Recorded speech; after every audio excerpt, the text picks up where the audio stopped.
What is going on? Hello, viewers. That's a good applause. Woo! Keep it going. One more. Come on. You're not clapping hard enough. Yeah. All right. Welcome to the Crossover TV Extravaganza. I'm your host, Matt Dollinger. Sitting alongside me, Andrew Sharp, Rohan Nadkarni, and Ben Golliver. This is a open floor Crossover TV co-production, guys. I'm thrilled to have you. Rohan, what do you think about the visitors? I thought we were going to have Rob Mahoney on. I guess we had to say. Oh, here we go. I thought we were going to have the guys from the best NBA podcast like Sion. But I guess we got the two I'm other not guys. going to let you bring me down. I've been angling to get on your show for the last 6 months. Didn't I see you on NBA Desktop, though?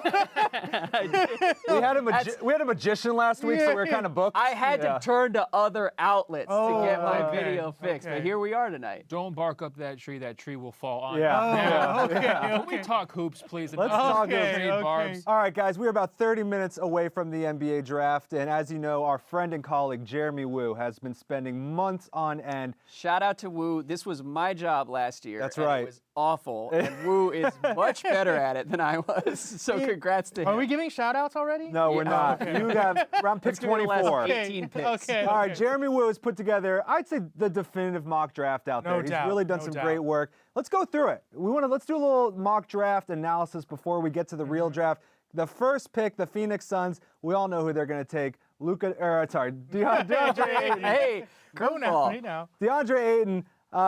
Ben, is there any debate here? Do you think they're making a mistake, or is Ayton the pick? Well, explain the concept to me. Is Woo trying to guess the mistakes teams are going to make, or is he actually just saying who they should take? Who Because to they me, should take. like number one pick, top, first pick, first selection, first mistake. I'd rather have Doncic if I was Phoenix. Really, Sharp, what do you think? I just want to warn everyone tonight that Ben is on one. He's been really firing off some takes in the rehearsals. Yeah. And look, Ayton's a good player, okay? There's been a lot of smart basketball, NBA Twitter,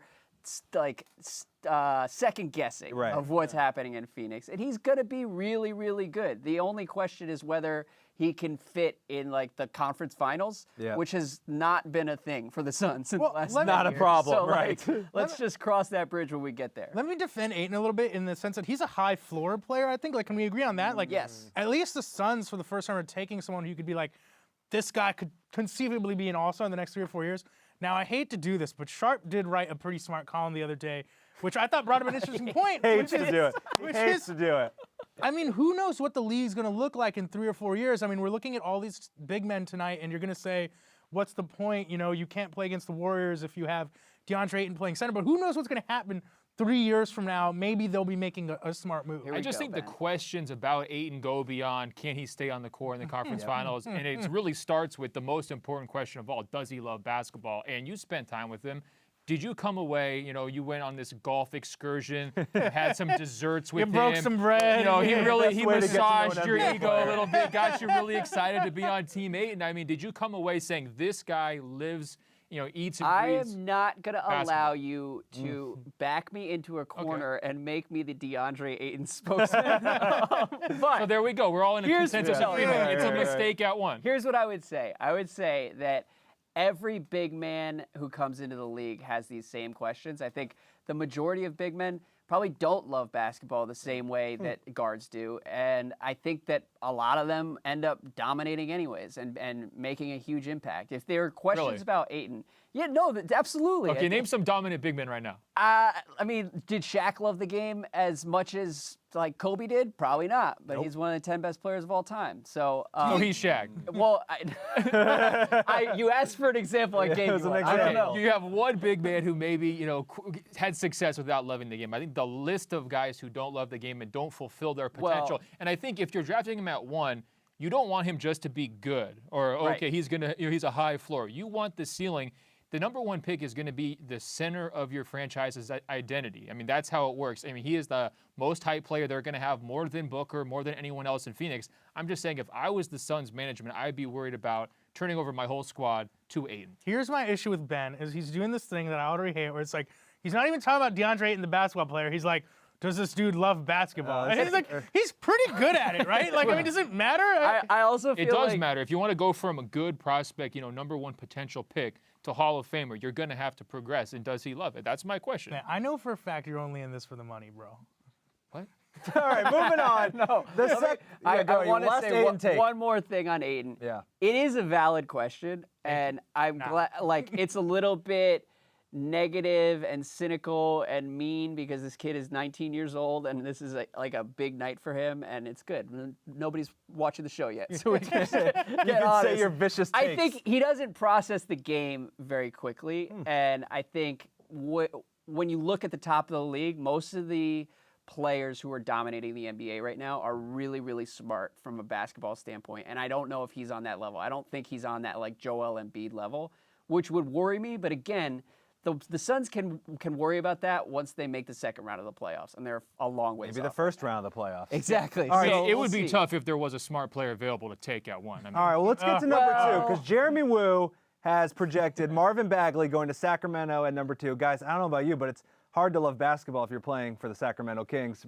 Oliver, what do you think? Yeah, I mean, this is a tough spot because they're kind of drafting with one hand tied behind their back. I mean, guys don't necessarily want to go there, and the interest in playing for the Kings and being in that culture and trying to turn that thing around has just not been there for draft after draft. And Bagley, I think his standout quality, other than maybe his fleet-footedness getting up and down the court, is that he really wanted to go number 2, and that may have sealed the deal here. My favorite thing about the Kings is I saw a tweet that was like, the Kings are really excited about the 1-2 punch of Harry Giles and Marvin Bagley, their big man rotation. They've taken a center 3 years in a row, and this big man rotation they want, it doesn't even exist yet. Why is it Harry Giles and not Scal or Willie Cauley-Stein? Why does Harry Giles get to be in the 1-2 punch? It's so depressing. I feel bad for Bagley because why wouldn't you want to go number 2? I mean, you've been, working toward this your whole life. You want to go as high in the draft as possible. I feel bad because he's going to have that Kings stink on him, I think, for such a long time. It's an issue. I mean, him and De'Aaron Fox, I don't hate that as 2 building blocks. He's a good player. Yeah. I think your point is completely valid, where Wow. it's unfair. Valid police. No. Wow, it's early for House that. tonight. I really do feel bad for Marvin Bagley Yeah. because he's going to take a lot of heat, and people are going to be nitpicking him when who they really are criticizing is the Kings management. And I think the Kings management they're passing on Luka for some weird reasons. Like the idea that De'Aaron Fox is the building block that you can't possibly disrupt is stupid and very Kings. Yeah, well, I think you can't hold the Kings' dysfunction. You can't hold Bagley responsible for the Kings' dysfunction, but you can't hold him responsible for not steering his career away from Sacramento. And that's where I start to kind of wonder, like, if I was an agent or if I was a marketing manager, if I was someone around him, I would be in this group of guys who are saying, look, like, let's try to do everything we can to avoid Sacramento. They've had such a long track record of losing. So many prospects who just haven't developed. And I guess if he does wind up going to Sacramento like Wu projects, he needs some help. Get him an assistant coach, That's a like personal development guy. Get him someone galaxy up there. brain take from Golliver. Don't you think it's fitting because the Sacramento Kings are kind of like if they were a sneaker brand, they'd be Puma. Like I don't trust them at all. Yeah. And here they are. They're coming out of nowhere. They're more like Fila. Fila, that's even worse. What did you think? We had Bagley here the other day. What did you think about his personality? I enjoyed having Marvin Bagley here, as you guys surely already watched on Crossover TV, but just to reiterate to the Open Floor Globe audience tuning in for the get first them time too. tonight, Marvin Bagley's killing it on my 2K team, so I'm personally pretty high on him based solely off of that. Yeah, Just to be clear, though, I'm low on him because of that same reason. right. And Ben is holding Bagley responsible for not Kings sabotaging taking the I actually Kings stand with him on It's that. just common sense. Look, we don't Honestly, have to pretend that guys Questioning don't his do this. commitment. No, but honestly, guys try to pick their destinations. Yeah. Can we agree on You got that? to Eli Manning your way out of Sacramento. You cannot And I just go think, there. look, we've heard a lot, does Vlade Divac just not like Luka Doncic? Is that the problem? They never liked that guy. I think it could be one of those situations where Doncic made it clear he didn't want to go there. Don't pick me. He has some leverage. He could have tried to, stay overseas for another year or whatever and just try to, burn that bridge. And I just wonder if we gave the Kings front office truth serum, would they still take Bagley? I'm really curious about what's going on in the Kings front office because I've heard We all are. that, that's true. Yeah. The entire league is in that spot right now. But I've heard that Vlade didn't like Doncic and he was the one who was not on board. And then I've also heard that it was Vivek who didn't like Doncic and that Vlade was like ready to pull the trigger the last few Can we days. talk about Vivek for a second? Go ahead. Because all Hit my me. life, I'm like, you know what would be cool? if an Indian dude owned a basketball team. Yeah. You know? It's like, yo, what if Anil Kapoor just owned a basketball team like all my life, you know? Yeah. And then this guy, Yeah. he's like, let's play 4-on-5. Like, I don't know, like, could he, like, what, man? Like, we have no chance. It's never going to happen for us again. What do you think Pedro Stojakovic's role is? Is he the Steve Mills of the Kings? Oh, Is he just God. the yes man in the background? Dude, I once dropped 60 with Peja on NBA Live. But Well, Peja's awesome. Vlade was awesome Yeah. as a Yeah. player. bring That's- Bobby Jackson in the front office. I mean, Where's Vlade- Doug Christie? I think Vlade would draft himself if he could. I think Yeah. we can agree on that. That's why he keeps going for these centers. But I guess if I'm Bagley's people again, player development is the main takeaway from the situation because they've had so many guys come in and out of there. And like Okay. Papagiannis, for example, top 10 Oh. pick, Okay, okay. was gone Yeah. in 2 years. Okay, let's talk about something Out else. of the league. Let's talk about something else for the Kings, though, for a second. Because, yes, the front office trash. We know that. Hey, by the way, the Papagiannis thing, real quick. This can't possibly be worse than That's true. Papagiannis. 100%. You're There's right. no doubt. Kings You're fans are right. upset, Good for but them. look at the bright side. Hear me out, though. Like, Giles, Fox, Bagley, like, they're not terrible on paper, right? Like, that's not, in terms of, like, I'm not rebuilding ready to situations. hear I strongly Really? disagree. They're not great. Still pretty They're bad. terrible on paper. I'm a I like De'Aaron terrible. Fox. I'm a De'Aaron the Fox NBA? believer. I am ready to stand with you on the front lines and battle people like Ben Golliver. Yes. But they're still going to win like 27 games next year. I'm just saying it's like, look at some of these other teams and a lot of, like, would you rather have Booker and Ayton or Bagley and Fox? Booker and Like, Ayton. 100 Yeah. All right. Let's times move on to another sad situation, guys. The Atlanta Hawks picking at number 3. Wu has Luka Doncic going there. Golliver, do you think that is a brighter situation? Can they build around Luka? Well, I think that they should be very happy if he winds up going there. I mean, there could be a situation where when we see later tonight, this pick gets traded, other teams might be interested in going up to grab him. But to me, if he falls to 3, you take him and you keep him. Yeah. You're in no rush whatsoever. You let him learn on the job. You've got a new coaching staff down there. So, I mean, why not? Just give him the keys and see what happens. I don't think the Hawks end up keeping this pick. Really? I don't think so either. Bold predictions. I And like There's the going to be bold so many predictions. people wanting Doncic at 3 after these top 2 teams mess it up. Yeah. That I What's your think they're going dream to get a scenario? What's your dream scenario? Well, by the way, this is another reason why Vlade screwed up the draft. Because if he just made it clear he wanted Doncic at 2, he could be And auctioning yes, off the number 2 pick. That's Yes. where you crush Sacramento. Yes. Like, Thank it's you. one thing to say that Bagley is better than Doncic, but they're just mismanaging Yeah. their leverage in all of this, and it's Yeah.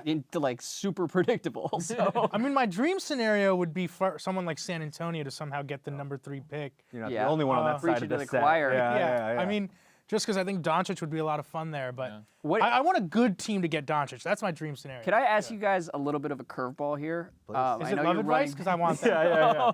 Get it But- started. Let's go. How do you feel about the pick tipping? Because as we it's a go great through conversation. the mock draft stuff, Yeah. I think I read that like 6 or 7 picks are I think they already got in the place, first 8 maybe now, 8. yeah. I mean, I'll tell you what I don't believe it. I don't believe Okay. people are going to resist tipping picks tonight. You know, Rohan, what it's like. You need that clout on Twitter, and no one's going to be able to resist. They're going to want those clicks. Well, I think it's what's the hilarious thing, like the elephant in the room, is that like ESPN basically hired Woj to like protect the draft shows. Like, Yeah. is that what Yeah. happened?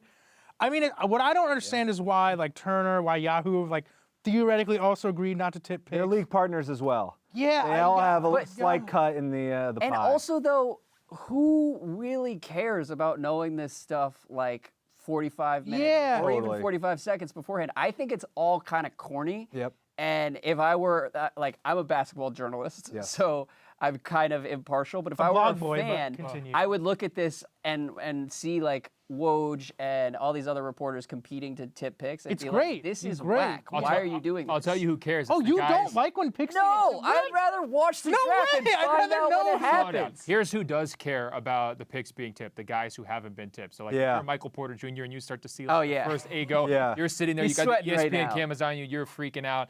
That makes for good TV. So I actually think it's better if they tip the picks, and then we can get the live reaction. Well, I was at the draft. I was at the draft 2 years ago, and I was right next to the green room, and it was sad to see how many NBA players are on their phone waiting for Woj to tell them where they're going. When it's the biggest night of their lives. Yeah, and it's It's lame weird. for It's all weird. of us. It's Okay, weird. like It's Twitter weird. is cool, What? Twitter is whatever, but It's I don't weird. want to sit and stare at Twitter for 2.5 hours to watch the draft. And So then just- granted, I that's mean, not the what thing we're is, if doing. you now. Watch have a the show like option. this, the crossover. That's right. Extravaganza. Second screen I'm experience fine with right picks here. being tipped. That's a weird. All right, well, take. guys, let's cut to a tweet actually that you we might can be do interested that. in. We can cut to tweets. We're gonna find out. I'm speaking slowly to give our video team enough time There's to no set it way up. they This can is pull an There's some adventure reporting tonight. from right here. Madelyn Burke on the scene. You know what? I'm gonna go ahead. Luka and just be Doncic, honest. huge fan of Friends. Not the tweet I thought was coming. Not the tweet I thought was coming. But look, that's I like good this news. take, though. Yeah, I like he's this a huge take. fan of Friends. Should we discuss Friends? Why are people watching it? Real quick, I've been. I 50 don't years later. understand that reference. So here's You've what never seen happened. Friends? No, I You never haven't. saw what? I was a Seinfeld kid Bro, growing up. what? Sorry. Rohan's 19 Here's- and let he's me seen give you- let Friends. me give I you- know it's because it's let me give you the taken on quick- this ironic. Oh like, my gosh. resurgence. That's Let what me I give you can't. the- That's what I can't handle. Let me give you the quick synopsis, okay? Okay. Ross and Rachel get into a huge fight. Rachel's like, let's take a break. You two's with or without you spoiler alert. starts playing, and Ross starts making out with this other chick, right? They go home together. It's a big thing. Rachel finds out. She's like, how could you do that? And Ross goes, we were on a break. So many people are currently turning off the draft show. The point is the Hawks won the draft. the draft. Yeah. All right, well, guys. Well, the tweet I was referring to was Jeff Goodman, who now works for someone else besides ESPN, reporting that numerous teams are very worried about Michael Porter Jr.'s medicals. I would be He's too. a Are bad you back, and kidding he's me? 19. It's weird that it's taken this long for that to become a thing. Do you think he falls out of the top 10? I mean, look, more power to him. Yeah. I hope that he lands somewhere great and plays 15 years in the NBA. Right. But yes, like the fact that he's been projected to be a top 10 pick all along is insane to me. Like 10 days ago, he was having hip spasms and had to cancel a workout. Like if a prospect has hip spasms at Not 19 good. years old, I'm out. I'm sorry. Look, I league sources exclusively tell me if you schedule a pro day and then you don't make your own pro day, it's not a good a sign. bad Real sign. red flag. But I think it might be going overboard a little bit. I Okay. think that there's concerns not only about his health, but it seems like there's some pushback on potentially his personality too. I mean, the polite way to say it is he maybe is a little bit over polished. I don't know if he's rubbing people the wrong way or something along those lines. I do think if he does slide, there's going to be regrets on multiple fronts for him and his people. What I don't understand is why you wouldn't take the guy who has been talked in the same breath as Giannis and KD. Well, let me ask you this, Ben, because you hear about Kawhi Leonard running into all these problems with the Spurs medical staff. You've seen certain teams be able to rejuvenate players over the years, others.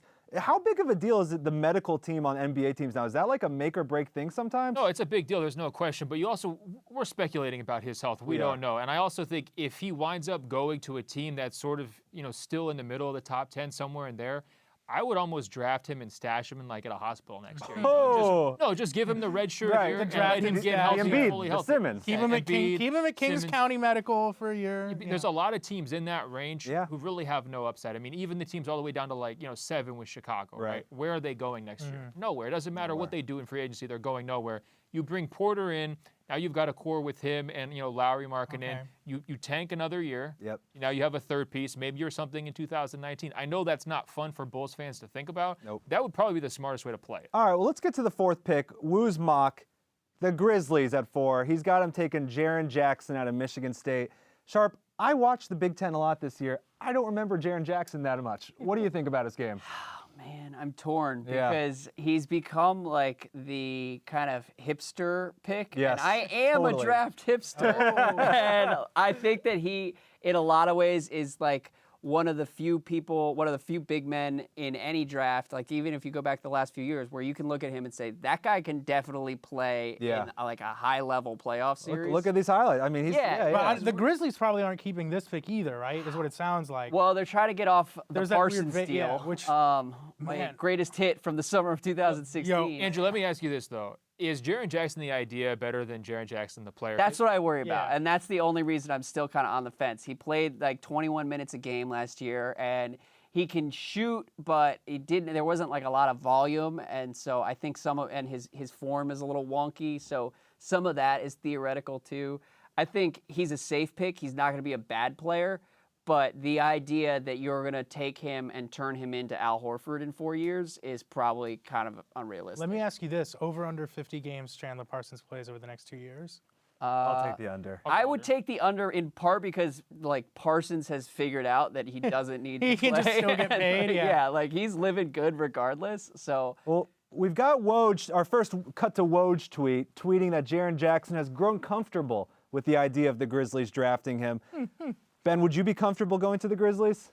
I mean, it's tough because their ownership situation has kind of started to, reveal itself not to be great. I mean, he throws out this idea of 50 wins. If I'm any guy who's 19, 20 years old and I'm going there and the expectations are like that, they've got a coach who's totally unproven. They've got multiple veterans on huge contracts who, may be healthy, may not be healthy next season. Yeah. And then you look at that market, I mean, not exactly the most visible place in the world. I think if I was Jared Jackson or his people, I would have some hesitation. I would want to, be sold on the idea of going to Memphis. It also makes me think that maybe Marc Gasol's days aren't long in Memphis. Sharp, what do you think? Why are there more Marc Gasol trade rumors? It's a good because question. what can you get for Marc Gasol? He shoots threes now. So let me ask you this. That's like the only can't selling guard. point. But let me ask you this. Would he get played off the court in the playoffs this year? I mean, if someone traded for him. And that's what's hard is like But- 2 or 3 years ago, he really was elite and as good as like basketball nerds said he I was. agree. And he's now not the same. I think he could play against the Rockets. Yeah. If Capella's on the court, I think he could play.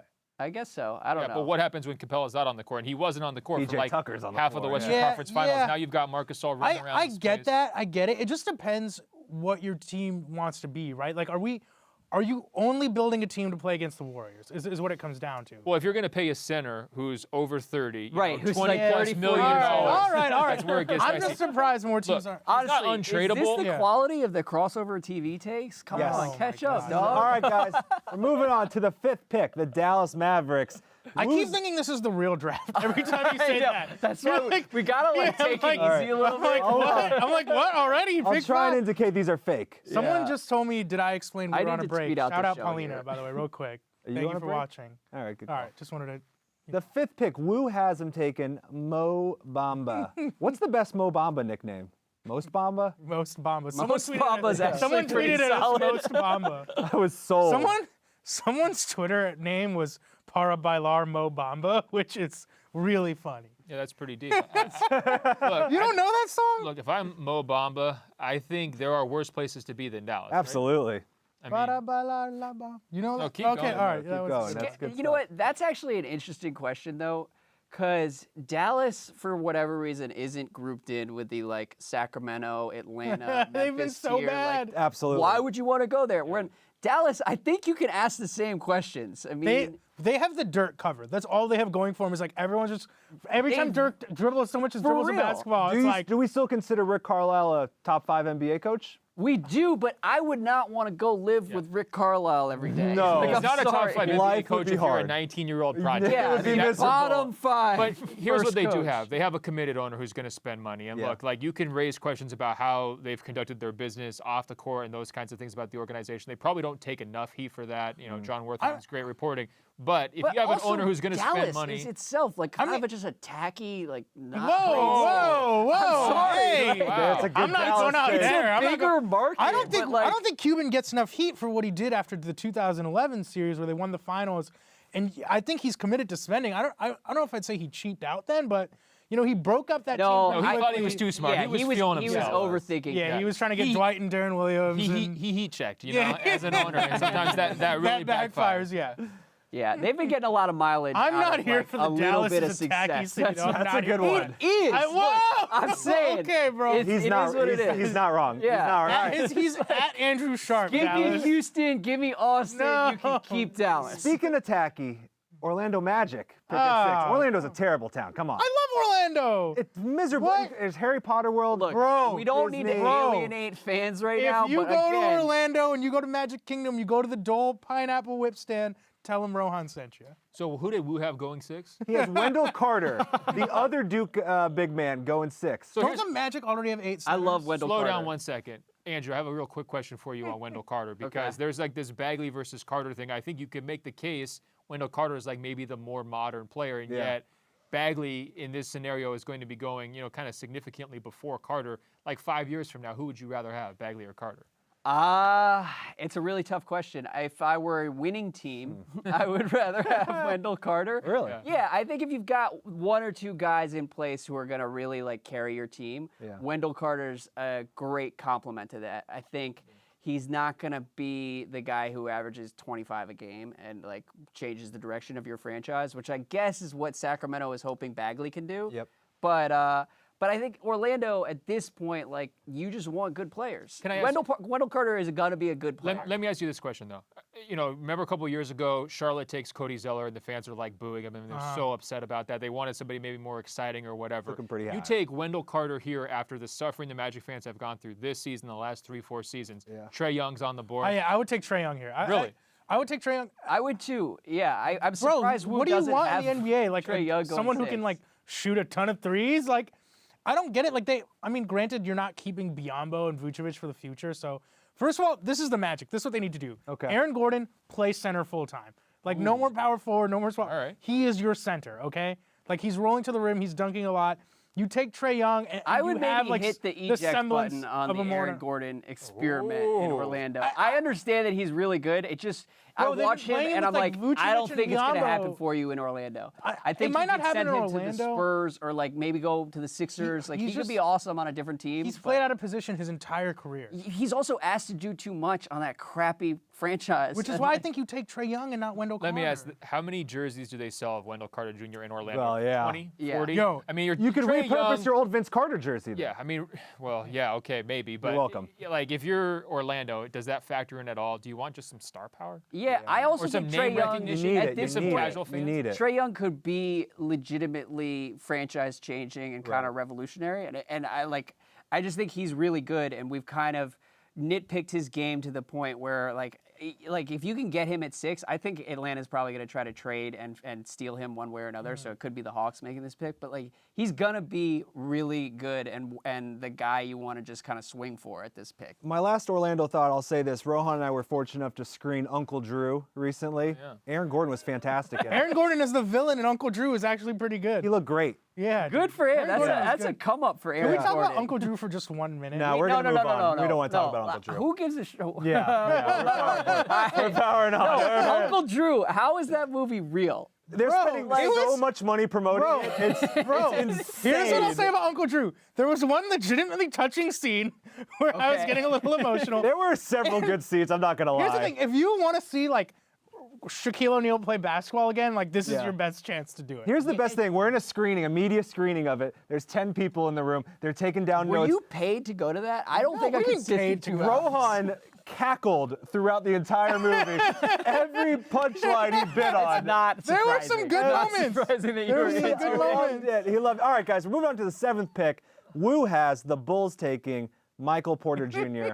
Golliver, I mistakenly used to call Porter your boy. Yeah. You know, because I knew he was big in AAU, maybe the Northwest thing. You might like him. It seems like you're down on him now. Well, what I think is going to be great if he does go to Chicago, their fan base has gotten so cynical and angry because of the Derrick Rose experience, followed by the Jimmy Butler Oh, trade, they cannot followed take by him. last season. So if they take Michael Porter Jr., I mean, it's going to be pitchforks, I So- think, around the United States. Yeah. Here's the thing that's interesting is I think that there are different Bulls fan communities, and we interact with the like online set who Yeah. are probably too smart for their own good, and they are absolutely going to have like a panic attack and have to be talked off the ledge if Michael Porter's the pick.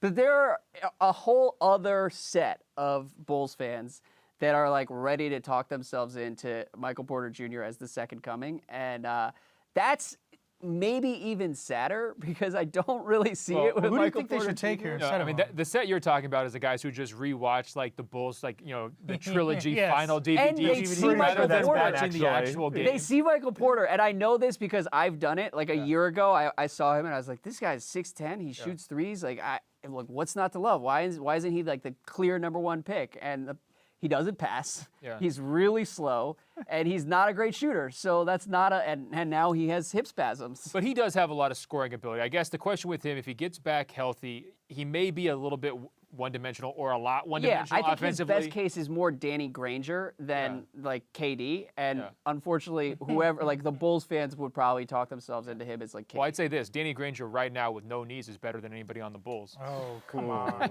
All right. No, yo, Lowry marketing is very legit. fine. He's Tall Also, Andrew Bobby Sharp. Portis is Lowry, also fantastic. While we're making Bulls jokes, last year a lot of people gave the Bulls like a straight F for their draft, Yeah. and Lowry was probably the third or fourth best rookie this year, depending on how you categorize. the Ben record for Simmons. 3-pointers. Yeah, but he was very, very good.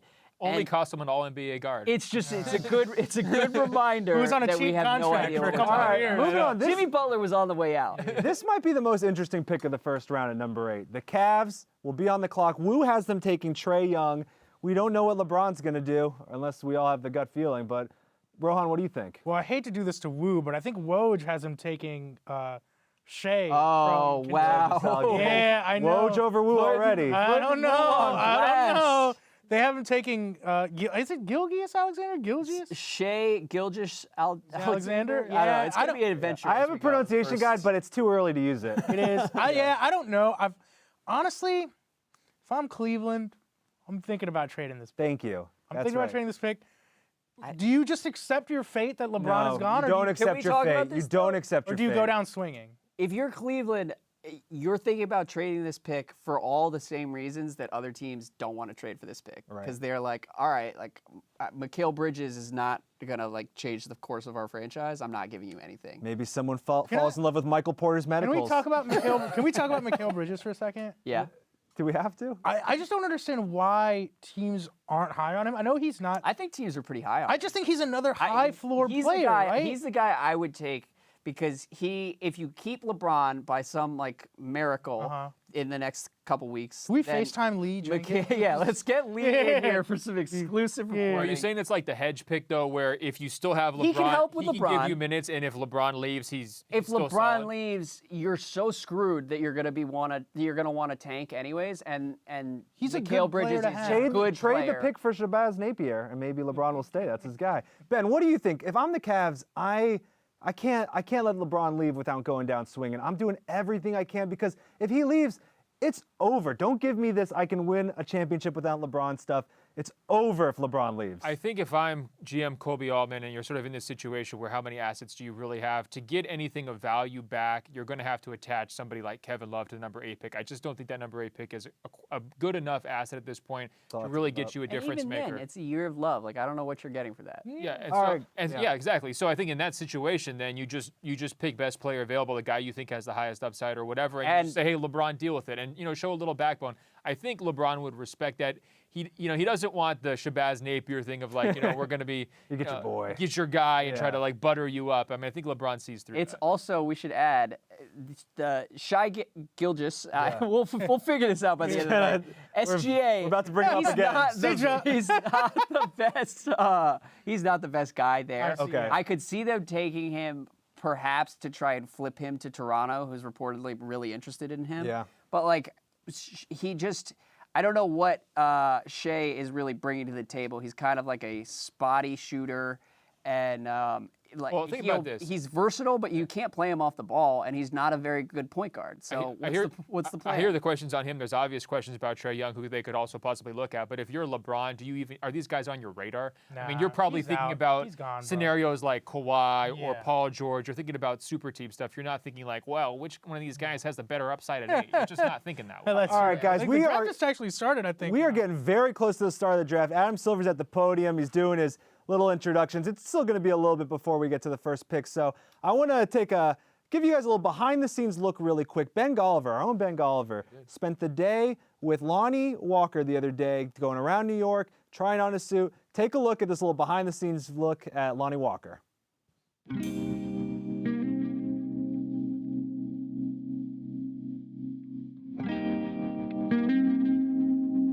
I hope I get the suit of the draft. That's my competition right now. So let me have you first put on the pants. I want to go with a red and black look, and she told me straight up, like, yo, do you want to be different like you say you are? And she knows me, and we're pretty cool, we're genuine, so we wanted to take the risk and be different. Yeah. Easier. You're the pro. It takes a lot of courage to wear a light colored suit in general, and then on top of going light, putting pink. The color is what's making it different.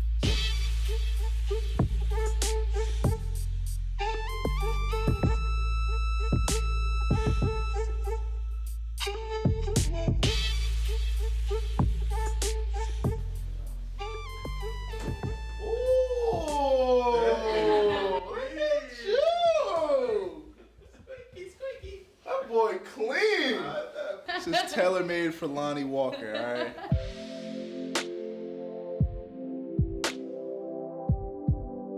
I just think that we outdid them. I really do. You can call me Denzel Washington right now with this suit on. All right, Lonnie Walker, there we go. But he's not the only one who's wearing a new fancy suit. Myself and Rohan Nadkarni, we went down the hall in Brookfield Place. You brush that dirt off my shoulder real quick, Ben? Thank you. I got you. Thank you. We got our own draft suits, as you can see. We're styling. Check it out. I haven't seen this video yet. Let's see what we got. All right, everyone, we're at the suit supply store here at Brookfield Place at New York. Matt, as you know, draft suits are an important part of the NBA draft, so we figured we'd get our own draft suits. Yeah. I know you have a couple favorites that are kind of serving as your inspiration today. I do. First of all, LeBron James in 2003, Yes. the all-white look. I mean, there's a reason why we call him the king now. Yes. Samaki Walker, I love that hat he wore. Samaki Walker, okay. Oh, it's just a a deep cut. classic look. Jalen Rose gets a lot of credit, the red look. I've got a lot of hopes and dreams today. I don't know, do you have a mindset going in? What are you looking for? I just want the loudest suit possible, and I want to make sure that I look better than Matt.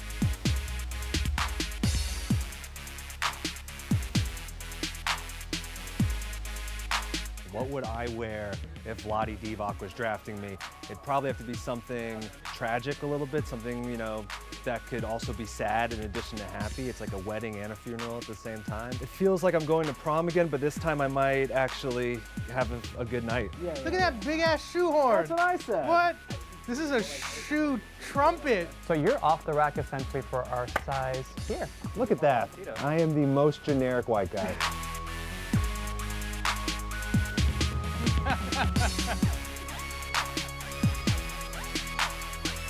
I just want to bathe myself in expensive fabric. I want to make sure people know that I rage. I know I'm going to want my pants extremely tapered. Like, I don't want any circulation in my feet, but I'm really excited about what I'm about to pull off.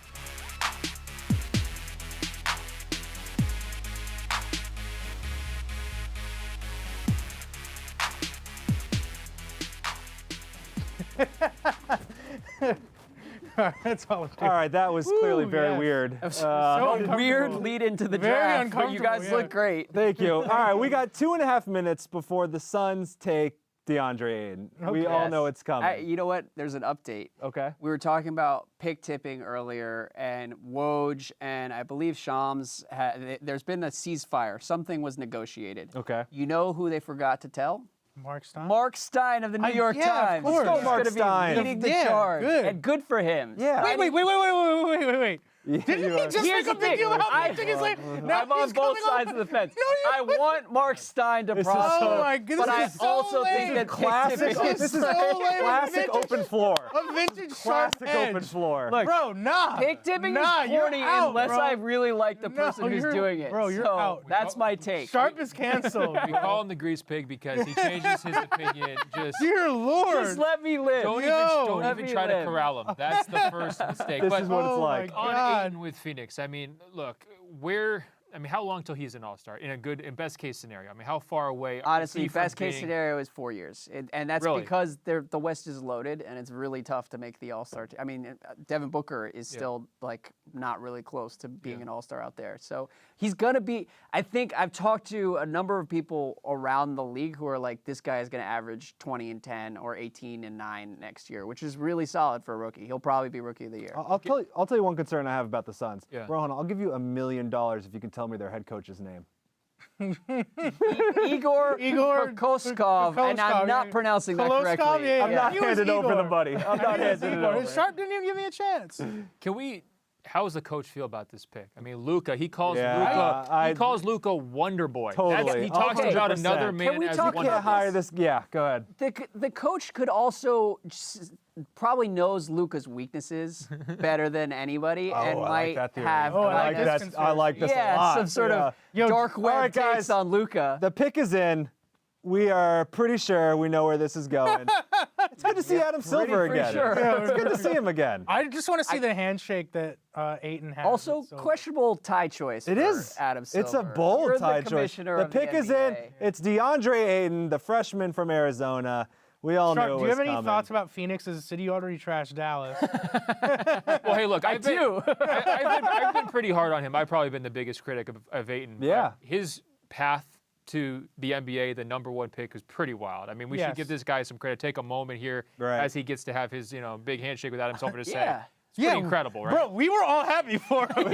You were the only one. You're the one who needs to It's take not a moment. we who have to explain It's not us who needs, it's you. Look, I'm who's not like, backing hey, down on the criticism. I'm just saying, like, this guy's had an unconventional path to the NBA. Clearly, getting there. This is his best case scenario. I would will you say have guessed this. 2 years ago he would be the #1 pick this year? No, I wouldn't. No, I mean No. he would have been in the Well, conversation, but here's the thing. He went through the shadiest side of the AAU basketball machine. I mean, he was like anointed the second coming as an 8th grader. Right. And That's not there was good. just always a never red good, flag. yeah. Almost all of the superstar 8th graders flame out, and he didn't. And he went through a lot in high school and went through a lot in college. He did. And all right, see, look, He's about to go through a lot in the NBA. come on. Well, I'm just saying, we were at the media availability on Wednesday. Everyone's there, and someone asked him, what's a successful career for you? And he says, getting a second contract. That's 4 years I down the road. appreciate dude. the honesty. He's I about just think his we should money. have a slightly He's about higher his bar. money. That's all I'm Let's saying. get a little taste of exactly DeAndre Ayton's personality. Our own Madelyn Burke caught up with him on the red carpet before the NBA draft. Let's see what he had to say. In our office, we have a cardboard cutout of you. I mean, it looks like a pretty real photo, right? With the lighting and all that. Yes, I mean, that's accurate. It's accurate. Yeah. And it's got the Suns hat on. #1 overall pick. All right, well, we're not going to hate on him for that, right? That was pretty Great personality. painless. Yeah. Here's the thing. I did my own research on did. DeAndre Ayton. Okay. I did something I like to call a background check on some of the draft prospects tonight. So here's what I got on an DeAndre FBI Ayton. agent? Yes. Sounds like it. Background check. As you can see, we got a fancy graphic for it That's that always a they're good really sign. excited about. Dressed like a The- security guard doing background checks. Ben, you'll love this because DeAndre Ayton sent a tweet the other day that proves that he's really just all about his money. was good. He had the hashtags in it. Basically, he forgot to take out the ad copy from this text. And it was basically like, you can say whatever you want You know as what? long as you This, include this these two freaks me hashtags. out because the only other time I've seen this happen is with Markelle Fultz. Yeah. I also profiled Markelle Fultz before last Wow, year's it's draft. all coming together. You guys are being way too hard on this kid. No, but here, look, don't blame out. guys for their Twitters. How many guys really manage their own Twitter accounts? Honestly, I think we're past that. If I were a brand also, I would be thrilled if a guy did that because then you know it's going viral. And so I bet like Tissot or Absolutely. whatever brand that was is like, all right. That was important. You So- needed to know what brand it was for it to matter. I thought about it though. I was like, maybe this was a deployed screw up. I know what it This is. like I'm not going IHOP, to I'm not IHOP gonna give changing him the its plug. name or Yeah, something. exactly. Guys, well, how do we feel about me tipping a pick? We Go Tip for it. Do it. The second pick. Well, the you got to ask first Sharp because he's the one who's going to get it. The own Mark Stein of the New York Times, Marvin Bagley is going to the Sacramento Kings. All right. Rohan? Yeah. Ooh, ooh. Listen, here's the thing. I would have taken Doncic #1 in Thank this you. draft. Oh. He just checks the most Based off boxes. all of the basketball you watched him play in Barcelona last Honestly, year? like he just checks the most boxes for me. I think, and I Like just what don't like the though? idea of What taking- boxes? Yeah, Is there's a he lot of just, empty- like kind of chubby and slow.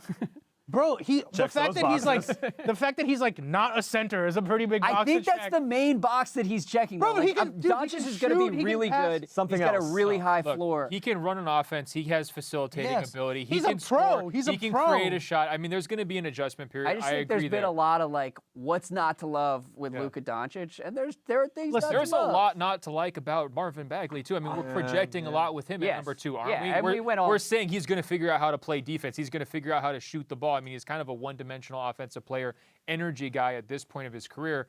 I just think if we're talking about finish and polish, basketball IQ, those kinds of things, I'm with Rohan. I think the pick should have been Doncic. I think we've got 2 picks so far here and 2 mistakes.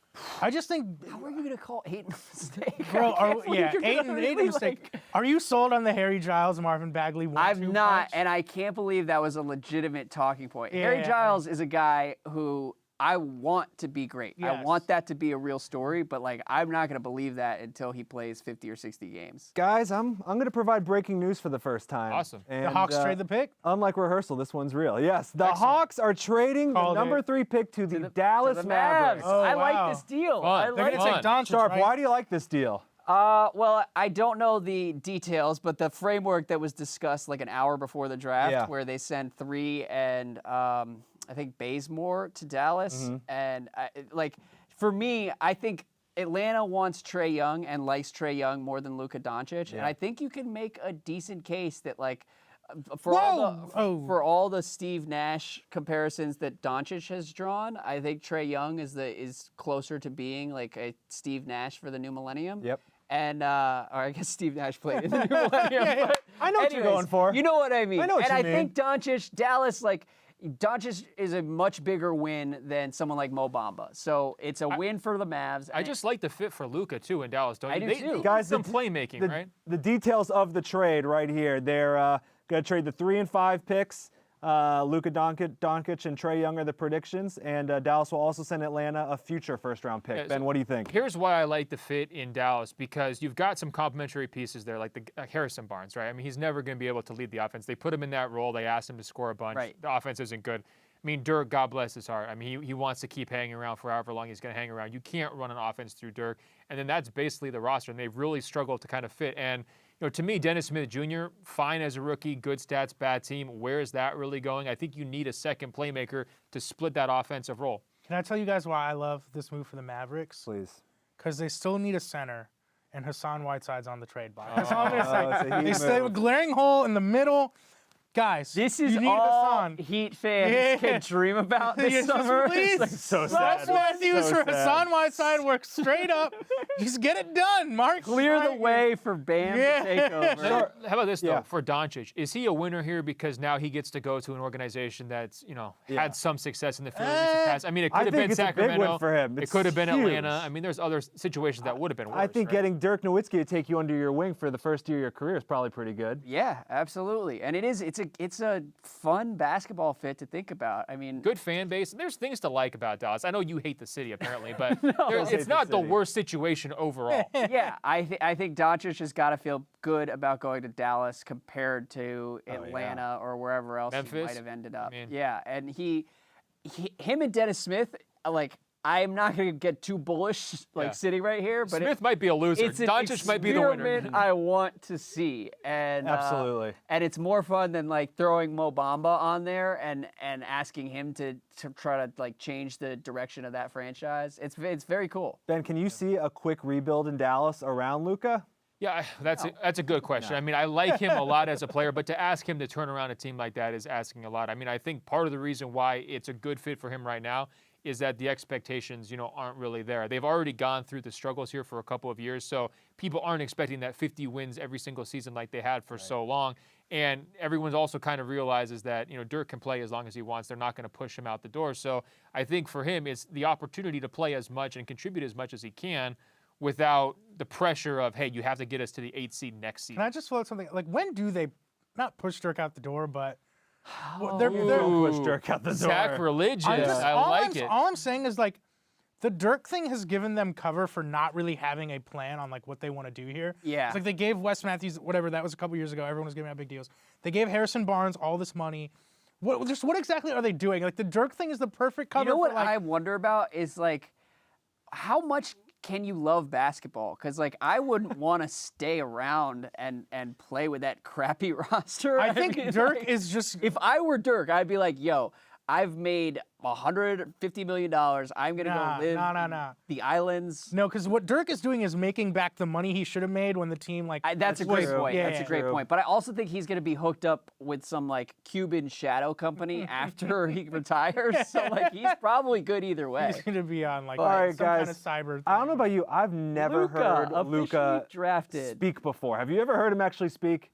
No, and I mean, he wasn't there at the media availability. I think I've heard him speak. even though he's like the most polished player in the class, he's also kind of the biggest mystery because there's not very many international guys, in the top 10 or 15. Madelyn Burke caught him on the red carpet. Let's see what he's had to say.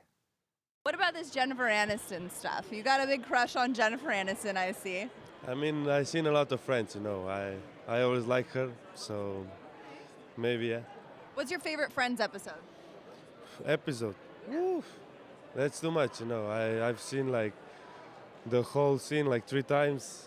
Yeah, they're all the same, right? I mean, how can you choose an episode? Rohan, what do you think? That's pretty Older funny. women, man. Friends Do expert. you think he watched like a Slovenian dub of Friends or the actual Oh, Friends that's a cut? great Like, what do they question. call Ross? He's Goran? There's a story a few years ago. A lot of international basketball players have learned English by watching Friends. There we go. Yeah, you know what? When I did my international story, Georgie Murasan, 30 years ago, Hey. I would read USA Today and watch sitcoms. Just watching MASH or something. Yeah, so there you go. I don't know. I'm sure Luka has probably had to answer like 300 questions about Friends. Yes. That's like one of the only things that has It's a bullet point. It's the second bullet point. Yeah. He played for Barcelona. He likes Friends. Yeah, so zany fun fact, but Well, you've been questioning him. I mean, you're not impressed by his body of work this season. no, I'm really, really impressed with him. Do you have any takes about Slovenian cities or? I don't. I'd love to check it out. I think Luka can be really good and really exciting. I think I would stop short of expecting him to be like all-star level, and definitely stop short of him being like all-NBA level. And it's just you read some of the coverage of the draft and follow this conversation, and there are a lot of people who talk about him like he's the second coming, and I think he's going to be more like a Hawks Joe Johnson level player. Is he a rich man's Mario Hezonja? We give him that? Well, I think Mario Hezonja actually is the second coming. It just hasn't gotten his shot yet. But look, bad. He's a rich man second coming. and also, like, Hawks Joe Johnson was a really good player, and when you sprinkle in some, like, European behind-the-back passes and, like, cross-court stuff, like, he's going to be fun. Could you imagine if Joe Johnson, like Hawks era Joe Johnson, was a free agent in 2016? How much money he would have gotten? Talk All of about it, all money. of it. Yeah, Like, talk about Joe money. Johnson has made like $350 million. Joe Johnson's going to buy the Mavs. What we should point about Luka, there's He kind did of a not little make dirt backlash mistakes. among basketball players, domestic basketball players. I don't know if it's anti-international sentiment or what, but kind of questioning his athleticism, his quickness. Is he the guy who other players are going to go at the most next season? Like, are you going to try to get him Probably. into a He switch? wins the Lonzo and just- Award for this year's Yeah. draft class. Pat Beverly's going to be all over him. But bro. here's the thing, though. I think there are legitimate questions about Luka's game that are then reframed as like anti-Euro stigma. Yeah. Okay. And, I love Euro players. We just haven't seen many Euro wings come over and really like dominate. And Luka Doncic does not have Sarunas Marciulionis athleticism. Yeah, but and can that's he an be issue. can he be point guard Hito Turkoglu? Isn't Maybe. He's not going to be able to play point guard, though. That's the thing. Isn't the counter, though, that he's done so much more than any other wing or guard at his age overseas that, like, we just say he's unprecedented? I mean, isn't that the counter? I think statistically, there's no question he's unprecedented, and I think well, even accomplishments, given too, right? given what Winning he's and- accomplished, you can draft him and feel pretty confident that at the very worst, you're going to get a starter. Can we talk about one thing real quick? Did Atlanta blow this a little bit? Like, they're only getting a future first? They're getting the fifth and the future first. Yeah, There's what's the deal? no players are being exchanged. I think okay. Atlanta, Players. could they have not gotten more? Like, do we think the market was that soft? the future- or it should they have just taken They're on getting the protections. player they want and a future first. I mean, So it's Mavs are sort of gonna like be what really I mean, bad. really what the trademark right. of, So maybe the trademark and blueprint for this deal, it's the Boston-Philly deal last year, right? Where you're Yep. moving down a couple spots, drafting the guy you actually wanted, knowing he's going to be there, and then you just add the asset. It worked out well for Boston, so I'm not going to rush to kill Atlanta quite yet, but I also think it depends on what the protections are on the Mavs pick. Rohan, because- yeah, that's a good point. So we don't know check yet. Twitter We like don't- it's not out everybody yet. else. Rohan, Glad- serious glad question. you tuned in. When you draft in 2K, oh boy. do you take the guy you want or do you take the value pick? I always take the value pick, man. So- Give me the talent and then I'll figure it out. How much 2K do you actually play? Good question. That's an embarrassing. Oh, look, the Grizzlies are on the clock. That is an embarrassed chuckle if I've ever heard one. As someone who's graduated college. Listen. I never play more than 1 game a day. That's my rule. Okay. Oh, right, okay. yeah, That's cool. nice and responsible. Yeah. All right, the Grizzlies 30 seconds away from picking. Ben, are they really going to run it back with Mike Conley and Marc Gasol this year? And it's tricky because with Conley, he's not a guy I would want to trade. He's so good, and he just missed last season. I think that they kind of slow played his comeback just because they're in a situation where they kind of wanted a high draft pick like this. They need to kind of reload for the future.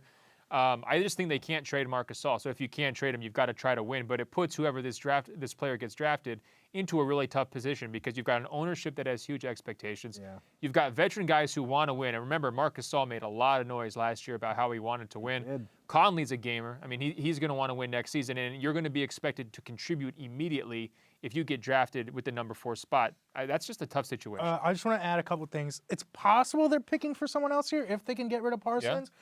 Beyond that, Shams is saying that the Dallas is sending a first-round pick next year, but it is protected. We don't know the protections yet, but I just kind of think Atlanta could have maybe gotten better than that. Maybe not. I mean, clearly don't know, but You clearly don't know. That's true. Well, Woj, Shams' counterpart, is tweeting that the Grizzlies are taking Jaren Jackson at number 4. And that feels like he's going to have a lot of trade value because there are a lot of smart teams around the league who are going to look at that and say, he fits really well. Like, if you're a good team and don't need somebody to come in and be like the cornerstone star, Jaren Jackson Jr. is going to be really attractive. So even a team like Boston might be eyeing him and they'll say, look, Al Horford is like he's got maybe 2 more really good years. Right. So let's start looking for an heir apparent. And there isn't really one in next year's class if we want to really nerd out. No, we're not qualified to is go he an there. heir apparent to Marc Gasol? Let's say they don't trade the Yeah, pick. that's what I'm Or wondering. can you play him with Gasol? Is he that versatile or no? You know what? To go back to what you were saying Yeah. with Memphis, I think this is a case where Memphis is at a disadvantage because of the market, and like they can't afford to just like completely rebuild. And so I think that they're gonna try to stick with Marc Gasol and Conley as long as they can. Yeah. And like he's not gonna.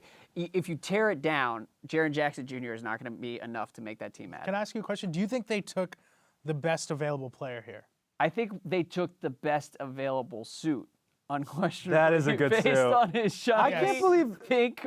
I don't even know what Pink fabric suede. that It looks like is. suede. Rohan probably knows. Some kind of. It looks like. Oh, it's nice. Looks like duct tape, to be honest. But But do you think they took the best player available here? I do think. I don't think know. that- I don't know if I did it. Yeah. What do you think? I mean, I think if I were making this pick, I would take Trae Young, but I really like Trae Young. I think if you're taking this pick and want it to potentially have enough trade value to get rid of the atrocity that is Chandler Parsons' contract, take Jaren Jackson. I'm surprised they're taking Jaren Jackson after taking Deontay Davis last year. Like, you took one underperforming Michigan State big already. What did you see that were like, maybe this guy will be it's good? true. Like, the Grizzlies' track record is bad. He's like slightly shockingly better. bad. Yeah. They would catch more heat if anyone actually cared about the Grizzlies. Good for Tom And it's Izzo. I'd rather have Miles than, mean, than Jaren. That's not a bad That's a take. You know, I like it.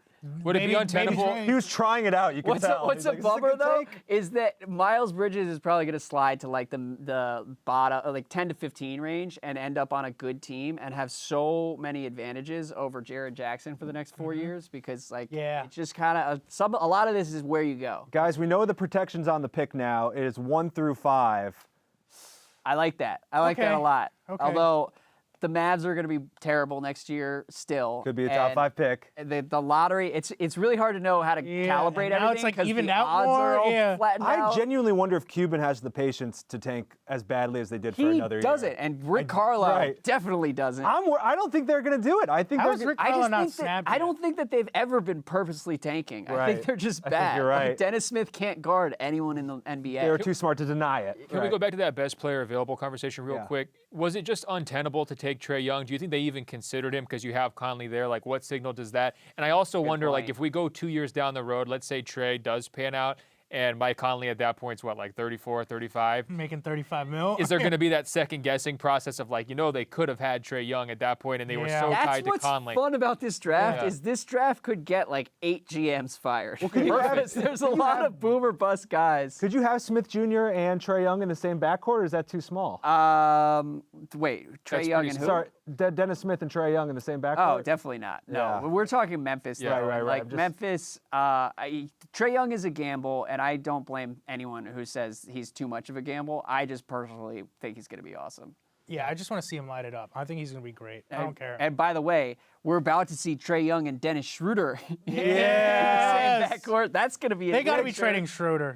I don't know, man. It's It's going to be hard to dump him. Jeremy Woo has been pushing the narrative for weeks in his mock draft that they have the same agent. There's no way they end up sharing the same Who? backcourt next year. Trae and Schroeder and Trae Young. Oh, really? So Woo is a big believer that Dennis is Here's on the the move. thing. I don't know how you move him. I don't know what don't teams either. out He's got a there. huge deal. Like if Schroeder were on another team, I would be like, well, maybe you can trade him to the Hawks. Right. But like, you can't. I'll tell you this: a good way to tank is to let Trae Young just take 20 shots a game next year. True. And have Yeah. the ball and just make as many turnovers as he needs to make, and just let him run the show and get his reps, and Run the Oklahoma. yeah. It worked out well. do the Hawks bring back Dwight Howard to run pick and rolls with Trae Young? or- Yo, Is there an NBA team that could use Dwight Howard? when things get really, we're gonna have a really dark conversation about Dwight Howard. let's save in, that like, the for the- bottom 20s. Yeah, let's save that for late night. That's a good way to sign off. Yeah, Like, fair. there's no hope in this world.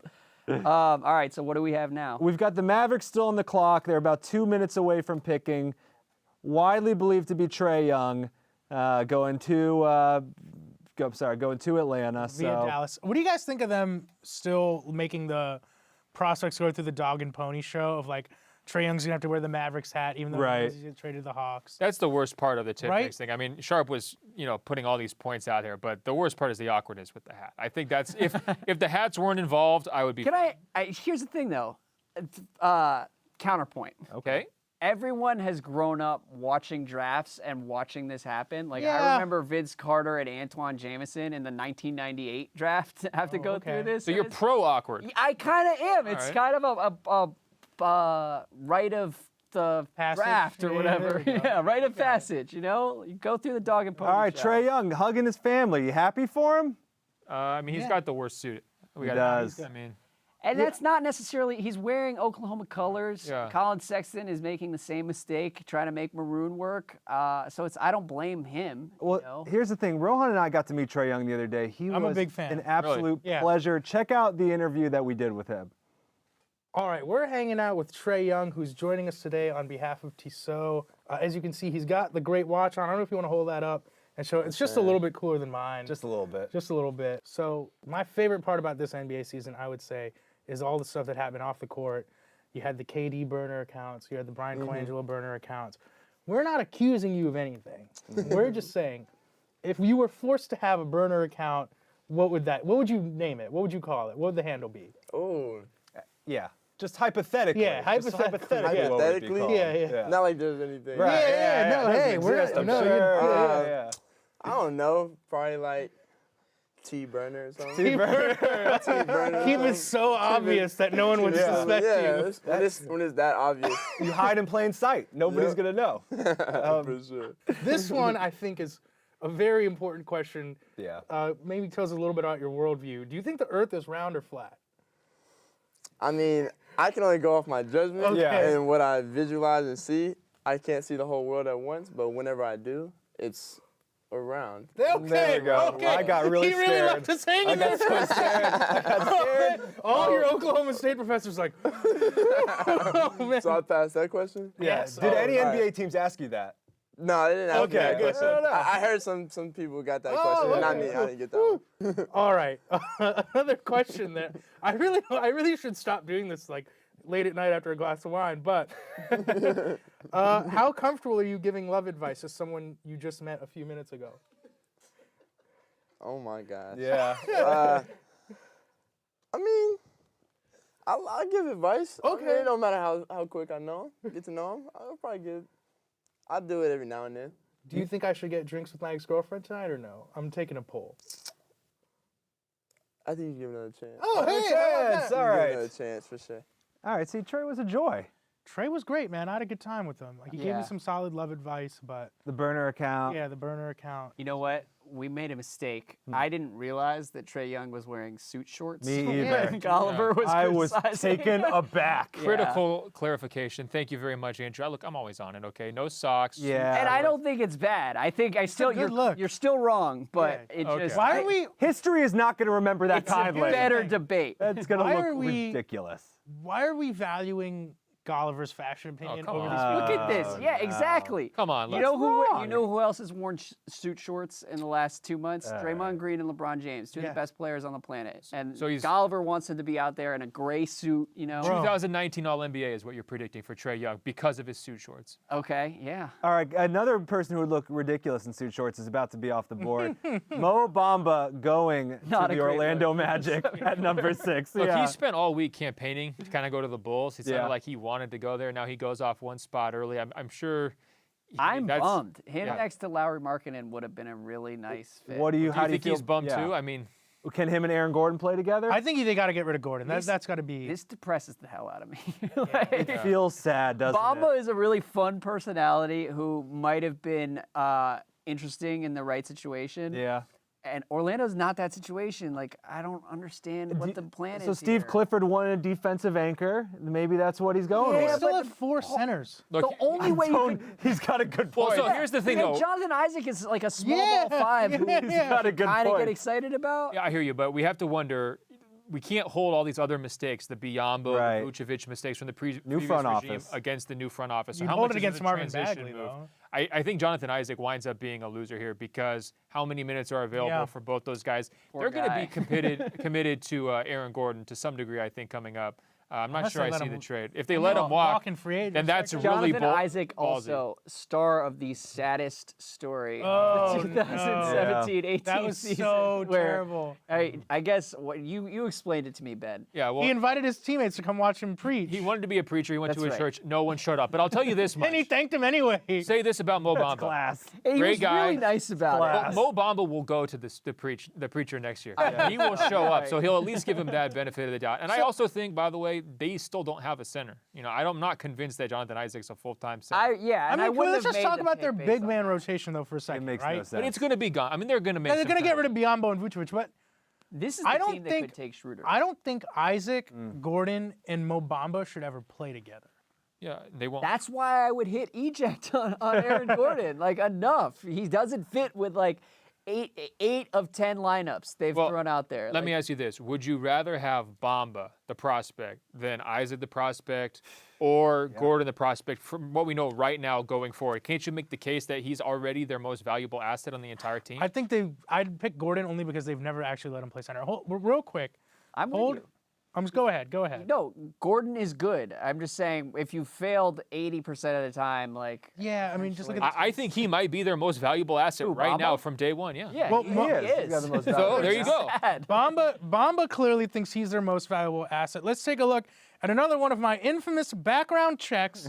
This is Mo Bamba. God, you're the feds, dude. On Instagram, the Hawks is Jaren Jackson, the top this is prospect good. in the draft. Mo Bamba, no. How about that? No. Who? Here, does he follow the Hawks on Instagram? I want to know how he found this. So he clearly has, apparently like Ben, a very high opinion of value. Do you think Controversial takes. of all the players in the draft this year, Mo Bamba, I feel like is going to be the #1 guy people are trying to posterize. Like he's Well, he's the guy. He's so big, he'll get posterized by accident. Yes. But I actually, and I've said this before, I think he is must-see TV as a rookie because there's going to be just some moments where he does stuff with his length, his height, that just no one else in the league can even do. And that will be fun. That's a reason to tune in the Magic. How many times did you tune into the Magic last year? Be honest. Not 2K Magic, the real Magic. Are you... Look, we don't have to pretend here. No one's going to tune into the Magic I will. to watch Mo Bamba I will. you're right. drag I will. himself up and down the court with, not- like, who the hell even... Was it DJ Augustine was their starting Yeah, point guard? yeah. Shelvin Dude, Mack? Shelvin Like, Mack 3.9 I'm not times a Shelvin Mack game? played a I would have lot. watched Trae Young. I'm not watching Mo Bamba and the, like, sad crowd that Orlando has around the him. Magic. I think you're selling him points short. per I game. think there's not dragging up and down the court. This guy can move a little bit for a player his size, He especially. can. He And tests can- well. He can move in We got All right, some guys. Woj empty news. gym. We've got the next pick. The next pick is I in. think this is a little bit of an upset, but not really. But it The looks like Chicago Bulls selecting Wendell Carter. Oh, okay. Going #7, Michael Porter, still on the board. What do you Porter's think gonna about drop. Wendell Carter, Ben? Yeah, I mean, I think he was in the mix for them. For whatever reason, they were just kind of looking bigs. Yeah, I look at their guard crop and their wing crop, and I'm thinking, like, do you like any of these players? I mean, there's lots of just holes kind of everywhere. I think in terms of a possible fit with Lowry, what do you think? I mean, you're Lowry's biggest #1 fan. You're the Lowry stan. Maybe his biological father. I guess we should be looking at through the prism of, does he make Lowry better? Right? I honestly, I worry about it. Lowry, for those who aren't like deep in draft Twitter, some pictures of Lowry surfaced last night. He looked where great. Looks like pretty shredded over in Finland. So maybe he's ready to play the 5. If so, Wendell Carter's like a pretty good fit. Yeah. But like, I don't know. It's an odd fit, and that's one of the issues with Wendell Carter is like there's a lot to really like about him, but he needs the right team. In Chicago, I don't know if that's the right team. I do think if you're the Bulls, though, Wendell Carter is a lot more attractive than Michael Porter Jr. would have been. What about the rotation of Markkanen, Portis, and Carter?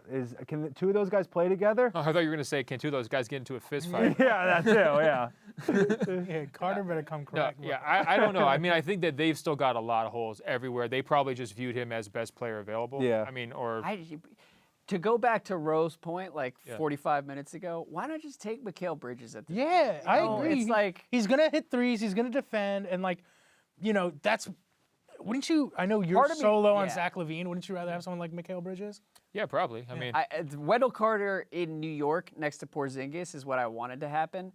But unfortunately, that nothing good ever happens to the Knicks, and we just have to kind of accept that. Like, I don't know who they're gonna roll with, but yeah, it's like he's not Michael Porter Jr., so it's a minor win. It's a minor win. What are they going to get from him year 1? I mean, given the level of their playmakers and the guys who can sort of set him up, he's going to need help to really contribute offensively, right? Mm-hmm. Who, Wendell Carter? The guy they drafted, Carter. Right. In the first couple of years, do they have anyone who can do that? Is he being set up for success, I guess? All right, we're being pretty negative about the Chicago Bulls right now. Let's go a little on the bright side and check out a reason why Wendell Carter might be excited to be a Chicago Bull. Sunny Chicago, Illinois, the Paris of the Midwest. If you like your buildings tall and your pizza's fat, this is the place for you. Come ride our above ground trains, look at this weird looking thing, eat a big sloppy hot dog, yummy. Chicago, Illinois, the Windy City awaits you. Immediately, I need Sharp's reaction to that video. What did you think of that tourism video? I tuned out and was like, why are we doing this? But I didn't pay attention purposefully. They made some good points. Not get too mad. The above ground train is an element of Chicago that people don't give enough It's true. credit It's for. a unique element. It's not great when it's like sub-zero. Well, what I don't get about the L is like it's always delayed because of snow, and I'm like, how are you every year are not prepared for this happenstance? Yeah. I don't want to go too far down here, but that's not pizza either. Oh, I don't know, dog. I've been in New York long enough. When it is pizza that like leaves a mark. No, you get that Lou Malnati's butter crust. Woo, boy. Yeah, no, it's good, yes, but you just have to really commit to like very good 7 or 8 sedentary hours. All right, we've got our first truly interesting team on the clock now, the Cleveland Cavaliers coming up. Let's not talk about who they're going to pick. Let's just talk about LeBron. That's what we want to talk about. Sharp, if you had to make your prediction now, where do you think LeBron ends up this summer? Ooh, prediction? I mean, I guess Lakers is the cop-out. So Lakers is the favorite, right? Yeah, the heavy favorite. I was talking about this earlier this week with somebody. Like, the thing with LeBron is he loves to cultivate that mystique. He does. Every single decision he's made has been something of a shock. Yeah. And so it's going to be tough for him to do that with the Lakers because for 18 months we've all been kind of connecting the dots and be like, he wants to be in LA. Can I say something real quick, by the way? Like a really funny thing that's happening in my opinion is Woj is just like gaming the system now. It's like he's still tipping picks, but instead of being like Chicago is taking Wendell Carter, he'll just be like, Chicago is zooming in on Wendell Carter. He wants the clout. Like, so this hold is on. so hilarious. LeBron is the story here. Yeah.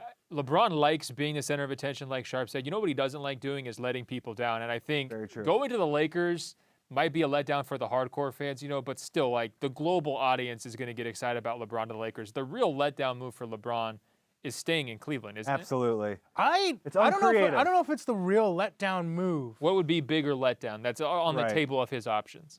I think going to Houston would be the letdown move. Ooh, wow. You don't want to watch him play with James Harden? There's no curiosity? No, it's not about fit. It's not about champion, but that would be the letdown move because the difference between what LeBron has done in the past, and I think to an extent what KD did, is LeBron likes to build teams, right? Like that's what he did with Cleveland. He was like, we're gonna trade for Kevin Love, like we're gonna, whatever. Same thing in Miami. They brought in Bosh and Wade, whatever. LA is that option right now. LA is that option where he can bring in the guys that he wants to play with. Houston would be him going to like a fully formed situation. Yeah. And I think that would be a little of a letdown because it'd be so transparent that it's about titles. But, here's why it wouldn't be a letdown. Counterpoint.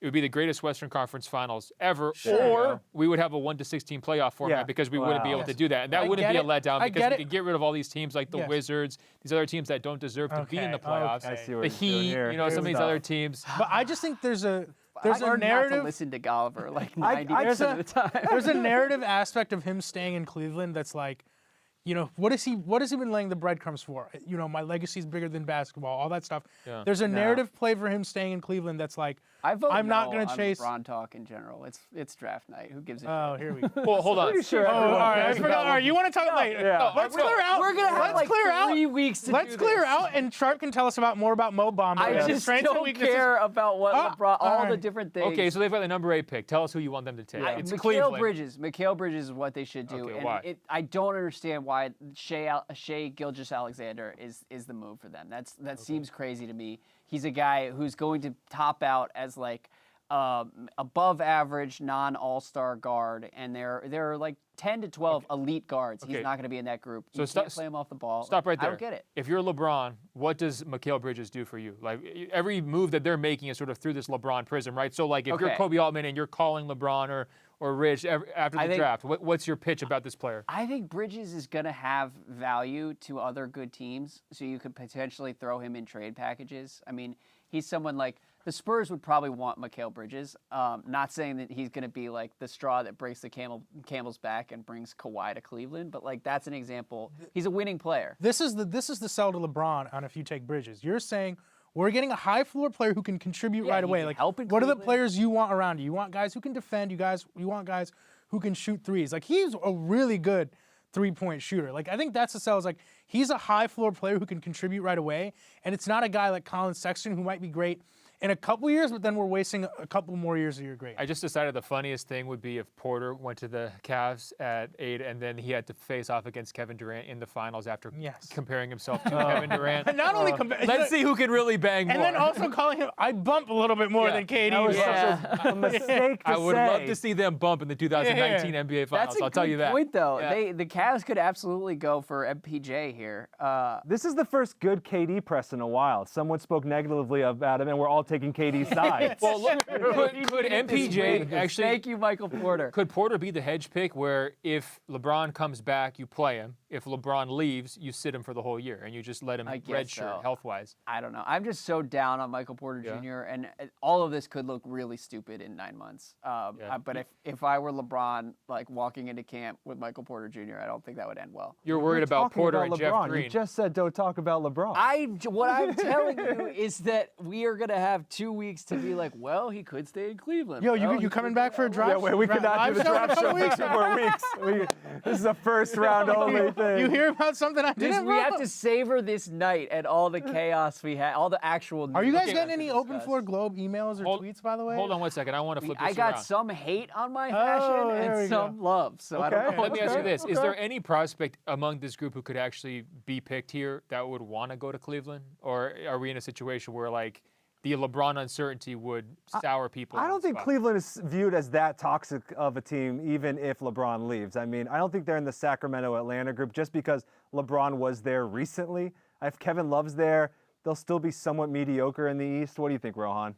Yeah, I mean, I don't think they'll be awful if they, like, I don't think, Dan Gilbert is going to build a championship contender right away. But, like, if they keep Kevin Love, we've seen how bad the East is. Like, they could be, like, not a complete train wreck. I'll just say this. If he's sick of talking about LeBron already, imagine being the guy who gets drafted who has to answer LeBron questions. That's worse than the draft hat switching, is being asked all the LeBron questions. How excited are you to play with him? Is he going to be there? Has he reached out to you? I would love to get an honest, like, Kyrie interview on that topic. Exactly. Right. Because even as a rookie, he was answering all those questions. Completely. I'm sure that's probably the best part about being in Boston for him, is not dealing with any of that. No one's asking him if he looks at LeBron as a father figure. Yeah. I mean, mean, yeah. We've got the ESPN draft show in the background, as you probably do too, and I'm amazed they're going back to Bobby Marks and the board. They roll out the board every year. They're always trying to throw to someone to draw on a board. Why do they do this? Who wants this? Should we do that? Is that our plan for the middle What do you think of they're the doing first on the round? Bleacher Start Live taking show right shots now? at other networks. Someone tell me what they're doing on the Bleacher show real quick. They probably have a board. They probably have a board. They're probably drawing on it. It's Yeah. probably a cool board. Yeah, the Ringer probably has like 20 people at some point. All right, the 8th pick is in. The Cleveland Cavaliers. Who is going to be LeBron's replacement or teammate?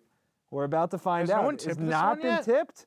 Colin Sexton. I from like Bama. that. I like that a lot more. Than Wow. Gilgeous-Alexander. Tell me why you like this. Avery Johnson likes it. You know what? Didn't LeBron? Is this another thing where LeBron said he likes Colin Sexton, so they picked him? Is he a Rich Paul client? Colin Sexton is definitely the type of player that other players are going to overvalue because like he's that like take. really athletic and aggressive in everything he does. He may not be able to shoot. Which The Jamal Crawford of the draft. He's kind of like he's somewhere between John Wall and Reggie Jackson. And I think that's still That's a good wide player. range. Well, no, it's not though. Your John Wall opinions are complicated. Yeah, I don't know. I think that he's a guy who could be helpful and probably would have been better 15 years ago. Yeah, he's when got a shooting great was less suit. important. I'm thrilled to watch him play in the NBA. I mean, we saw a glimpse of him at Alabama. We know how hard he plays. Like, I do think he's going to be interesting. He does have some weaknesses, but for Cleveland, I mean, it's better than, banking on George Hill for the next couple of years. Yeah, I mean, that was the big takeaway from the finals and even just their whole season. Like, I mean, Calderon, Derrick Rose, Calderon. George Hill. I mean, the options just got Darren so Williams depressing. Ghost, yeah. They stayed so depressing. And so I wonder, like, how many minutes do you see him, like, playing next season? Like, let's say LeBron stays. Like, Right. is this guy Spark is he plug off starting? the bench, maybe? Or is he kind of playing minutes off the bench? You can't have a rookie point guard starting next to LeBron, but he did play with Mario Chalmers, so I guess anything's possible. The one thing that I would say for Cleveland is there's a chance, like, if you are stupid and or crazy, you could watch Colin Sexton highlights and be like, that guy is going to be a future superstar. Well, there's real upside If he can there. play Like, 3 on 5, he can and play in the if NBA. shooting doesn't matter anymore, Yeah. like, I would buy into that. I have a Colin Sexton highlight that I think does prove he's a future superstar. Okay. It's time for another background check. It's time for another background check. Let's look at this clip of Colin Sexton. I think this is him in high school at the free throw line. Let's see the clip. Someone's looking at him. I have no idea what happens here. Oh. I like this. He Staring him intimidated down. the hell out of That's that what guy. I'm saying. Right? How about that, huh? That's like when Golliver looked at me during rehearsal. I just gave him one of those. Yeah. He turned right away, bro. He See didn't how let me that goes smoke. in the NBA. See how long you get away with that. I thought that was a nice little, that was I'm with it. intimidating. I'm with I'm it. with it. There Yeah. we go. They need a secondary ball handler and creator, though, right? I mean, Thank big you hole. for getting us back. Yeah. What does that mean? Like, they miss Kyrie so badly in the playoffs. Yeah. And so, like, assuming LeBron's there, I guess the pitch to him is now you've got somebody else who can handle the ball every once in a while. You know what? I don't know if the pitch to LeBron can really be like basketball centered at this point. I agree. It's got to because- be about the narrative. And If he stays in Cleveland, it's because of that. Yeah, it's got to be like, listen, man, you will screw up your legacy if you leave Cleveland, and the Cavs can't deliver that message. They I don't kind of think just the- have to sit on their hands and Yeah. like hope. For I don't think the Cavs benevolent make a LeBron. pitch, Yeah, exactly. Nah, I don't nothing to know say. what you Okay, can sell. on a lighter note, did he know he was going there? Because his suit matches It the does hat. look good. He well, looks it's good. Bama colors. That's what it is. Oh. Yeah, that Tide. famous So it all basketball worked. program. Guys, let's move on to the 9th pick. The Knicks are on the clock, and Oh. I'm hearing from Madison Square Garden Knicks fans. They're Who sad. They're tipped tragic. it? They're chanting Michael Porter Jr.'s name Yikes. Oh, That's no. at Barclays Center, but God. Don't it is do not that. Michael Porter Jr. It is reportedly Kevin Knox to the Knicks. Oh, okay. What do we So- think?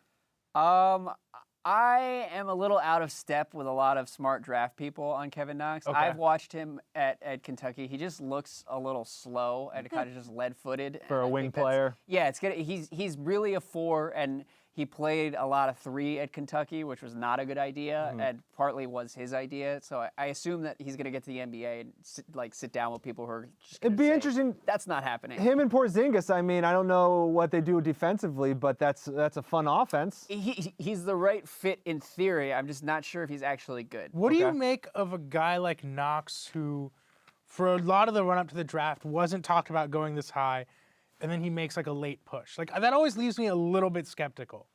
I don't know. I kind of wonder if this is the pick where we officially dub Michael Porter Jr. the loser of the draft. Yeah. I mean, if you make it this far. It's definitely, we're hitting the point where I'm beginning to feel bad. Yeah. Was there any chance the Sixers take him and then let him sit out a year as they've done with 2 other players already? Not a terrible idea. Well, if they bring back Hinkie, maybe. Yeah. Who is running the Sixers is the real question, because there were rumors earlier today that the Sixers were trying to package 10 and 26 And to move Fultz. up to get and Fultz. And Fultz. To move up and take Michael Porter Jr. in the top 5. Which would have Now been he's gonna fall to him. And I would have run off the set if that and happened. I read that and was like, there's no way like a smart person running Philly thinks that's a good idea. But what joke did you knows? make about it on Twitter, which was good? it was a powerful tribute to Brian Colangelo.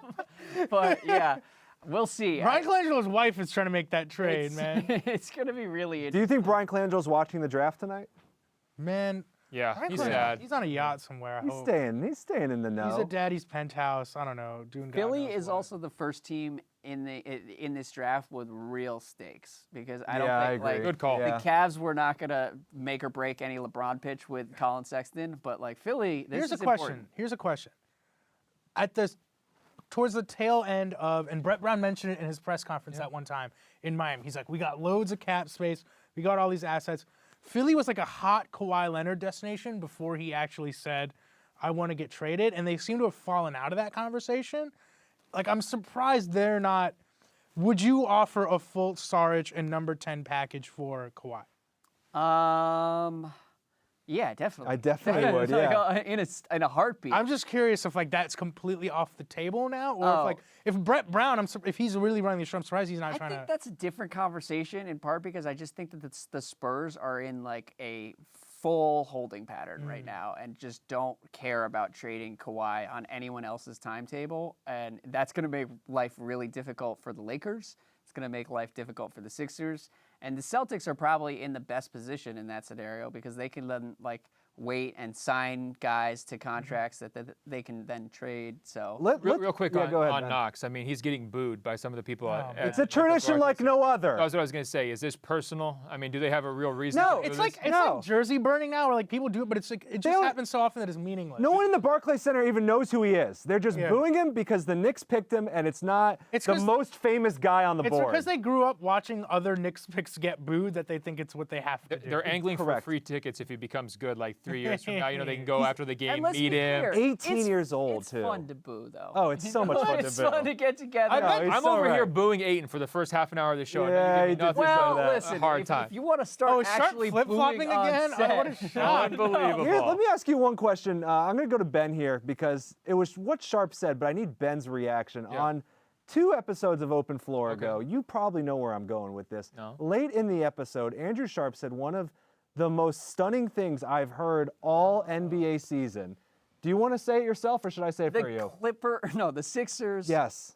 should at least consider Uh-huh. a Ben Simmons for Kawhi trade. They- If Kawhi is healthy and willing to commit long term, I would think about it. Ben, what do you I think? would If you're the think hard Sixers, about would it. you trade Ben Simmons for anyone in the NBA?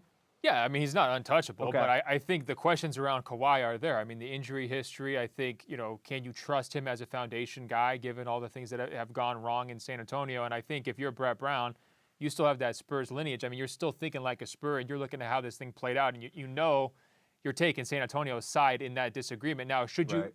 That you is be... the interesting angle. It's a good point. Well, You're right, yeah. they're going to think similar. I'm just saying they should be aggressive in targeting Kawhi Leonard, but they have a lot to trade. Why part with Ben explain the Simmons? Simmons Yes. I think it's a aspect good of it? theory. It's just at some point they're going to have to admit that Simmons and Embiid are not an ideal fit, and one of them, Simmons is best as like a small ball 5 who also like pretends to play point guard half the time. Come on, he took him to the second round of the Yeah, playoffs as a point guard. Are we Come saying, on. good. Are we He's- saying there's no chance already Ben Simmons learns how to shoot ever? Look, I just think you people just don't see it? people are racing into the like Kobe, Shaq, Simmons, Yes. Embiid like split. So you don't- phenomenon. Okay. I You say don't let them be like 25 before we do You that. don't think That's what that I'm saying. there are some issues there though. It's not just some issues. personality. Okay, stuff, okay, it's hold not on. It's not a on-court perfect fit, but look, Okay. there's only one Steph and KD, the most beautiful marriage in the NBA. my Okay, God. there's Hold only on. one like that. Hold Yes, on. there's issues. Neither one of them's a great shooter, and I think that there's some positional questions. they had an awful lot of success at a young age. We shouldn't just take that for granted. Hold on. Absolutely. That's why this won't happen. And that's why it's a hot take buried at minute 65 of the podcast. If you cut to a background check No. now. Okay, 2 things. First of all, you guys are like, we're not even bringing up that like Simmons and Embiid together had the best starting 5. Like they were part of the best starting 5 in the NBA this season. I did bring that up. Okay, Yeah, but what you're he's also using not bringing facts. up is this exact conversation. Like the Celtics Is B this team. exact- Sorry, man. Is this exact conversation we had in the group chat months ago when I was like, yo, they should keep Simmons and Embiid together. They played great, which Golliver's echoing now, even though he was basically calling for the Sixers to play Ersan Ilyasova over Embiid. The like truth a couple months comes ago. out He's like, deep go 5 down. out, blah, blah, blah. Now he wants to give them a chance. Now, he was so ready to bench Embiid for Ersan. He's playing along with the bit. He's trying to be like, oh, Here's the Sharp thing. is so crazy. both No, he of you- knows deep down. Here's what I'd say. It's a good Both- back and it's a forth. thing. Yeah. Both players have flaws. Okay, Simmons, I think absolutely he's going to crunch your offense at times in certain matchups. Embiid, he's got to get in better And even shape. hotter take would be trade Embiid because Embiid, there are real injury questions. Why are you guys already blowing up this team? I'm not. Guys, I'm not. I'm absolutely not. Only, he is. No, I would only what it's consider like. it. Look, Kawhi is a top 3 player. It's not. Oh, He also might he's have like not. a non-top He's not a- 3 he's not a top 3 asset. Healthy Kawhi is. Are Who you are the other confident? 2? Who are the other 2? Excuse me. No, look. I misspoke. Look at Okay. this. He's 4. I'd Okay. rather have healthy That's- Kawhi than But Harden. you You're want him talking on to a a guy who ranks $200 million NBA contract players. or $180 million contract for the next 4 years? Are you willing to make that commitment? Because you have to do that if you're going to trade for him. That's fair. I don't. I mean, I don't really necessarily want to have him beat on that kind of a contract either. It was Kawhi because of who his was. health. It was Kawhi who was like leaking to the media that like he thinks like the muscles in his quad like atrophied. Like that was coming from his camp. Yeah. Where they were talking about his which is scary. crazy, It's right? 100%. Like, I don't want my NBA players to have muscles that literally stopped working. I hear you all the way, and I wouldn't do it if I were Philly. I'm just saying, if you're talking about making a deal for Kawhi Leonard, I would consider giving up one piece rather than giving up like half your team and including the 10th pick here and the 26th. Yeah, you got to protect Markelle Fultz. I would bet on Fultz. Let's advance the Sixers conversation because we know who they're picking. Okay. They are taking Mikal Bridges out of Villanova. So the hipsters here are happy. Rohan, you're really high on Mikal Bridges I here. just think that he is like a great player, not only for like the current NBA, but let's say the game does undergo one of those changes in 2 or 3 years, and we're not only focused on beating the Warriors. He has skills that are just like translatable to anything you want to do, in that he can shoot well and he has the potential to be a good defender. In many ways, I find him to be one of the safest picks in this draft, even if he doesn't have the ceiling of someone like Mo Bamba or, Luka Doncic, whatever. I just think he's a very safe pick. For Philly specifically, that's what they need. Like Robert Covington kind of disappeared in the playoffs there by the end of it. If he can replace that production, or he just gives you another guy He that can supplement that production. exactly. Yeah. He gives you another guy that allows you to be flexible with your they're lineups. pumped. Mikal Bridges' family is pumped. I just think he's a staying very local. safe pick. And low key, they needed help on the wings. They did. I mean, they They really did. like. Let's pause and say real quick. Look at the change. How you're saying how happy he is. Yes. Remember when Jahlil Okafor just dropped Oh the jersey? my It God. looked like he wanted to spit it when The he got Sixers- drafted. The Sixers have come a long way. I think that's a And- nice contrast. But I want to ask you, Sharp, next year's playoffs, Bridges, how many minutes can he play? I mean, is this a guy who can plug in? You mentioned the Celtics B team. They could be right there, playing another series against Boston, potentially to go to the finals next year. Is he going to be a guy who everyone's gushing over, sort of like Tatum, and saying, wow, impact rookie? No, I don't think he's gonna be Tatum level. But part of that is because the Celtics are able to get like the absolute best version out of guys, and it's unfair to ask like Brett Brown to do that. He's just not on that level. But I think he's going to be more useful than a guy like Semi Ojeleye was for Boston. So like, he'll be a factor. And as I was saying about their wings, like they couldn't play Bellinelli in the Celtics series. I was just about to and bring that up. They're going to need guys who are able to give them 15 or 20 minutes, and he can do that. Yeah, their wings went from 100 to 0 real quick. Real quick. I think he could. It was a bummer. By the end of next season, maybe not immediately, but by the end of next season, he could have more value in a playoff series than someone like Bellinelli. Guys, I want to discuss a funny trend that we're noticing because Rohan was right to point this out. Woj is circumventing the NBA rules right now. He's not tipping picks. Let me tell you some of the verbs he's using instead. It's incredible. The Sixers are targeting Mikal Bridges. The Knicks are focused on Kevin Knox. Cleveland prefers Colin Sexton. Chicago is zeroing in on Wendell Carter. Orlando is focused on Mo Bamba. I mean, what's the point of this? What's the song and dance we're doing here? It's so absurd. Just let him tip the picks. It's what he does best. I don't know if Sharp wants to change his opinion for the 9th time on how he feels about tipping picks, but this is the dog and pony show. It's just so silly. Let me ask, I mean, is this thinking too far ahead? We mentioned the Kawhi possible trade talks. I mean, they could also be a player for Paul George potentially. I mean, he doesn't get brought up, but he'd be a great basketball fit there. If you take Bridges, are you saying we're not getting Kawhi or we're not getting Paul George? I think what you want is a team filled with Paul Georges and Mikal Bridges. Oh, so you're saying come here and be the interchangeable lineup? Yes. And that was an against interesting Boston? theory because the Sixers, I believe, sent LA a second rounder last night, and some people were saying they're trying to grease the wheels for a Lakers Kawhi deal, and then they'll turn around and steal Paul George from LA.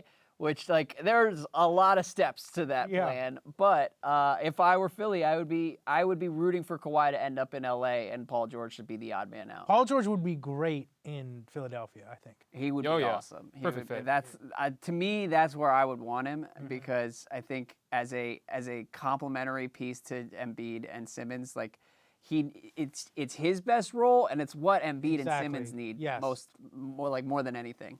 Guys, we're finding out who the Hornets are taking at number 11. The pick is in, it would appear. It has been tipped, or whatever you want to call it, that we're doing.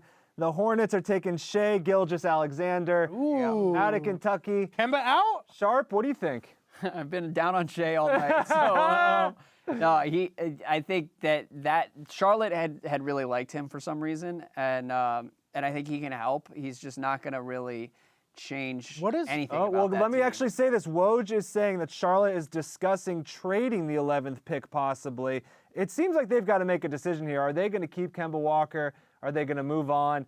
I just don't know if Kemba Walker is good enough to be a foundational piece for this Hornets team. What do you think, Ro? I just think they're in a weird spot. Like, I don't know what blackmail Timofey Mozgov has on Mitch Kupchak. That was a weird move. They're just like desperate to duck under the tax. They should have blown it to pieces this summer. They really should have. They should have tried to get rid of Kemba, if that means you can get rid of Nick Batum too. Instead, so far they've taken on an additional year of salary.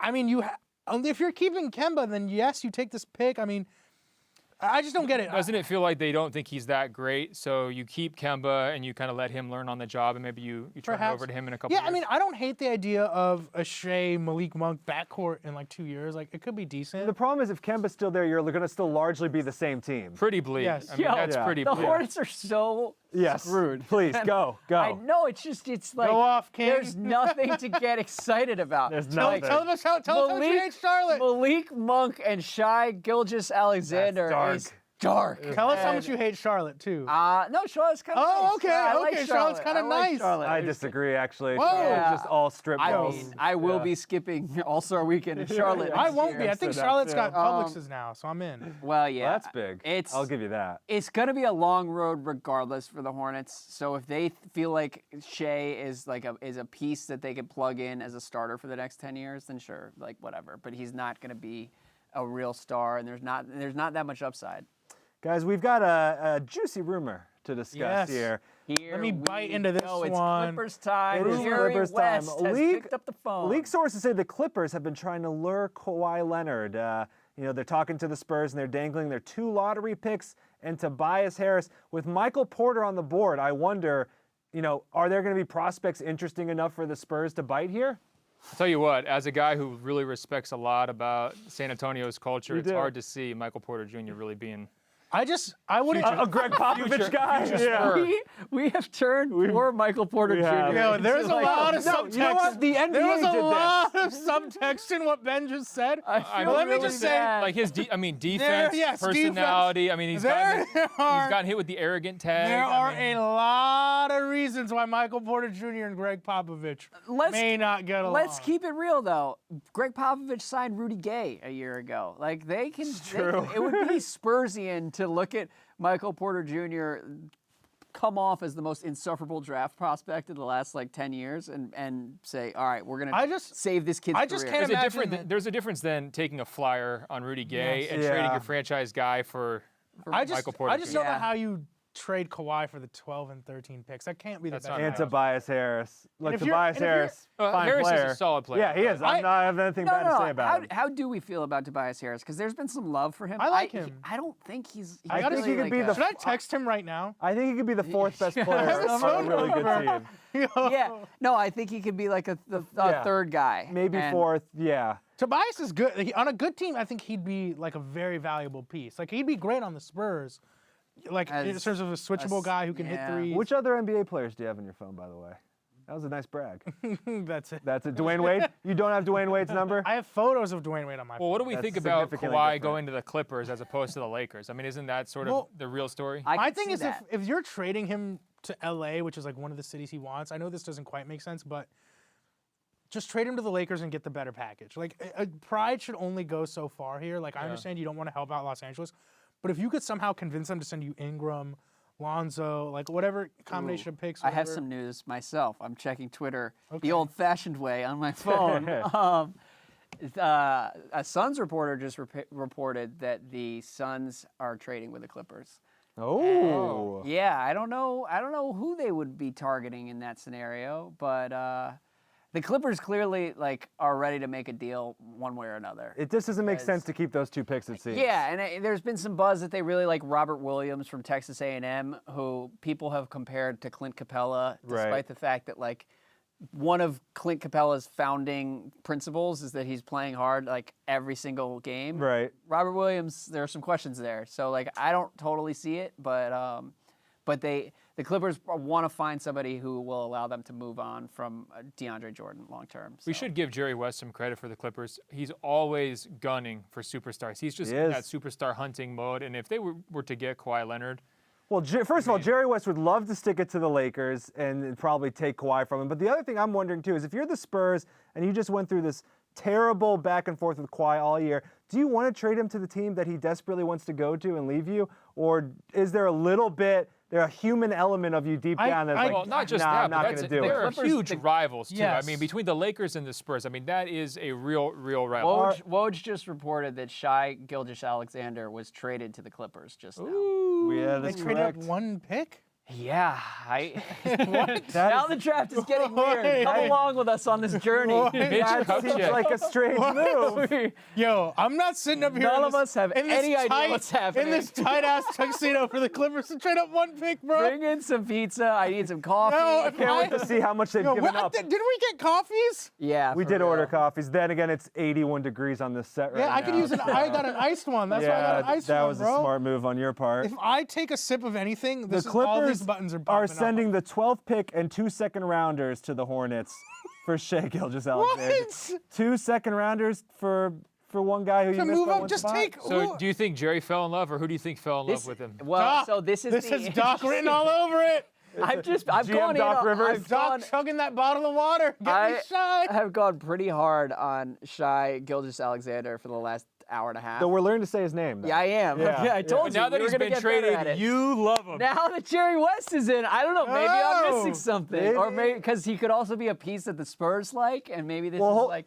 This is one of the best things the draft does, where you wear the hat of the team that just taken you, but you've already been traded. Now you have to give an answer about that team. I love that. It's a rite of passage. It man. is. Let me ask you this. I mean, is he a guy where you draft him because you think, hey, best case scenario, he does turn into a star, he's not there, but if you're the Clippers, that's what you need. You need a franchise guy. You lost Blake. Yeah. Lou Williams is not going to be your sort of franchise player for the long term. Chris Paul forced his way out. You need a new franchise player. I mean, you couldn't really hope for that, I think, normally where they were sitting. I mean, so you just take a high upside guy? Is that what they're thinking? Yeah, I guess. I mean, again, they probably just see something that I don't. I don't see high upside with Gilgeous-Alexander. He's just not really like a fluid scorer that way. He's a really solid he fits with the direction of the league, and that like he's going to be able to guard a number of different guys on the other end. Let me ask you this. I talked to their GM, Lawrence Frank, for a story last year, and he was pitching. No big deal. Just in the trenches. Wait. Lawrence Should I Frank. pick his name up off the floor? I mean, you're out here name-checking players. Got Tobias Harris's number. You want to call him right now? A real sad name. That was a joke. That was clearly a good joke. Wasn't clear. He was completely serious. Unclear. Yeah, I whatever. think you're serious. Regardless, his whole pitch was the Clippers are now this blue-collar team, right? It's like they're remaking them. They're not the Blake Griffin Clippers anymore. Does he fit that mold? Who? The guy they just traded for Shai. Sort of. I mean, he's like, he doesn't fit at all, is what you're saying. I mean, I'm throwing these theories at you for how they could have landed on this trade package because it does feel like an awful lot to give up. I would have just, if I'm the Clippers, I don't know what their plan is. It sounds like they want to bring back DeAndre, which I would just play Montrezl Harrell at this point. Yeah. I would have just taken the two well, best DeAndre's guys. going to opt in probably, which is just not money out there to pay. I would have just taken the two best guys at 12 and 13. Does maybe this make you feel better or worse about the trade? The Clippers are taking Miles Bridges and sending him to the Hornets in this. No, I would rather have Miles Bridges. I would rather have Miles Bridges. You would. And as a Wizards fan, we're approaching the Wizards. Here we Finally, Wizards basketball. I really wanted Miles Bridges. This is what I would have done if I were the Clippers. GM Rowe, okay? Rowe's putting his GM hat on. Yeah. Forget this trade nonsense. All right? No. I'm not about that. You take Miles Bridges with the number 12 pick. You know who you take with number 13? Who's that? Michael Porter Jr. I get that. That's when you have the opportunity to take a risk. You're picking back-to-back. You can sit him for a year. You know, let Danilo Gallinari play like 8 All right, games. well, I hate to interrupt you, but the Clippers are keeping the 13th pick, and they're not taking Michael Porter Jr. Who are they taking? He's continuing to fall. Jeff Goodman is reporting the Clippers are taking Jerome Robinson at 13. They're taking two I guards. love that you're our personal pick tipper. Yeah, yeah. That's what I'm doing here. Matt That's why I'm in the tux. Tipping 100% of the draft picks tonight. Why not? What do you think about that, Sharp? The two Here's guards what by I the Clippers, think. Golliver? Real quick. Porter is now the biggest loser officially. Yeah. For the third time tonight, right? Mark Stein's the biggest winner. The biggest loser are the people who are watching Chris Mannix right Porter now. was going to be. That was brutal. Stop. Porter was a potential was number brutal. 1 pick at this time last year. Yeah. He might not go in the lottery. Isn't that the headline from this year's Do you draft? think? Yeah. Do you think him sliding this far will create a little bit of movement for teams who think, okay, maybe he's worth taking a flyer on? Absolutely. I definitely think so. I think the Clippers should have maybe tried to take He him. is worth. At this point, he is worth. Well, here's taking the a thing. flyer on. Oh my God! If Michael Porter Jr. goes to the Wizards, That will be great. I deserve it. Well, here's the That would thing, be great. They're going to have to choose between him and Lonnie Walker. The Perfect. Nuggets have the 14th pick, and they've been rumored to be interested in moving it. So if there's somebody who wants Michael Porter Jr., They'd have to take Kenneth I don't Reed, want but to. it might Let be me worth just it. say this. Michael Porter is Please. very available. I've been trying to dial back the Michael Porter Jr. hate. Yeah. The last, have you? Is kind that of. what's been happening? I don't want to watch that dude on my basketball team. I'm gonna be really upset. He's if that's the he's move. telegraphing his latest change of opinion right Yeah. here. He's getting ready If for it. Michael Porter Jr. gets drafted by the Wizards, something tells me Sharp's He's starting to gonna shake up that spin it. grease bottle. I can't do it. So Okay, I think we need to let's have a all public- keep our fingers crossed. Public service announcement. Who's ever running the SI Now Twitter account, Yeah. we need to have a tweet that says, everyone tune in to watch I'm Sharp's heart no. get broken on live Your TV. It's reaction. coming up in 5 It's minutes. not good. Sharp, what do you want the Wizards to do? Like what? know- you're so tortured. I feel bad. What do you want? Interesting. Well, so Ben dropped this 2,000-word Lonnie Walker feature today where literally every other line is Lonnie Walker saying something absolutely insane. Yeah, we got a few calls about it. Sounds like a wizard. And so he is in the lineage of Nick Young and Kelly Oubre. Gilbert Arenas and JaVale McGee. Yeah, like Nick a lot Young- of talent, yeah. but also someone that's going to be a little bit frustrating. Like Nick Young and JaVale McGee before they won their rings. You know, and Exactly. they're still learning how to win in the NBA. So I was reading Ben's piece this morning and quietly made peace with Lonnie Walker of the Wizards. And now you're getting blindsided by the potential Michael Porter. I really love don't- this turn of events. I really don't like what the Clippers have done here. So they're going to end up with Shea and Jerome Robinson? Yeah. They're going young in the backcourt. People really like Jerome Robinson. He's kind of in that Kevin Knox category of someone who, 2 weeks ago, was going in the 20s. And now is he was suddenly the a lottery biggest pick. sleeper on Jeremy Woo's mock draft. He shot up the last I know couple this isn't weeks. super important, but they have Teodosic and Beverly who are going to kind of stop. Yeah, him and from Jerome playing a little Robinson bit. can't play defense, so that is. I think that they were in a great spot to have a lottery guy like Bridges, and then you take a chance on Porter or I guess so. How bad are Michael Porter Jr.'s medicals? Like, good Lord, think about how bad they must be. Does he like also chain smoke they're or like something? Rohan shoulders. Try and lift one of your arms up right now. This is as high as it goes. He's not faking it. I can't. Yeah, it's bad. We've done many segments where it's been an issue. Yeah, I don't really like what the Clippers have done, and they were in a good spot to like either make a cool trade or do something, and like you end up with 2 guards. I don't know. Golliver, what's the over/under on the amount of Clippers games you cover next year? Oh, I love the Clippers. Their games are great. They sit me right up front. They're really friendly. I mean, you're buds with the Condor too, right? Oh yeah, That's your guy. He's my homie. He'll get on my Instagram story every once in a while. But let me ask you this: are we ready to say that Porter should have gone back for another year? Nah. Really? I mean, honestly, the way he's fallen, how can you not say that? No. Would it have been worse? Look, he might have a debilitating back issue. Yeah. So if you can get drafted as soon as possible. Like, he's gonna he'll end up going somewhere in the teens, and like, he could have gone back to school and it could have gone really bad. Is there anything positive, by the way, we glossed over this, do we have anything positive to say about Miles Bridges going to Charlotte? Well, doesn't he have like a little bit of Draymond potential? A little bit. Just a tiny bit? A little bit. And that's kind of like the low-hanging fruit thing. Yeah. So there are a lot of people who are like, so you're he's saying, not you're saying the I'm next. basic. No, I'm not. Do you want smoke, bro? I don't really know what that I'll throw this means. wedding top at you. You're clearly a millennial. You're clearly washed. I know. Everyone can agree on both of these things. Miles Bridges actually is a really intriguing prospect, and I would feel really great about if you're taking him number 5 or 6, there's enough holes to be kind of bummed, but at 12, here's another question though. You were mentioning earlier about the Jaren Jackson, Michigan State. Oh, what are they thinking so early in the draft? What's the odds that he comes out and it winds up being the better player? I think when it's all said pretty and done? good. Like much higher than they should be considering the difference in their draft spot. That's what I meant. Yeah. And Miles. The main question with him is like his shot went in college, but might not actually be good. And we've seen that with like Josh Jackson. Real quick, he also looks just like this dude who worked at my favorite burger place in Evanston, that's good stuff. Which is really important. Great. Shout out Edzo's, baby. Thanks. He can maybe learn from Marvin Williams, a guy who was taken at number 2 and does similar things. And Marvin Williams ended up being viewed as a disappointment at 2, but if you get a guy like Bridges at 10, maybe it's not such a bad thing. What a mentor. Great. A mentor. Guys, Madelyn Burke caught up with Miles Bridges on the red carpet. Maybe he talked about friends, maybe something else. Let's find out. I didn't peg you as a cat guy. I thought you would be more of a dog guy, but you're a cat guy? I'm just an animal guy in general. I mean, it was easier to get a cat when I was in school. I'm going to get some dogs and probably some exotic animals. What kind of exotic animals? I don't know. Yeah, I got to look. I want a sloth, though, for real. Sloth. That could be an interesting one. He's thought about it. You could tell by the way he said that. We should get a sloth on the show next year. He is considered a sloth.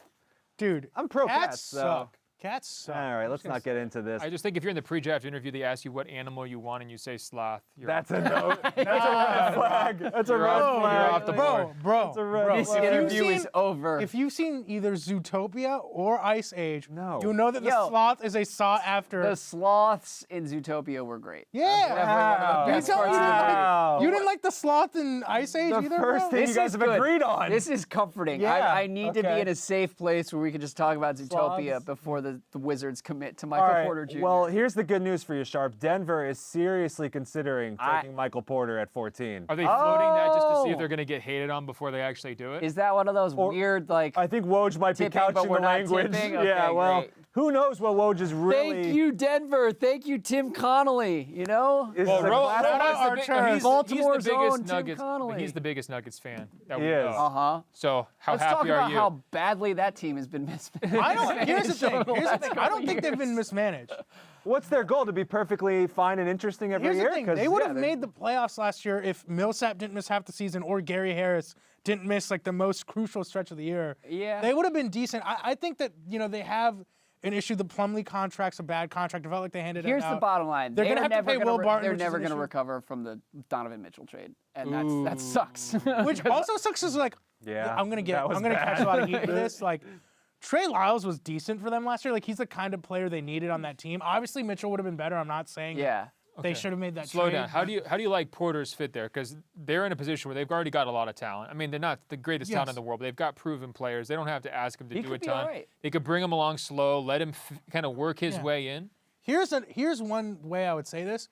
if they can't afford Will Barton this summer, I mean, their management has said they're willing to pay him, and they'd have to probably go in the tax to pay him. They're He's not gonna pay decent. him. He's decent Will Barton insurance.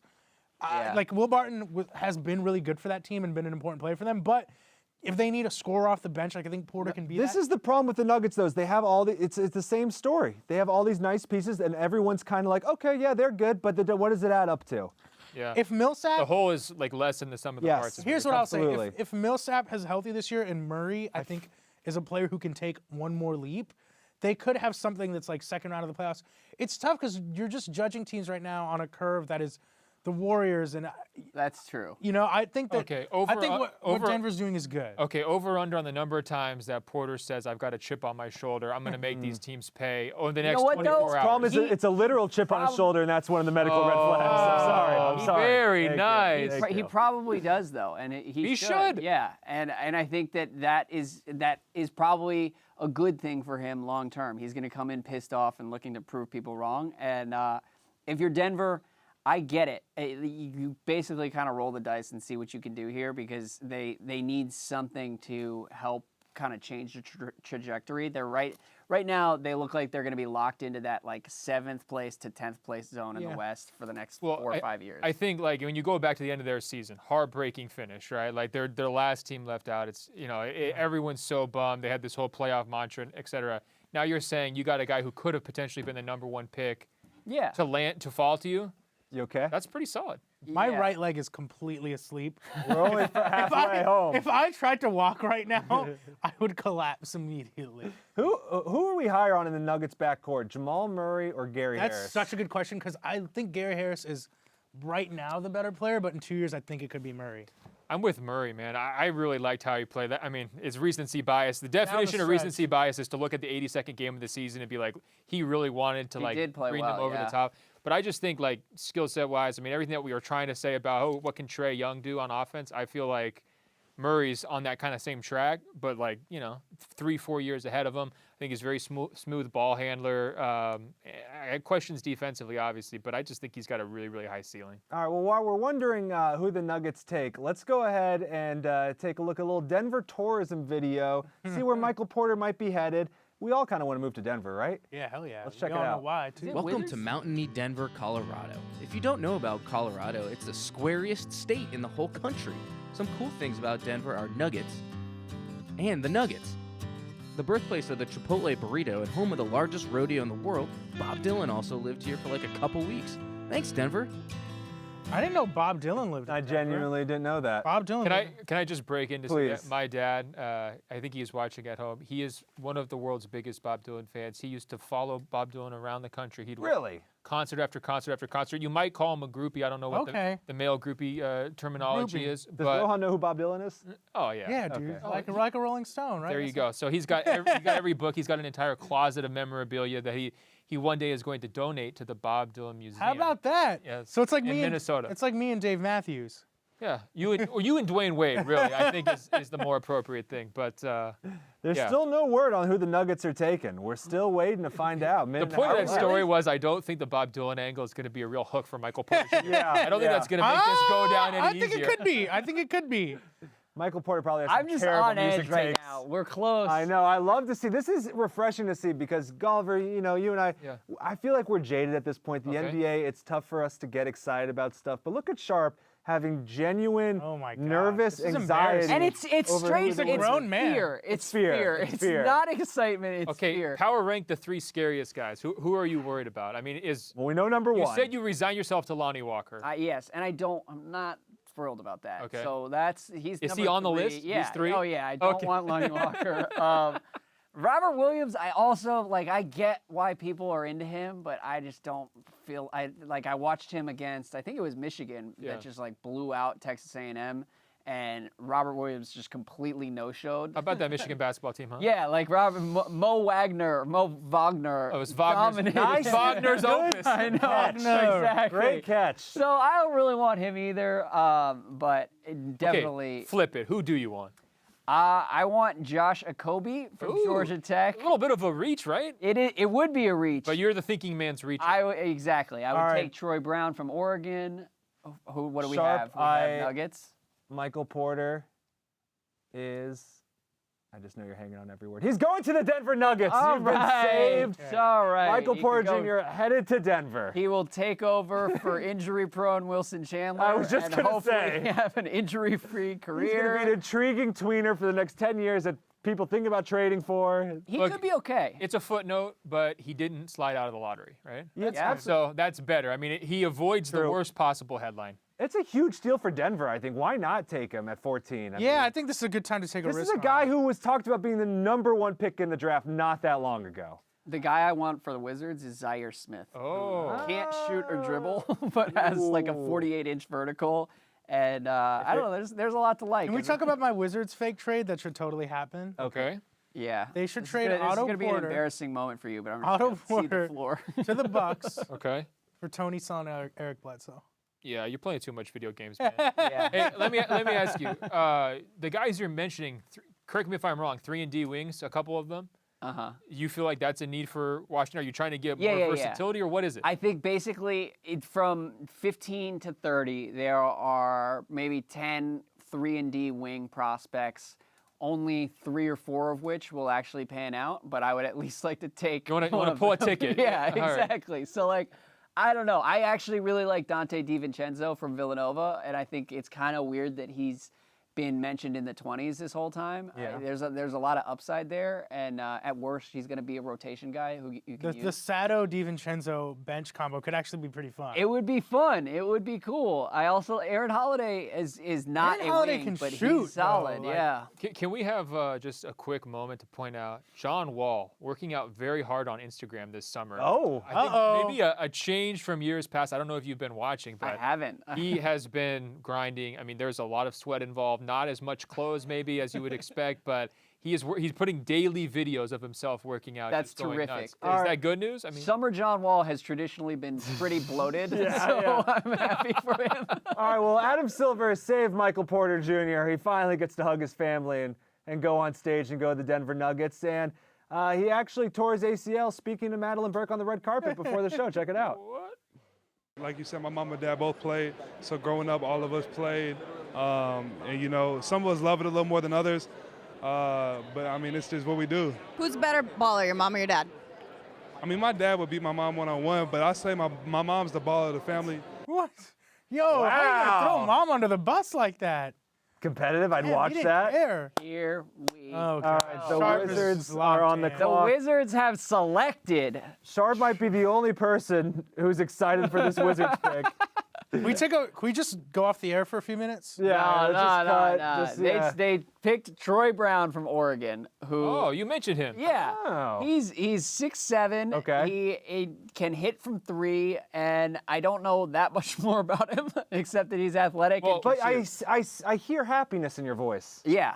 Well, because it's not Lonnie Walker, right. and it's not Michael Porter. I wish it's it a was Lonnie relief. I mean, Walker. it's not even happiness; it's just relief. It's right? relief, yeah. I You think avoided he's potholes. a solid. He can be a rotation piece, and that's probably all you were getting at. I'll say this. I mean, how many guys on Washington's roster under their strengths have listed unselfish? Not many. So I think he's bringing a lot to the table from that standpoint. And I do think when you're playing with their personnel, I mean, guys like Wall, guys like Beal, they're going to have the ball. You need guys who can play off them and fit in around them. And Yeah. Well, Jeremy Woo's weaknesses on Troy Brown, they were questionable shooter and passive on offense. Right. This is well, not great. We've been down that road. Passive on offense is familiar. That's a I've terrible been watching weakness. Otto Porter for the last look, 3 years. passive on offense basketball. is not the worst thing in the world. They've got a couple guys who are a little too aggressive on offense sometimes. This is Yeah. Him true. and Kelly Oubre just gonna be bricking threes. all Yeah. night. No, he is an interesting project, and I think Sharp's already talked himself out of it. no. He was like, oh, and then he's like, We get the whole emotions, the whole roller It coaster. started to hit him right there at the end, where he's like, He's kind of like a Ferris wheel. You know, Yeah. He starts at the top, then he goes here, then he goes here. You get the different viewpoints. Oh, he hits at my every single point on the God. spectrum. The offseason offers optimism for all, though. You know, it's sort of not that much optimism, a little but bit. you know, you still have Mahinmi's deal on Yeah, there. let's be real. Oh my! Did you Give hear me the an big idea. yawn news the other day? No, what about it? He's opening a Steak and Shake in Paris. Good for him. I'm Good for glad him. he's investing That's- his money. Jan That way. Mahimi, that's what happens when you get Oh. $70 million. You know what? Steak and Shake is great, by the way. I am with you 100%. There are some When the high-class Wizards- steak and shakes. when the around. Wizards drafted Jan Vesley and you saw him make out with his girlfriend, how hyped were you in that moment? You know what? You know what's upsetting is Jan Vesely is currently doing really well in Europe, and could have done really well with a different team. So he would have been great in the modern NBA. It's a sensitive topic for me. I was pretty hyped though. That was a nice moment. Yeah, what's really depressing is he probably could have helped you in the playoffs, right? Yeah, absolutely. Yeah. But hey, we don't have to get too real. Who's the best player, like, you're realistically dreaming you could land as a free agent or in a trade this summer? Be realistic, don't be crazy. And they're not going to be in the mix for, like, the A-list guys. But do you have any targets in mind, dream scenarios? No, I think the dream scenario is finding a way to move Mahinmi and move Gortat. Addition by subtraction. Yeah. That is a dream scenario. Well, let me ask you something, because I know that you're obviously not high on my fake trade. But does it make sense for them to keep Wall, Beal, and Porter moving forward? It may not. It may not. My thinking here is this, and it's not that exact trade, but those are 3 very high-paying deals. Yep. I think you've seen what their ceiling is to an extent. Like, it's second round in the East, maybe a run to the conference finals if, like, LeBron isn't in the conference anymore. Like, do you want Porter as your third star, or do you want more flexibility moving forward? That would be my case for trading Otto, who could fetch you, like, future value and, like, short-term relief. I'll get to that in a second. My real dream, as I'm thinking this through here, is if they can trade John Wall for Kemba Walker, I would be 1,000% in. Really? And the Hornets right now look like they're capable of anything. Yeah. So that's a call I would make. 1 for 1. Yeah, and I mean, just from a salary standpoint, I mean. Yeah, it's strictly a salary thing, but also I think Wall he's not the right guy, and unfortunately they're like very pot committed right now. Well, here's so what if you you should could get do. out of that. Here's the strategy. You need to get on Twitter and start tweeting out these videos of him working out. Maybe you can at Mitch Kupchak. That's what he's doing. He's working out for MJ, right? Oh, okay. No, I love and then that theory. To your point though about Otto, I think if the smart basketball play is to just run it all back, because Otto is really solid, and if they're healthy, they're a 47 win team, 47 to 52. So you can do that.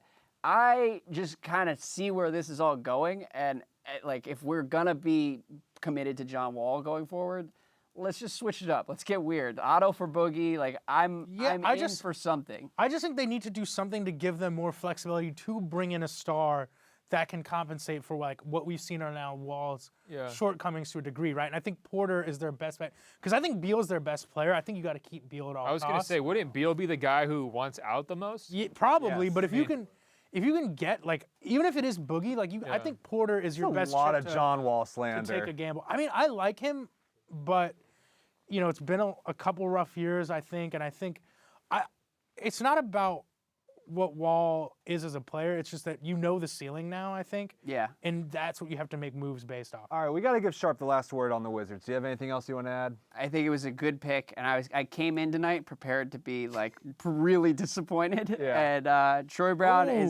is one of 5 guys that would. Can I talk about a tweet real quick? Yes. Yeah, go Joel ahead. Embiid. This one's probably for you, Ben, since you like trash talking big men all night. All right. Embiid, don't compare Ayton to me either. I play defense. See? Thank you, Joel Embiid. First big test for DeAndre Ayton, too. Let's go. We'll see where it goes. Embiid took a photo during a playoff game with Mo Bamba, so he's obviously Team Bamba. Embiid needs a rival. He needs a positional rival. It's not Hassan Whiteside. He's out there looking at Whiteside, Drummond. It really was Whiteside until he ended his career. The bargain. It's funny because, like, Whiteside's best game of the year came against Embiid when he was, like, actually trying one night, and then, like, that quickly went south. Yeah. Ayton maybe could be a good rival for him. He needs someone. Ayton doesn't want it. Let's move it on. I'm telling you, Ayton, he doesn't want it with him. It's funny. Let me ask you a question for real, because you talk about Ayton with this. Do you think Embiid truly loves basketball? Yeah, I think so. Yeah, absolutely. I mean, like, I think he would. But he's a similar story, right? He started playing later in his life. But I think when you go through the amount of traumatic injuries and the long-term absences from the game, if you don't love it, you're still drinking Shirley Temples. You still weigh 325. You know what I mean? That's fair. That's fair. All right, guys. Well, maybe he just wanted to get to his second contract. The 18th pick. It worked. Yeah. The Phoenix Suns are once again on the clock with the 16th pick. Sorry about that. And they took Ayton with the first pick. Who would you target on the board still? Who's left right now? DiVincenzo. DiVincenzo's on the board, and spoiler alert, it appears that they might be taking him. Oh, wow, they took him. How about that? Going 18th to the Suns. That's a nice little haul for the Phoenix. 16th, sorry, I keep saying 18th. 16th, that's a nice haul. I don't hate it. I don't hate it at all. I'm surprised he's going this high now, where it's like, one game. This is what it, yeah, this like he had a great championship game, right? No one was talking about him all year in terms of prospect. And, you know, credit to Jeremy Woo. I think he called this a little bit one of the biggest movers up because of, like, his performance at the Combine. He had a great Combine. He measured well. He played well. I'm always a little wary of the guys where it's like, I remember Juan Dixon. I was like, yo, this guy's going to be a stud. Yep. And then, like, what happened, he's right? definitely Sharp's hearing that. Blazers legend, Maryland legend. I mean, Shabazz Napier, right? Same thing. You know, one big difference between DiVincenzo and Shabazz and Juan Dixon is, I think, athletically. 100%. Yeah, he's an NBA athlete, and if there's a knock on him, it's that he didn't produce as much in college. Right. And so, you know, he's a gamble, but I would bet on the athleticism. Well, here's something about Dante DiVincenzo that worries me, okay? Take a look at this photo. Tell me what you guys think, because I think this is a huge difference between him and, frankly, everyone else in the world. If you guys could bring up the photo that we've been talking about. Background check? Look at how he holds a pen. Look at that grip. What's That's going on there? legitimately troubling. What is that? Look at that spotlight on it. What is that grip? Maybe it's to protect the shooting hand. What's going on there? Explain yourself now, Sharp. You know, I have a really good friend who holds a pen exactly that way. He's a doctor, and he's pretty smart. So But don't they always say doctors' handwriting is like terrible? Yeah, so I don't know. Maybe is it Dr. DiVincenzo should Julius go to med Erving school. and you have his number in your phone? No, sadly. I'll say Reggie Miller. Dug really deep for these, man. I know. I can't call it a background check everyone because Sharp gets upset. Let me say this on Dante's behalf. I once got Reggie Miller's autograph on a book. He signed it with his left hand to preserve his shooting hand. Get out of here. Oh, wow. That's lit. It's a pro move, maybe. Wow. Okay. But the guys who don't get tattoos because their arms are only for buckets. Strictly for buckets. Look at Rohan. Does he have any tattoos? No tats, no. maybe. Good for you. Strictly for crossover TV. He stays good. Well, what do we think about the Suns? I mean, Ben, you usually, hand out grades. What do you give the Suns haul of Ayton and DiVincenzo really now? exciting. Great work, guys. Yeah. No, look, I think I've tried to poke as many holes as I can into Ayton. This draft will not be defined by what they did here with 16. I think, if they're betting on upside and saying, hey, athletic tools, this guy can turn it around, shot-making ability, he can play off book or whatever it might be, their entire team right now is hooked for the next 5 years, in my mind, to Ayton becoming the best possible player that he can be. And I think that will determine their future with Devin Booker. Does Booker start to get tired? He's already made noises about, kind of like what's going on here. We want to win, tired of tanking and so forth. They need to turn the corner. And the guy who's going to turn the corner for them, I think, is Ayton. And I love that Joel Embiid smells weakness. Smells fear a little bit. Yo, Joel is still tweeting, by the way. Can we monitor Ayton's Twitter as well? We because will. I want to see how he responds. Do you anticipate him clapping back? So we know. I don't. If he and I responds wouldn't, with the actually. crying emojis, night, like the crying, laughing emojis, and tries to get in on the joke, I'm going to be very disappointed. So All right, Embiid said, don't compare me to Ayton, I play defense. Draymond put a bunch of crown emojis and said, you got the crown, man. And then Embiid quote tweeted and said, #strive for greatness. Yep.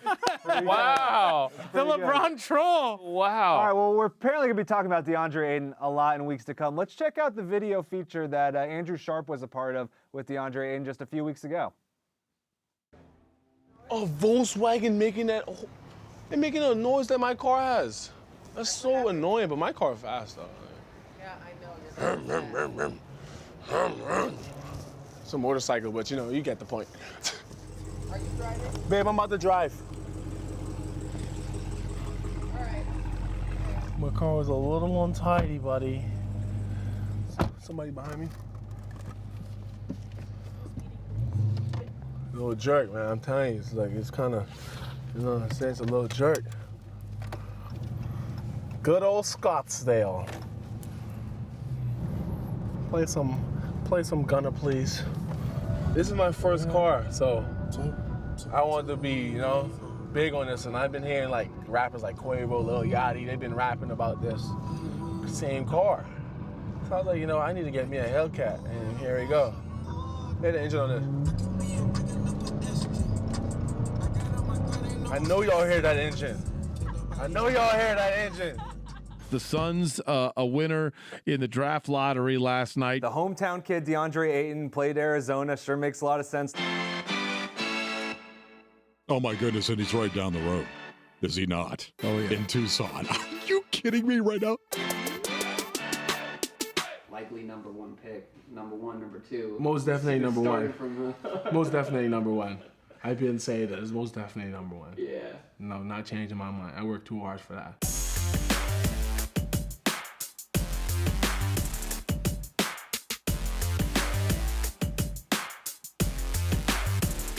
But defensively, he really needs to improve. Right now is not the shot blocker that his frame and athleticism suggests that he should be. Ayton doesn't have natural shot blocking instincts. He sometimes lacks effort on the defensive side of the court. What's your reaction? I mean, when I hear stuff like that, it's a joke. On the defensive end, I was like the starter engine for them. And Ayton gets his second block tonight. Literally does everything on the court, and he's just getting started. And there is Ayton showing up. You heard me talking mess about him not being a shot blocker and wanting to shut me up. When you see me play, I'm guarding guards. I'm getting on-ball perimeter shots. I'm blocking shots like that. I'm not in the post as much, and I don't think they recognize that. No way. So get that out of here. Scout report from UCLA in college. Wants mid-range, likes jab step, facts, tough defender, shot blocker. So what do you got? Who asked those questions about me not being a shot blocker and a defender? You got the team saying I'm a shot blocker and a defender. Who's like, so what is going on? I got here April 27th. This is my first time going through this process with somebody like this. You know that you have a draft and then summer league along the way. So those are just steps in our process. Those are just phases of what we're building to, but the end-all be-all is training camp. Man, but get to the NBA, obviously we're going to bombard you with way more information than you probably need. This is our walkthrough, so we're walking through the dive because this is what they killed us with the first time. So we give you all the notes, all the preparation, and you go into your exam and kill it. That's a cheat sheet, man. Exactly, and at the end of the day, if you forget the coverage, just be athletic and big and go block some shit. Get him and you think, oh, he's a big guy, but you know, then you start working with him on his shooting stroke and he steps out and makes 17 threes in a row. There is no analytics for a player like him. They haven't seen anybody like this since Shaq walked through the league. And if you took Shaq and gave him a three-point shot, what would he be? Took Spanish and Milgram, I learned one thing.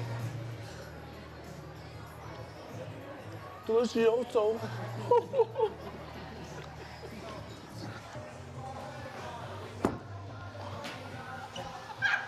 Hold on. Hold on, let me shake it out. I mean, off the court, DeAndre, you have the genuine, funny, caring, yeah, very funny DeAndre. Keep your head down. This is the wrong club, come. This is Mary, one of our lead instructors here. Where'd it go? Back fence. Where is that? I feel like I'm at the free throw line, yo.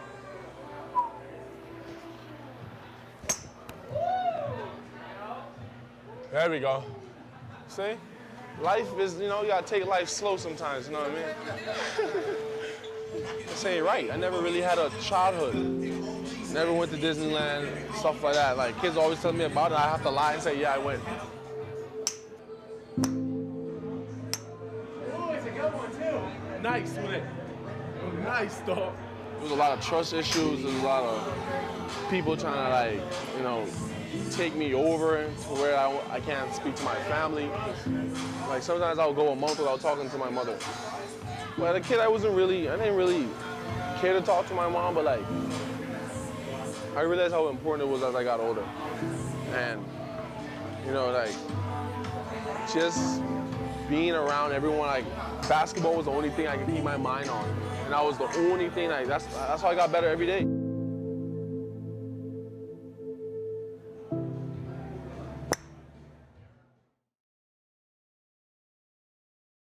Okay, wow, what guys. a beautifully produced video that was. Andrew, great work. Andrew, man. It was he really cut it cool himself. to see. He did all the music. You did that all on your Spent MacBook? weeks in the editing room. I mean, a huge star like that, and he was so comfortable around you. No, shout out to Steve Rom, though. They That's did a true. really good job with that. All right, guys, I've got all kinds of breaking news for you. We had our first batch of fake news on Twitter tonight. The Suns did not take Dante DiVincenzo. They took Zaire Smith.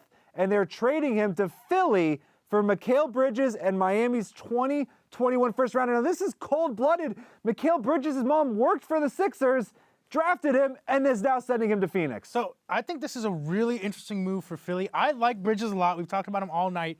I think that's a great pickup for Phoenix that they're getting Bridges. The good thing Philly did here is that Miami 2021 pick. What's interesting is earlier this week, Ryan McDonough called it, I believe, one of the best assets in the league. They're thinking the one and done is going to get rid of that year, okay? So you're going to get something of a double draft class potentially with a great college freshman and high school prospects analysis going into that class in 1 year. So that's actually a very valuable pick. I mean, who knows what Miami's going to look like in a couple years. So if that's in some ways a Sam Hinkie special, picking up that really future valuable draft pick, I just don't love the idea of giving up Bridges, who could have been a good great fit on Philly. Sharp, you love TJ Warren, I know, a fantasy stalwart of your team. What do you think about Bridges, though, and Ayton going to Philly, or going to Phoenix? I think it's a big win for Phoenix. I think, they have sucked for so long. And Bridges, the number one selling point with him is he's a guy who's going to be able to come in and play like winning basketball. Absolutely. He's going to be able to guard and hit threes and stay out of the way otherwise, right, which is actually really valuable. Right. And so I think as you look at this team, to be able to come away with a future star in Ayton, possible, and a real he's going to be really good, at least statistically. Yeah. Oh. And then Bridges. Interesting. What else do we care about? You know what? Alex Len was not even good statistically, so it's a step in the right direction. There's a difference. There's a difference. It's a step in the right direction. I agree. He's That's going to be this better is. than Len. But don't you think maybe it's impatience from the owner a little bit here? Like, you get the opportunity to get Ayton. You know you've had all these locker room issues, and you've been bad for years, like you just mentioned. Now is the time to be impatient. Yeah, you trade that future first-round pick, the one that you're saying is potentially valuable. You're parting with that to say, let's speed our timeline up. The owner has got to be sick of it. I mean, he came out at the start of last season, Sarver did, and said, hey, we think we're going to be, making some serious noise this year. 3 games later, he fired his coach. Right. Then they have another coaching search. He gets a first-time head coach because they can't get a bunch of other guys to go there. To me, he's sort of hitting the fast-forward button on the rebuild a little bit. So let me ask you, though. How do we feel about this on Philly's side? That's because exactly that's a lot more interesting. Not just that, but this is a really ballsy move for a team that doesn't have a GM. Like, Mikal Bridges was a safe pick at 10. No one was going to bat an eyelash. Now they're trading him. They're getting Zaire Smith, a guy who's way more of an unknown. What do you think? I don't like the move for Philly because I think what they should be looking at right now is just, I think Smith's a little bit too much of a project for where they are. He is. If you buy into his upside, he was worth it at 10. Yes. So in that way, they flipped him and got. If I'm Philly, I'm just selling out for shooting at this point. Yeah. And I think that's what Bridges was. So we were wondering who's in charge in Philly. I mean, Colangelo, he's got ties to that Suns franchise from the past. Is it a coincidence that these are the 2 teams that make the trade? Are we saying? Well, I think the Colangelo is Dad in charge? Do you think Dad's in charge? I think they've changed the locks at this point with Jerry. Really? Yeah, they've absolutely. changed the password. There's no way that bond is broken. I don't know what his role is, but he's not making the call. I rarely see Ben happier than when he's ripping the Phoenix Suns, and I've got some ammunition for you now. All right. It appears that was not completely fake news. The Suns made the trade call to the draft pick call to Dante DiVincenzo to tell him they were picking him, and then they made the trade with the Sixers at the last second. Perfect. Flawless execution. Do you call back and apologize at that point? Though, do you change your number, turn your phone off? What's the move if you're the Suns GM there? That is even more of a win. Like, the fact that they were able to undo a draft pick is great. I like DiVincenzo. I like Bridges more. Next level. Wow, amazing management. No, but really, how do you repair that? I mean, what do you do? Who cares? You it's have done. to do something. What do you mean? Do you repair you think Dante's happy to not be a Phoenix Sun? Do you think he just got saved? Whoa, is he going to go to the Bucks? He's about to be a millionaire somewhere else. So yes. Let's just go ahead and make the transition. DiVincenzo's going to the Bucks at 17. He didn't last long. I don't know how I feel about that. Giannis needs some. We're very protective over Giannis. But he's a shooter. This is a shooter to surround him with. We thought they should draft Giannis' brother, though, just to keep Giannis they happy. should definitely get him at some point, whatever it takes. Well, there's reports that they're trying to get rid of Delly. Yep. In which case, this might be that's a huge move. Well, in that sense, that I like this trying pick for a while. Yeah, I mean, if they can unload him, I think they have with Brogdon. Are you just saying that all white guys are interchangeable? Is that the? He's not trying to say that, but don't you think Took that us 17 picks, but we're here. No, didn't we feel they needed more shooting all year. I would have taken Kevin Huerter, or I'm not sure how to pronounce his name. You think ours are actually silent? You think we are? Yeah. I think he's going to be kind of like a Joe Ingles type guy, and Joe Ingles would be amazing on the Bucks. Well, I am saying all Apparently it's white pronounced Herder. Herder. I Just a would have straight taken Herder. Kevin Herder. Kevin Herder. They have a new coach, Coach Bud. I mean, Yeah. don't you think he's trying to space things out as much as possible around Giannis and try to modernize them a little bit? I do think that, yeah. And DiVincenzo's good, and he's going to be able to guard. And that. Let me ask you a question: is Giannis on the Bucks after this contract? Ooh, jeez. No. Really? Whoa. No, he said it so quickly, too. It's so depressing. Wow. I feel bad. I think everybody loves Giannis and has really enjoyed watching like 100 times more Bucks games the last 2 years than they had in the previous 20. But he's not on the Bucks. So you don't think the Bucks are trying to make this a big thing? They're building the new arena. Yes. They're spreading this narrative that they're a startup company. They're a smarter NBA team. They're looking at things differently. They're trying to build around Giannis. They're really trying to push this though. They're doing everything they can to keep him. You're saying there's nothing they can do. Here's the thing with Milwaukee. I think you have to be both lucky and smart to like be really elite at this in this era. And the Bucks got unlucky with some of Jabari's injuries, and he just hasn't really panned out. And then they haven't been smart. They haven't used their other picks and there are 3.5 really good players on that. Ben, I mean, the Eric Bledsoe trade was a huge disappointment too. What do you think? Which was a smart move to make at the time. I mean, I thought it was an okay move. He just kind Definitely. of came apart in the postseason. You never know how he's going to do that because he was down in Phoenix just languishing for years and years and not really developing. I mean, I think if you're Milwaukee, fast forward a year, if they don't win a playoff series, we're all sitting here doing this show next year talking Giannis trade scenarios. It's sort of like the Kawhi. So they're on the clock, and I guess the question that they're going to be judged on with this draft is how much does he help them in next year's playoffs? Is Dante a guy who can give them minutes? And I also think that if they make it to the title game, he'll be good. The reality is that Giannis is going to be one of the 5 best players in the league, like possibly as soon as next season. And it's going to look increasingly strange to watch like Durant and Steph on the Warriors and LeBron surrounded by whoever he's with. And then Giannis is with like Tony Snell. Do you think there's and Chris Middleton's good, but he's just not good enough. Is there a move they can make with Middleton to get someone in? I think they should be trying. I think that would be a call I make to the Spurs like every day until Kawhi ends up somewhere. Yeah, I don't know if they need to do that to push that button this summer. I just think we know you think Middleton's a superstar. Well, he was. He was one of the best players in the playoffs. We can say that for sure. I mean, didn't really miss a shot in the entire first round. But the Bucks trade DeRozan. No. I think they're short on trade assets. Number one, and I think number two, there's going to be an uptick in their wins next year based on functional coaching. I mean, when you're looking at Joe Prunty versus Brad Stevens, and look, this guy loves Brad Stevens. I mean, he would speak for 2 hours straight about Brad Stevens if he could. He's like that coaching matchup.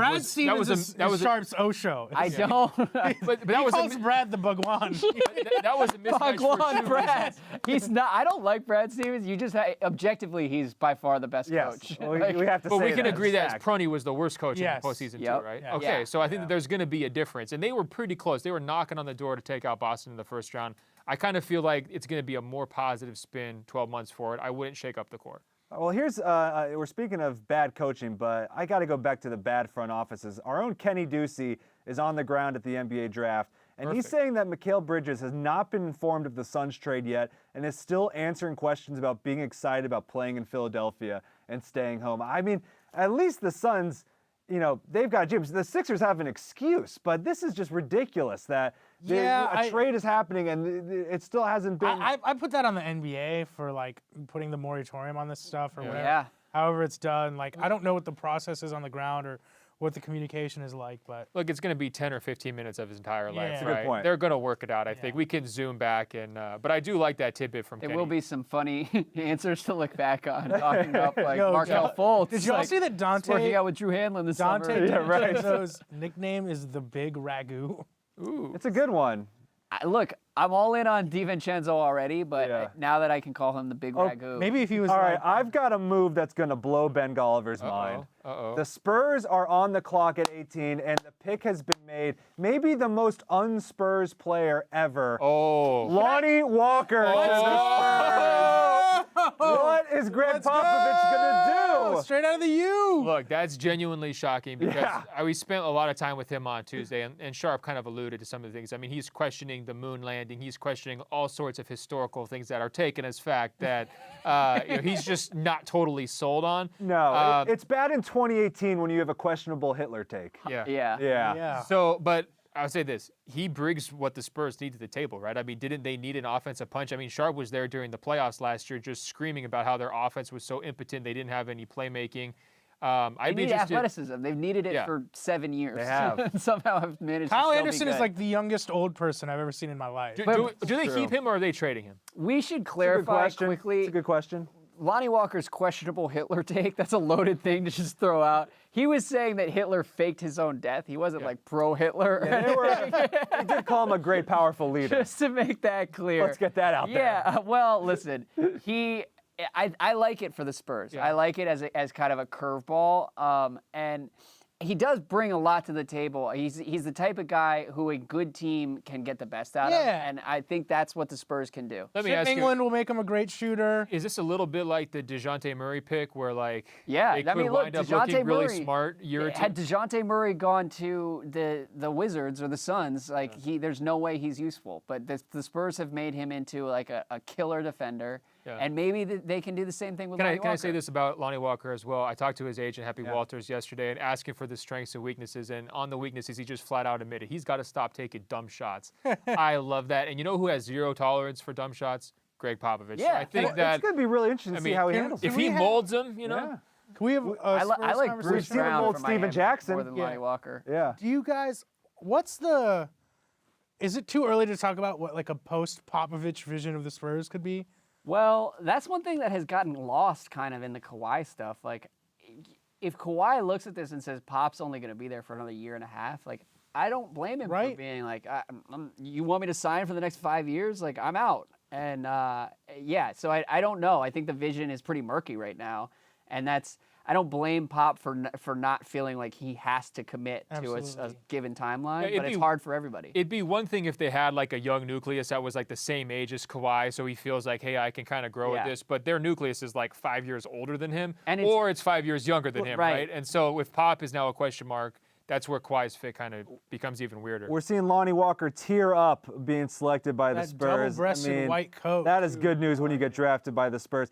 So he told me yesterday actually that he was going to practice stretching his face so that he wouldn't cry because he was worried about it. But I should also say his agent said the dream scenario, the dream fit was San Antonio. Wow. And I was confused.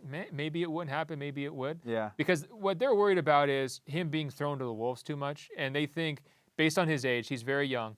They want him smaller role, off the bench, do what you're good at, and work on the rest of your game. That's sort of been San Antonio's MO here in the past. He reminds me of Iman Shumpert. Well, the hair, too. The hair really is like a dead giveaway. It's hard to look away, yeah. And, Iman Shumpert, had he gone to the Spurs, could have been awesome. I'll buy that. So, we'll see. I'm not sick of Lonnie Walker conspiracy theories yet. I'm pretty close. I'm pretty close. Let's see if we are after this latest clip. Guy in the league, Kyrie Irving, who says the Earth is flat. What do you think?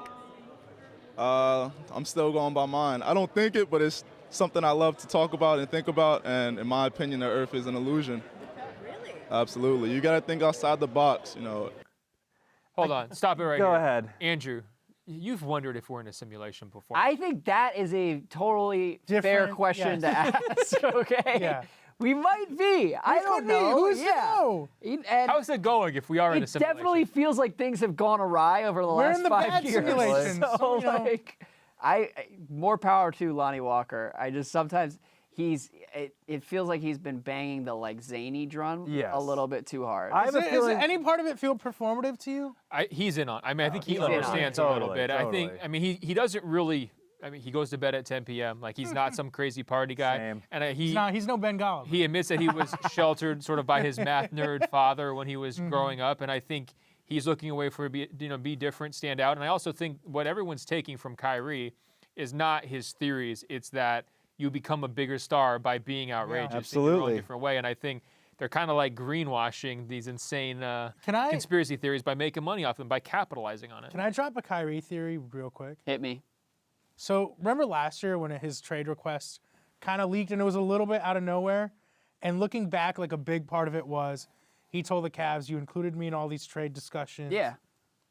Is a similar situation happening with the Kawhi stuff? Like, is it possible the Celtics are talking to the Spurs like right now and they're like, yeah, we'll give you Kyrie, and a month from now, Kyrie's like, oh yeah, well, trade me.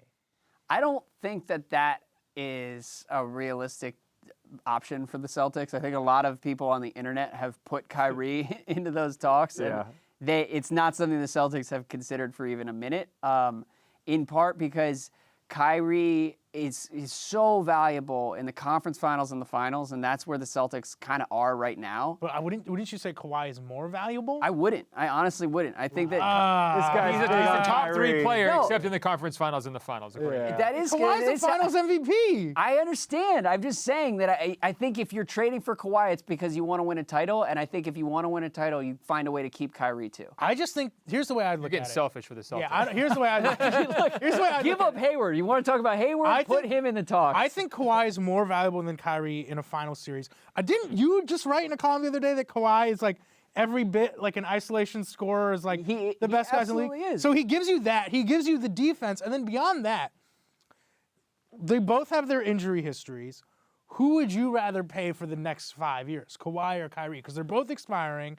I guess I was wondering, if I'm from San Antonio's side, do you want to trade for Kyrie? I mean, are you going to get an assurance that he's going to resign that's from the you? other thing. Well, San Antonio was one of those early leaked destinations. Yeah, well, things have gone downhill a little bit for San Antonio in the last 12 months. True. The real question is Danny Ainge heartless enough to trade Gordon Hayward? We have proof Hayward of that. is the guy you trade. We have proof. No, but I don't know. Brad Stevens stop? Stevens is there, know. yeah. Like it's a tricky conversation, but that's the move. If you want to get crazy and go with the hot take Celtics trade, it's Gordon Hayward. Look, Stevens plays the good cop here. I think he's in on it just with Danny. Look, you think Danny traded Isaiah Thomas? I support it. No, you know what I mean, though? Do you think he support it. traded Isaiah Thomas without checking with Brad first? Yeah, of course. Okay, so there you go. But so Brad's in on it. He's I don't complicit. think We can't say he's this great guy. The Isaiah thing was not even like a debate, probably. No, it was a good trade. They all I mean, it knew made what sense. what was up with his Well, it's easy to say that now, too, after seeing what the hell happened to Isaiah Thomas. Yeah. Well, they did end up firing their old medical They did. staff. 'cause of Look, The whole I thing. just That's think. another, let's talk about the Celtics. Let's do it. Let's do what it. really happened. Well, I think if you're saying Brad Stevens easily the smartest coach in the NBA, he would trade Hayward for Kawhi, no matter what it means, given his previous relationship or the future of the franchise or the rest of it. Yeah. Perception, wouldn't he do it? Well, let me ask you character this. counts Let me ask you too, this. man. You can do Hayward for Kawhi, but you do it with the stipulation that you don't know what Kawhi is going to do next summer. Do you still? So you're renting Kawhi? Yeah. I mean, if I'm Boston, I'm feeling pretty good about that. And I'm not sure how much I would really want to have Hayward's contract. I mean, it's tough because we don't know where he's going to be. If he's 100% healthy, his contract's okay. My thing is, I think if you get Kawhi now, you're certainly almost guaranteed a finals trip next year. And he would want to stay at that point, wouldn't he? I mean, isn't the best sales pitch is winning, right? So if you're confident, he's won in San Antonio. I mean, he's a little bit of a wild card. We can at least agree on that, right? Like maybe winning isn't what he wants if he's driving a trade to the Lakers. Because I'd say if you keep Hayward, you might not have the immediate guarantee, but you're set up for a longer window of success. All right, guys. Look at my guy Kevin Huerter. Kevin, so let me Kevin say heard this it about all. Kawhi, too. If he moves on from the Spurs and forces this trade, I think his days on Team USA might be over, too. It's a 2-for-1. Oh. All right, the 19th pick is in. The Atlanta Hawks taking Kevin Huerter. Yes, we know how to pronounce his last name. He's a sharpshooter from Maryland. I mean, you know, They're comparing him to Mike Currently Miller. That's pretty compared easy. to Mike Miller. Hi, man. You know, with the Hawks, they don't really have a ton Rookie to of build the around. year, Mike Miller. Why not add a shooter, right, Sharp? Yeah, absolutely. I know nothing about this dude except that he's going to shoot like 45% from three. And at this point in the draft, you can do worse. I would have rolled the Kyle Korver clips. Why'd they go with Mike Miller? That seemed easy to me for a Hawks guy. That's true. I mean, Mike Miller was 6'8". This guy's 6'8". He looks like he's 170 pounds. Curious, how little do you know about Kevin Huerter? Not a ton, but I'm wondering just if their overall philosophy here is, you know, they got the former Warriors executive is now their GM, right? Are they saying we want to be the team like Houston that just shoots more threes than everyone, and we just want to put crazy shooters at every single spot? And even if we lose a bunch of games next year, we're going to build this new philosophy. You know what? So they took Trae Young tonight. Yeah. One of the, elemental. So they got Clay and aspects. Steph. Yeah, well, exactly. Yeah. No. I watched Trae Young hit so many wide open shooters at Oklahoma last year who were just awful. And if even like 30% of those turn into made threes from Kevin Huerter in a couple years, like that's not bad. No. He's not Clay. But again, if he's Joe Ingles, he's good. It is crazy to me how far the Hawks have fallen from like, we're going to give your entire starting five, like, player of the month. And, They like, were never and that I know, high, though. Let's but be like, very clear about how late they that weren't, but at the team same was. time, like, very smart NBA people were like, look at the Hawks and like very those respectable. Those new jerseys, like this is a new era of Atlanta They basketball. were definitely the team that people praised to show that they were like the intelligent basketball fan. So I also think like racing to the bottom is the way to do it, right? Like if you're stuck and you know what your ceiling is as an organization, don't you trade all 5 of your all-stars or whatever it was and just start over? The big complaint with the Hawks was that they were stuck in, mediocrity, and now they bottomed out. We can't blame them for it, right? This is what we wanted. Yeah, true. It's just funny, like there were some like respected NBA people that were really high on the Hawks in a way that's like they came and now it's going to get weird. Well, so are the Hawks the most depressing franchise in the NBA? Oh. Nope. Name the more depressing situations. Honestly, I think I had an answer prepared for this, and I'm gonna go the different. I think it might be Charlotte now. Yeah. Oh wow. It's been dark. It's been dark tonight. Yeah. Well, I think I had Atlanta for sure, but I like Trae Young enough that I'm willing to go Charlotte. Atlanta would have been in the conversation had they taken Jared Jackson Jr. Yes. and sold people like we're building the right way, but the stars aren't going to be here for another 2.5 years. So I think it's got to be Charlotte. Charlotte's aimless. I think it's Sacramento. And I think it's Sacramento too, 100%. At least Charlotte and Atlanta are in the East. Who knows? Sacramento, as soon as Marvin Bagley went there, I just thought, it's over. It's like if they traded Kemba, I think I would be with you because then you're really just like, what are you cheering for? No, because if you trade Kemba, then you have a direction of like, we're going to bottom out. Oh, it's a direction. I mean, it's what the Sixers did. I just think that right now they're so aimless. They're like in true purgatory where I don't think MJ knows at all what he wants to do. I mean, they added the year of Mozgov. They still have the Batum contract. It just makes no sense to me what their direction is. Yeah, no, I hear you. I mean, I think the common bond that we're pointing out is terrible owners, right? Or bad owners, and I think that's really when you're looking to rank these depressing situations. Well, let's. Rohan and I actually got to speak to Marvin Bagley before he got really depressed and drafted by the Sacramento Kings. Let's check it out. How much do you get, people kind of ragging on you for being a Dookie guy? Does it, is everyone like give you that kind of, Duke hate, or do people kind of let it go and everything? I mean, you hear it every now and then.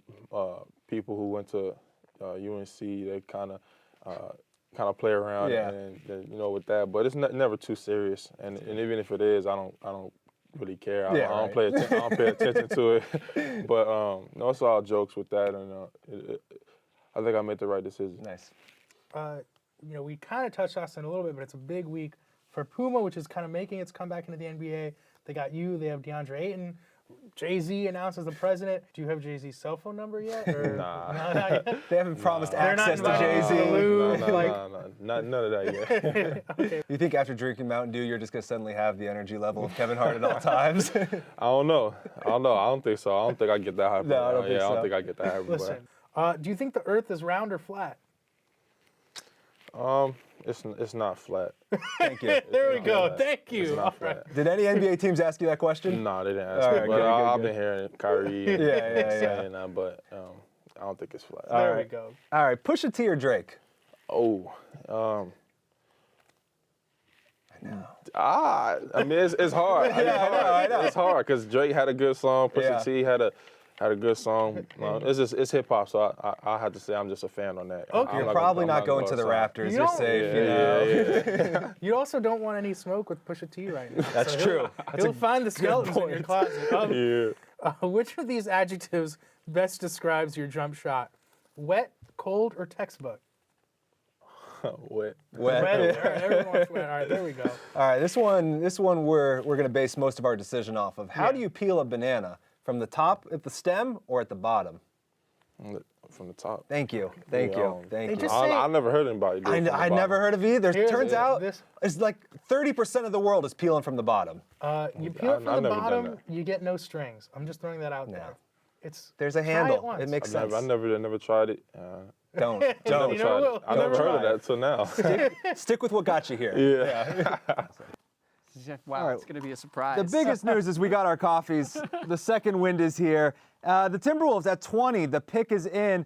They are taking Josh Okogie. Uh-oh. Sharp, you seem excited. Special. 7-foot wingspan. He's pretty explosive. He was asked to do too much at Georgia Tech. Okay. He's more of a 3-and-D guy. Look at you. You're coming in No, hot. he's just going to be really solid. And as Wu said, the weakness is he's not great at anything. But he's out of control is a bad weakness. He's good, but he was out of control at Georgia Tech because he was asked to do too much. Okay. And I think he's good at a lot of things Okay. and fits with where the game is going. And if you're looking for a fifth starter, he's going to be a pretty intriguing piece. And they are looking for a fifth They starter. are, I mean, yeah. they've Yeah. got some star pieces in place, assuming that they keep their core guys. Nobody gets traded this summer. He's playing off of everybody, right? Yep. Theoretically down the road. And spacing and three-point shooting has been an issue. I mean, he can kind of shoot it, right? At least Yeah. he's streaky. Right. So maybe you work him from a good shooter or an average shooter up to, above average, and now you've got yourself a team. I got a Wolves question for you guys. They might be in the depressing conversation. How much rope do you give Tibbs? I'm over it. I You're thought he over should've been- Tibbs? I thought he should have been fired, frankly, this offseason, perhaps. But Who are you going to if bring you're- in? Someone who coaches 21st century NBA basketball. Look, he has a point. The game's passed him by. He I has a think. point that they kind Wow. of backed themselves into a corner. They made a deal with the devil when you're bringing in Tibbs. Like, you have to play his style.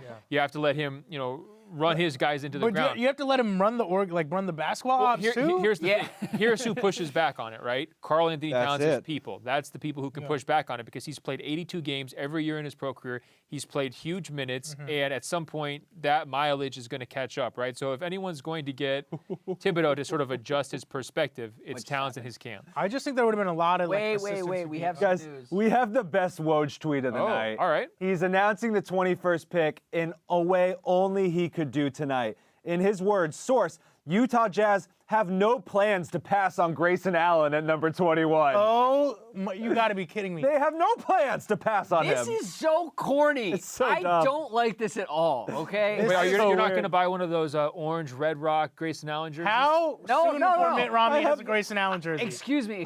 No plans. I am speaking strictly about Woj and Yeah. the pick tipping that's Yeah, happening. no, right Grayson now. Allen is a Goodness. perfect Jazz player. I Yeah, like Grayson Allen. I think, bet you do. I think that's actually a pretty good pick. But and I can't believe I'm saying I like Grayson Allen, but he. No, I think he could be a he's- solid pro. Yeah, I He think could be he a solid could be pro. good in an obnoxious kind of way. He It'll be fits fun what to- they do, I should right? say, Yeah. it's not confirmed, but Woj just said they have no plans to pass on him. Can I run you guys my Jazz fake trade? Okay. Do you really don't want me to? No, go for It it. did sound like he didn't want you to. I'm ready to just spend 10 or 15 minutes talking about how stupid this pick tipping is. But go ahead. Well, you've gone back and forth on it, so you had your chance. He's kind I would love to hear your pick. Thank you. Hit me with All the right, fake hear trade. me out. right. The Jazz trade Ricky Rubio and I don't remember one of their wing players Okay. For Kyle Lowry. Now hear me out. You get a Lowry Mitchell backcourt, and by the time Mitchell's extension is due, Lowry's going to be a free agent. For Toronto, you get useful guys you have Powell, you have Delon Wright. Those guys need more playing time.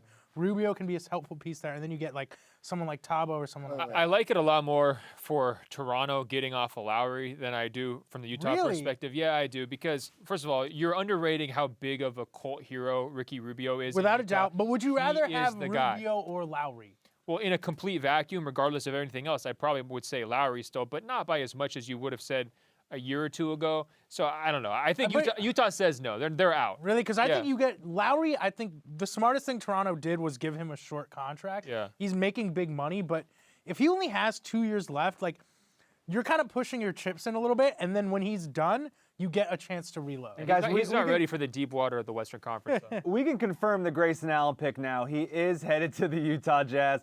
Sharp, do you have anything to say about this? Yeah, I think it's a smart pick for them. He's another one in this cluster of 15 guys who has a lot of things that you should like as an NBA team. He can play either guard spot. Yeah. And the main question is going to be how much of his offense is able to translate and how much space he's able to create at this level. Can I disagree? I think the main question about him is the outbursts. the emotional. I don't think that age loss that of wouldn't, composure. That wouldn't concern me. I mean, Danny Ainge had a lot of the same stuff go on when he was a pro. Like I Wow, you dug deep into the bag for that. It's been 30 years since we've had a... Since score. Well, no, all right, fine. 8 years ago, Danny Ainge. Kuzi did it a lot, too. Oh, man. Dude, Bob Pettit? Yeah. That guy was relentless. Yo, all right, Draymond Green. Draymond Green, all right? Don't do that. Don't put Draymond in the same. I'm saying there's a lot of the same kind of like, is something wrong with this dude? Look, like, there was about 3 games where I thought Draymond actually lost control of his composure. It was in Oklahoma City when the crowd was going crazy and he was kicking people where he shouldn't kick people. Like Grayson, I think we have a pattern of behavior here where the pressure is going to be ramped up significantly from college to pros. It happens. How does he manage that? I'm not saying he can't do it. I just think that's the biggest pressure. That's not going to be what makes or breaks his career, in my opinion. No, and a fellow Dookie's taking a chance on him. Quinn Snyder is bringing him in. But that's a good point. I got to do something here because I know Ben Golliver has some loves outside of basketball, and one of them is the state of Utah. Yeah, I love Utah. Let's get to the Utah tourism video. Let's see what Grayson Allen's in for. This is for me. Utah is where the Mormons are. There are over 1.7 million Mormons in Utah. 58% of Utah is filled with Mormons. That's a real glass half Mormon situation. Famous political Mormon Mitt Romney is from here, and everyone else here looks exactly like him. In a bad mood about the Mormons, that salt will fit right in at the Great Salt Lake, 4 times saltier than any ocean anywhere. Utah is also home to almost double the amount of personal bankruptcy filings than the American norm. Coincidence? Maybe. Yeah, I didn't know that Salt Lake was literally salty. It is very salty. It is, yeah. Yeah. Was that video problematic? Are we okay with that? Yeah, I don't know about that one. Ben is not as a spokesperson for the state of Utah. Look, I think you're going to change the topic, aren't you? We got to get back to we're going to change the topic. Ben is going to get in the lab over the summer and produce a proper Utah tourism. They already have the proper Utah tourism video. It was the one that they brought out with the red rocks and the national parks to show off their new court. And the jerseys, I you like remember those that. jerseys. Those jerseys were going for $300 on eBay because they sold out so quickly. The fans loved them too. Those are cold. I like those jerseys, and I like this Jazz team. I'd like them better with Kyle Lowry taking some of the scoring burden off Donovan Mitchell. To go back to that, it would be fun to see Kyle Lowry on that team. I think that's a really good backcourt. He's 2 years of Kyle Lowry. Like, why not? I just don't think he's that much better than Ricky Rubio. He is, though. Whoa. Dude, come on. No. You hate the Raptors so much. When? He's never in the playoffs. When they need him. I mean, they already had more success. I thought Utah had a more impressive playoffs. Bro, come on. Than Toronto did. It's you're not going even too close. far now. No, they knocked out Oklahoma City. Sure, they knocked out Oklahoma City. They pushed Houston. Sure, but they could have done a better job with Lowry. Lowry was the only good player Toronto had in that Cleveland series. He played like 2 good games the entire last 4 postseasons combined. It's hard to know put because Kyle Lowry aside Rubio for 1 was second. Hurt during the Rockets series, so and he was unreal earlier. I mean, look, who got under Westbrook's skin? I mean, who's going to melt down earlier in that kind of pressure environment? I would say Lowry melts down before Rubio does. In terms of fit, not in a vacuum. I'd say Lowry's a better player in a vacuum. The but move for that I would situation, make for Lowry would be flip Wiggins to Toronto for. I would like to see that move a lot more. Right? I think that helps both teams. I think Wiggins and is maybe the scariest contract. Wiggins is like DeRozan's looper. Well, but I don't know how much of it is just him being fed up with Tibbs. How does Mitchell feel about Allen? I mean, it's kind of his team, right? Do you really think that people hate Grayson Allen that much? Yes. No, I'm just saying, does he compliment his game? I mean, I think they do. Grayson Allen is the most hated player in this draft. I have hated Duke my entire life. I just feel like. Can I make one more argument? Wait, let me say one thing about Grayson Allen. Easy that I went 180 degrees. Let me say, I don't know what happened. None of us play a ton of basketball. All of us have played some basketball. None of us have ever kicked anybody on a basketball court. That is why people hate Grayson Allen. They can't handle it. And I wasn't even going there with it. I'm just saying we should be talking about Utah right now as Donovan Mitchell's team, right? So if you're making a pick, this is your future franchise player. It's like, not to go back to your Wade example, but this is like Wade in 05, right? So does this pick make sense on a Mitchell type of team? Well, here's something I'll say to that point, right? What did the Heat do after Wade's rookie year? They were like, we got someone, and they made a huge change. Obviously, there's no one like Shaq on the market right now, but if you're the Jazz, something I think you need to look at as a small market team is capitalizing on Mitchell when he's on his rookie deal. Yeah. I think that's going to be big because once he starts getting maxed out, then you're paying him, you're paying Gobert, you're getting a Wizards situation. The insight. So that's now why is the time our to own add Bobby depth. Marks. I agree, ladies and gentlemen. That's why I take a risk on someone like Lowry only because. But listen, Really? You had a point and then you lost it. You did. Yo, You hasn't did. even You happened. pressed Here's the the thing. advantage. Move on. Here's the thing. Move Even on. if it's not him, even if it's not him, this is your best chance as an organization to like take a risk while he's on his rookie deal. And I think you need to do something. I think Rubio's a great player, but if he was their like third best player in a playoff series, which he probably was, second or third in that playoffs, that's just not getting you far enough. And you have someone right now who has changed the calculus of what your organization can be, and I think they need to take a risk. I am with you. Lowry, I just think if you're Utah, you're not going to really win anything either way, so why not screw around? Yeah, Guys, we have another pick that's in. I can't hear any more Kyle Lowry It's talk. not how you should run a basketball team, No. just to be clear. Chandler Hutchison, there's no N in there. It's Hutchison, is going to the Bulls at 22. They're getting another shooter to pair with Lowry. I mean, I don't know a ton about this guy, but we did. I thought he was white for most of the process. He did play at Boise State. I think we probably did the same math. His name's Chandler. He went to Boise State. So we've hit that part of the draft. Yeah, this is a surprise. Yeah, yeah, no, I think I'm not going to pretend.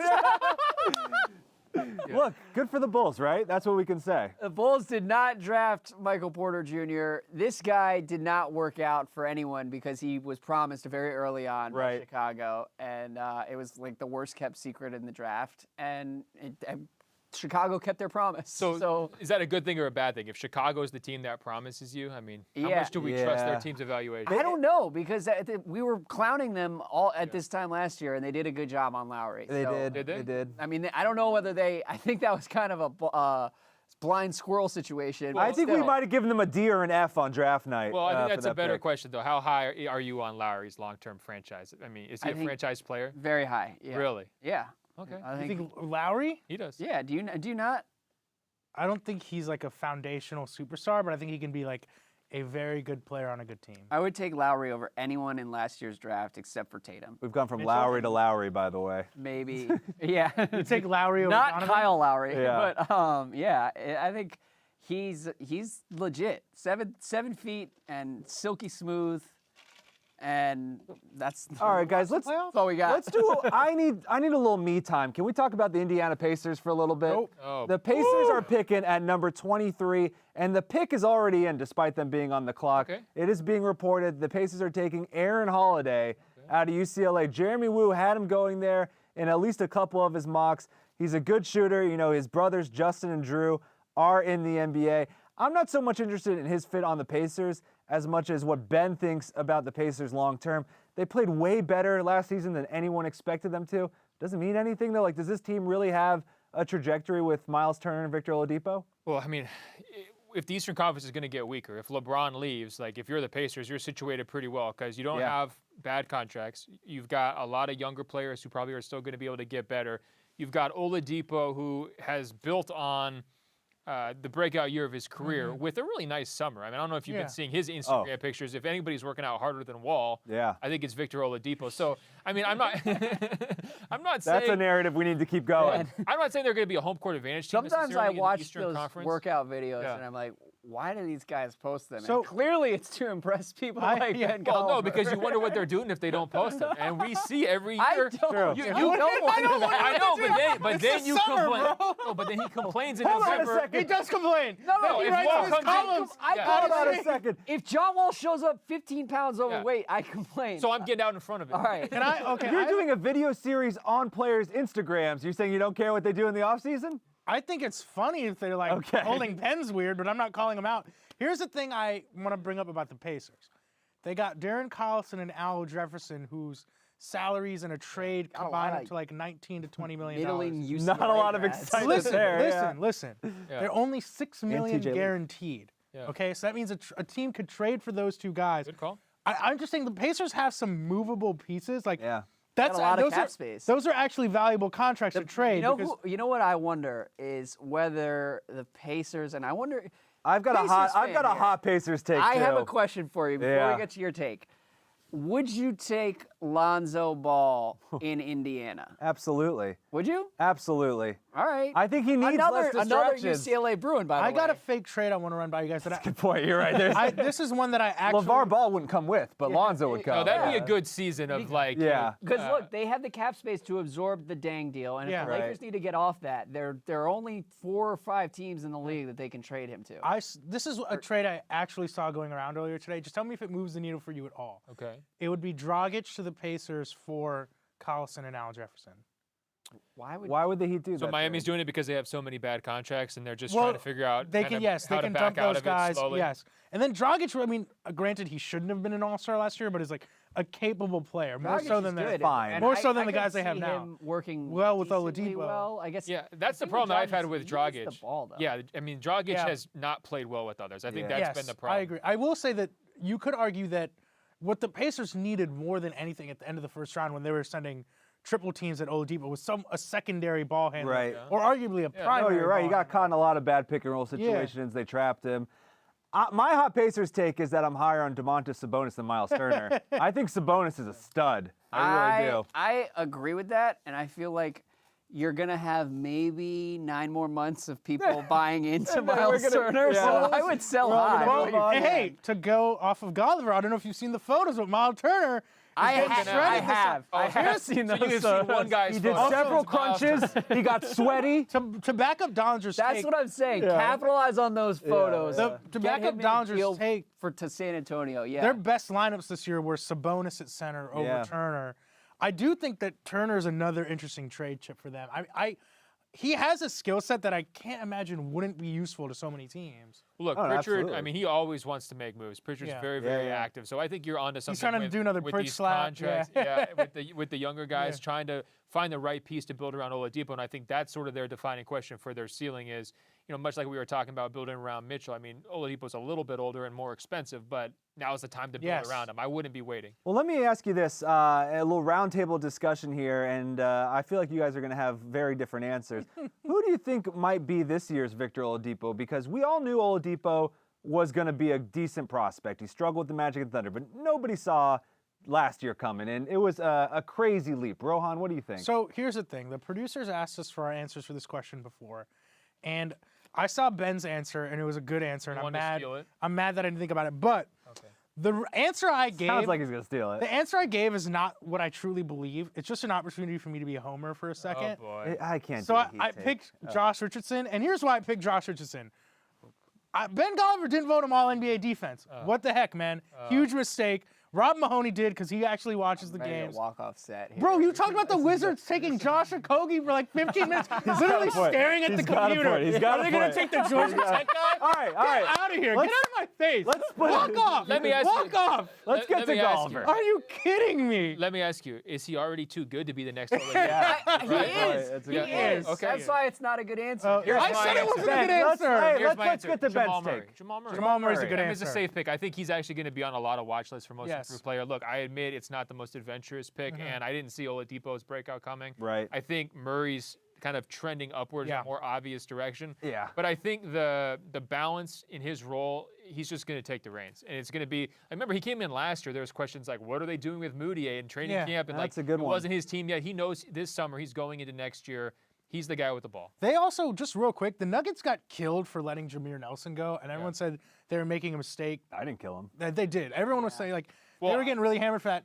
It was maybe not the best short-term move, but it gave Murray that chance to become who he is becoming now. Well, but they needed Jameer it. Nelson go and then signed Richard Jefferson, who never left the bench. Yes. So it was like, what the hell are you doing? And also they played Emmanuel Moutier. Yes, for that a was lot. interesting. And look, here, Exactly. bottom line, if they hadn't gotten rid of Jameer Nelson, they make the playoffs last year. Well, because Moutier was that bad when he was there before the trade. Sharp, who's your guy to take an Oladipo jump this year? All right, so I would argue that what happened with Oladipo happens once every 10 or 15 years. Okay. There's not going to be an Oladipo.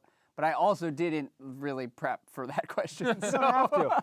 I had an answer that might trigger you and Ben, so I'm a little worried about giving it. And it's a guy who already has arrived a little bit, but I just see a big jump coming. We know it's coming. It's going to kill you guys when I say this. It's Jason Tatum. I think Jason Tatum is going to be an all-star next year, no question. I think he's going to average over 20 points per game. I don't know if Gordon Hayward's going to be there or not, but I hate to say it, guys, I don't like Boston. I root against them in all sports.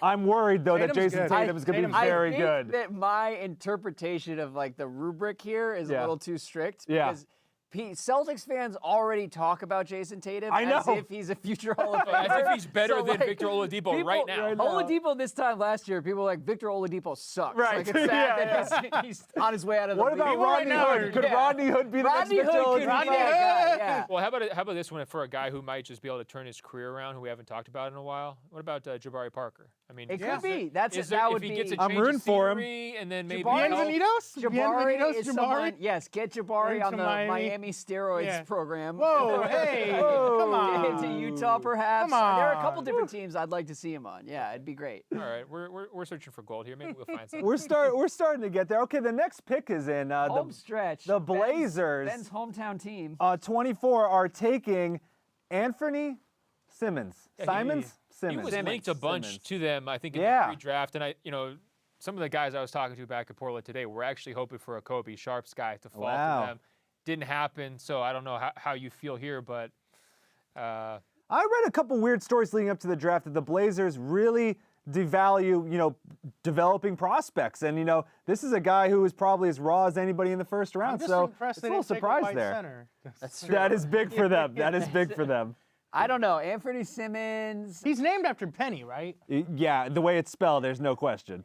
I don't know what the plan is. He's 18. He didn't play college basketball. I think maybe he's 19, but he didn't play college basketball. And he's just super raw. And there are other, like a guy I like in this spot is DeAnthony Melton. Who left USC early because of some eligibility stuff, but is going to be a really good defender and possibly more offensively. But that's the type of guy that you can get in this spot. Whereas this. Well, here's the thing: they drafted a guard, he's not going to play, and he's not going to play anytime soon. He's not going to play for 3 years. But maybe this hints at a bigger move for him this summer. We've talked about it for a while. C.J. McCollum, Damian Lillard. Look, they work together. There's no question about it. But they don't work well enough. That's the problem. What do they do? I appreciate you trying to make that transition. I wouldn't link those two things necessarily. I mean, whatever they're doing here, like we're saying, it's a long-term developmental play. More importantly for their short-term, though, like Dame and CJ, they got roasted out of the playoffs. They did. I think you break them up. Here's the thing. But who do you trade? Isn't that reactive, though? No, because here's why. You say they work well together. Yeah. They had a hot streak last year that I think covers up what was. Which is what they do every single year. Yeah, I mean, at the same time, their two-man net rating for the first 2/3 of the season was negative, and then they go on this huge win streak, and now everyone's saying they can play together. I just think there's more evidence that it doesn't work. How? They're the 3 seed in the Western Conference. They've kind of. I mean, the 3 seed could have been the 9 seed in the Western Conference last year. But it wasn't. Right. No, I think that their argument would be it wasn't. And when you have 2 stars who can both score, they don't have the ego clashes. They get along. They're friends off the court. That stuff does matter. Both of them together. I mean, Lillard's load would be so heavy on that team if they didn't have CJ, and we'd all be sitting here saying they need a secondary ball handler. It depends who you can get. It depends who you can get. Because if you can get roster balance and trade him for a scoring wing who's more of not a shooting guard, basically a forward, then I think it becomes worth it. That's the bottom line, is that they would do it if they would pull the trigger if they could get anything close to equal value. But you don't break up a 50-win team. Well, not just that. Do they not have the second best backcourt in the league? See, the way you don't hold on to that? Yeah, I don't know about that, but when I look at their front court, they have one of the weakest wing cores in the entire league, and then they've got a center rotation, which is just full of question marks, and they've got a decision on Nurkic and a bunch of other things. They love Zach Collins there in Portland for some reason. I mean, I think he's a couple years away from still being a big-time guy where you can really trust him to play huge minutes. I think basically the only good part of their roster is Dame and CJ. I wouldn't break it up. Well, let me say this. What do they do about Nurkic then? Because they already have one of the highest payrolls in the league. I think you got to just let him walk, or you try to hope that nobody comes after him and you just qualify him for you. Could happen. You know what's not a lot of teams with money. It really bums me out. The same way that the Nuggets are most likely screwed for the next 5 years because of the Donovan Mitchell trade. The summer of 2016 and the Evan Turner contract, it was like the death blow for this Blazers era, and it just it's tough. And somehow it didn't cost anybody their jobs. You can't make mistakes when the Warriors and the Rockets are as good as they are, and now the Lakers are probably going to be in that mix too. And it's just the standards in the West are so impossibly high. One of my favorite what ifs, I think, is what if Wes Matthews never tears his Achilles? Yeah. Because they traded, Dame's upset about it, but they traded Will Barton that year for Aaron Aflalo, who was still decent then, and they had like finally had a rotation that could have worked if he doesn't get hurt. Like that It is a good what if. That was probably because their year. That was also LaMarcus was still in the mix Yeah. there. If they advance, like who knows what happens. Can we check in with our friend Woj for a second? do Yeah, he announced the Oh my 24th God. pick as saying Portland has a laser on Anthony Simmons. A laser beam. Just to be clear, this would have been funny if he had done it like once or twice, and now it's now this it's is a like troll. great Well, standing. it's kind of funny because we know that he pre-scripted all of these like adjectives or the Yes. verbs. I mean, Yeah. He's definitely going off a spreadsheet. All right, well, the 25th. Are we not talking about the Holiday family enough as like the great NBA dynasty? 3 brothers in there? Dynasty? How do they do that? You know what? Zellers, Plumleys. I mean, come on, there's What's some their greatest competition. accomplishment? What are they putting in the water? The pretty Holiday cool family? too. I really like Drew Holiday. Drew probably had like maybe the best playoffs in terms of changing the perception. I of him as a 100% player. agree. Oh, definitely. The positivity around him is refreshing to hear I mean, because the dude people was are. Well, and he guarding was, Kevin he was Durant, always scoring like a 20. really smart, cool guy that I Right. think a lot of people enjoyed. But Then the injuries. He was injured, and then everyone looked at his contract last summer and was like, "Good luck with that." And now it's like, okay, well, who can they add to Yeah, Drew? it's and- still sort of a like it's a lot of money, Yeah. but like All at right. least he's good. Let's move on from the holiday love fest here. The Lakers are on the clock. Hey. The 25th Oh, pick, boy. the Showtime Lakers. It's going to be a big summer. What's our biggest Lakers prediction? Is LeBron going to go there? I know we said we weren't going to talk about it, but we're 25 picks in. I'll be disappointed if he doesn't at this point. Yeah. I just Well, think you live in Los Angeles. This is a biased pick. Well, look, if I had my pick, LeBron would go to San Antonio. They'd find a way to make Okay. that work, and he would have the meeting of the minds. I mean, you put him together with Lonnie Walker. Now we're talking. Oh my God. Now we're talking dynasty. LeBron would stomp that out so quickly. Did Hitler fake his own death? The hell are you talking about? But I just think that that's the power move. That's the move where now all of a sudden, LeBron, you're back as the center of the NBA. It's your show. Whoever's there with him. I mean, we'd put him on the cover of the preview issue, wouldn't we? Yeah. I mean, if he goes Yeah. back to Cleveland, are we putting LeBron on the cover of the preview No, issue? we're I don't not. think so. Now we're getting all this Warriors-Lakers rivalry talk. I mean, Yeah. I think it would be a big deal. And if they struggled at all of the stuff that LeBron took when he first got to Miami, the stuff that he took when he first got back to Cleveland, waiters, how does he fit in? The magnifying glass in LA would be so big that No I'm need to rooting take for a it shot at Deion Waiters. for that I alone. really think LeBron at this point in his career is bulletproof and is above all of that like drama. Everyone is just now in the tank for LeBron. Let me ask you this. I'm serious.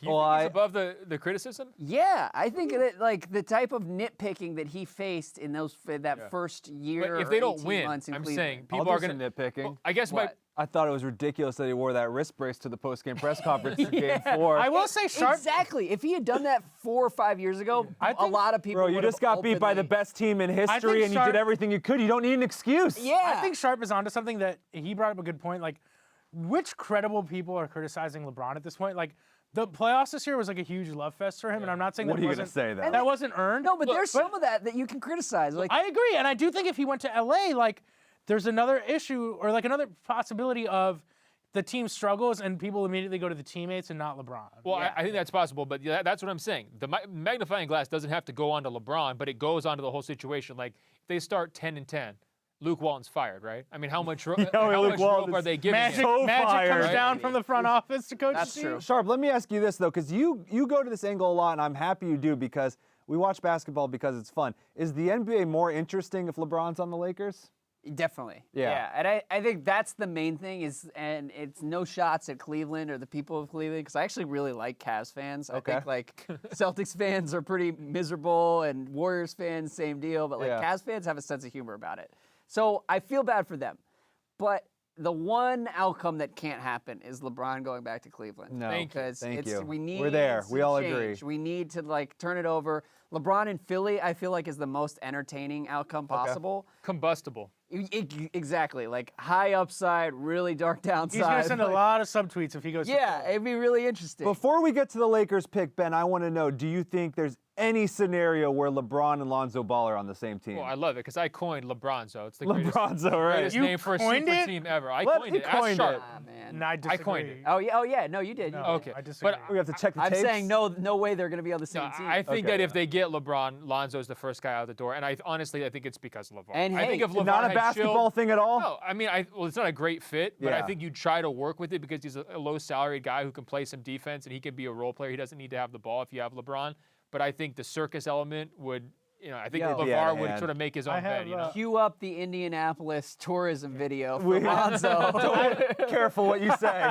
Careful what you say. I have a brief Twitter interlude for you guys. Okay, then let's get to the Lakers pick after that. Woj Thesaurus. No. We got Swaggy P saying, I'd pave the way for NBA players at fashion shows. Hashtag thanks, swag champ. And Andre Iguodala replying, shut up. I'm with Dre. Bless you, Andre Iguodala. All right, the Lakers pick is in, and it's going to be a favorite or a polarizing pick on this set. It's Mo Wagner. He's going to the Lakers at 25. Julius Randle replacement? Yeah. Now, Sharp, what do you think about this guy? Because he did have a nice little NCAA tournament, but he's got some big weaknesses. Yeah, well, it's interesting because I am already, and I didn't really realize it until seeing the Wagner pick there. Yeah. In my mind, this is the team that's going to be challenging the Warriors next year, and LeBron is there and Kawhi is there. You're right. And so Wagner, I like, but not if you're trying to go after the Warriors. But so you don't like it then? No, exactly. Okay, It's like I would like him on the Hornets or the Blazers. Isn't he like a poor man's Lowry? You don't see him matching up with KD and I don't Draymond? see him out there, and I feel like the Lakers, their current plan right now involves signing like 4 guys who are going to make $300 million, Yes. and then filling it out with like rookies and people off the What's street. going to happen if the Lakers end up with like Boogie and no one else? Oh, it's possible. Like, that's a Boogie possibility, and right? Re-sign Isaiah for like $25 Boogie million. and Isaiah. I'd watch that team. I mean, it'd be a are they guilty just pleasure, saying, but I'd watch. Are they saying to LeBron, are they telegraphing, we've got the TJ Maxx version of Kevin Love? here? Yes. 3-point shooter. Yeah, He will stand in the TJ corner Maxx. willingly. He won't. Maybe. TJ Maxx version. I just feel like there are actually, we have hit the point where there are some good centers on the board. I think Robert Williams from Texas A&M is Still on the board. Let me point. Mitchell Robinson is another one. Woo has Mitchell Robinson slipping deep into the second round. He didn't have a real season last year. Let's point this out too. We're 25 picks in, and NBA players yet to be traded tonight. Yeah, that's what I've been wanting to talk about for a while. I'm like, everyone was pumped and jacked headed into the draft tonight. A lot of talk about chaos. You know who's off the hook is Porter because everyone's going to be so bummed that no one got traded. They're going to be like, whatever. Do we even remember who picked him? I mean, that was like 11 picks ago. I'm just really surprised that there haven't been any trades. I am very upset at myself because I read like 5 different people tweet about how there's going to be chaos. Everyone's like, this is going to be strap in. I wore suspenders for this. You're strapped. You're literally strapped. My body is being held together by suspenders, and everything's just going to just deflate. It's really upsetting. And I came very close to being like, prediction, nothing interesting is going to happen. Oh, of course it's You were big on nothing happening. Yeah. Well, hey, at least we're here, we got some pizza. I'm not disappointed. I think Bro, you're not disappointed. It's been an alive. entertaining draft in terms of a couple surprises and some intriguing fits. I mean, yelling at each other. Well, let me ask you. I mean, we've seen before, like for example, in 2014 when LeBron had everybody waiting, nothing happened. Oh yeah. Is that why there's no trades? We're 100% in for that. Would that be part of it? I think that it's that and Kawhi. And San Antonio just being like everybody being chill. Very careful. Yeah. If San Antonio was trying to trade him early, like Jimmy did, like last year when Chicago traded Jimmy, maybe it's a different night. There's too many pipe dreams still left on the board. That's what it is. Every team still has their a scenario still there. What do you guys think of the strategy when it comes to Kawhi? Like, when would you trade him if you were the Spurs? I think that they are going to wait until like August. But do you like that? Like one of the questions on our list was, what is this year's Kyrie thing that keeps us working until like the 3rd week in August? It's going to be the Kawhi. I think it's Kyrie. What if we spin it the other way though? I listen to you guys on Open Floor every week, and one of the things you said repeatedly this year was the Cavs made a mistake trading Kyrie. They should have made him suck it up. They should have figured it out, and they should have made it work. Will the Spurs learn from that? Is that what they're going to do? Is Pop going to be like, look, sorry, kid, I'm not going to trade you? Or is there too much friction to pull that I off? think the contract situation's the deal breaker. We've already seen he'll sit out a year too. Yeah. Right. The bluff's already been called once. Do you think? But is he going to really sit out 2 years of his prime? Well, it sounds like his muscles atrophied. Yeah. But I don't know, man. He might.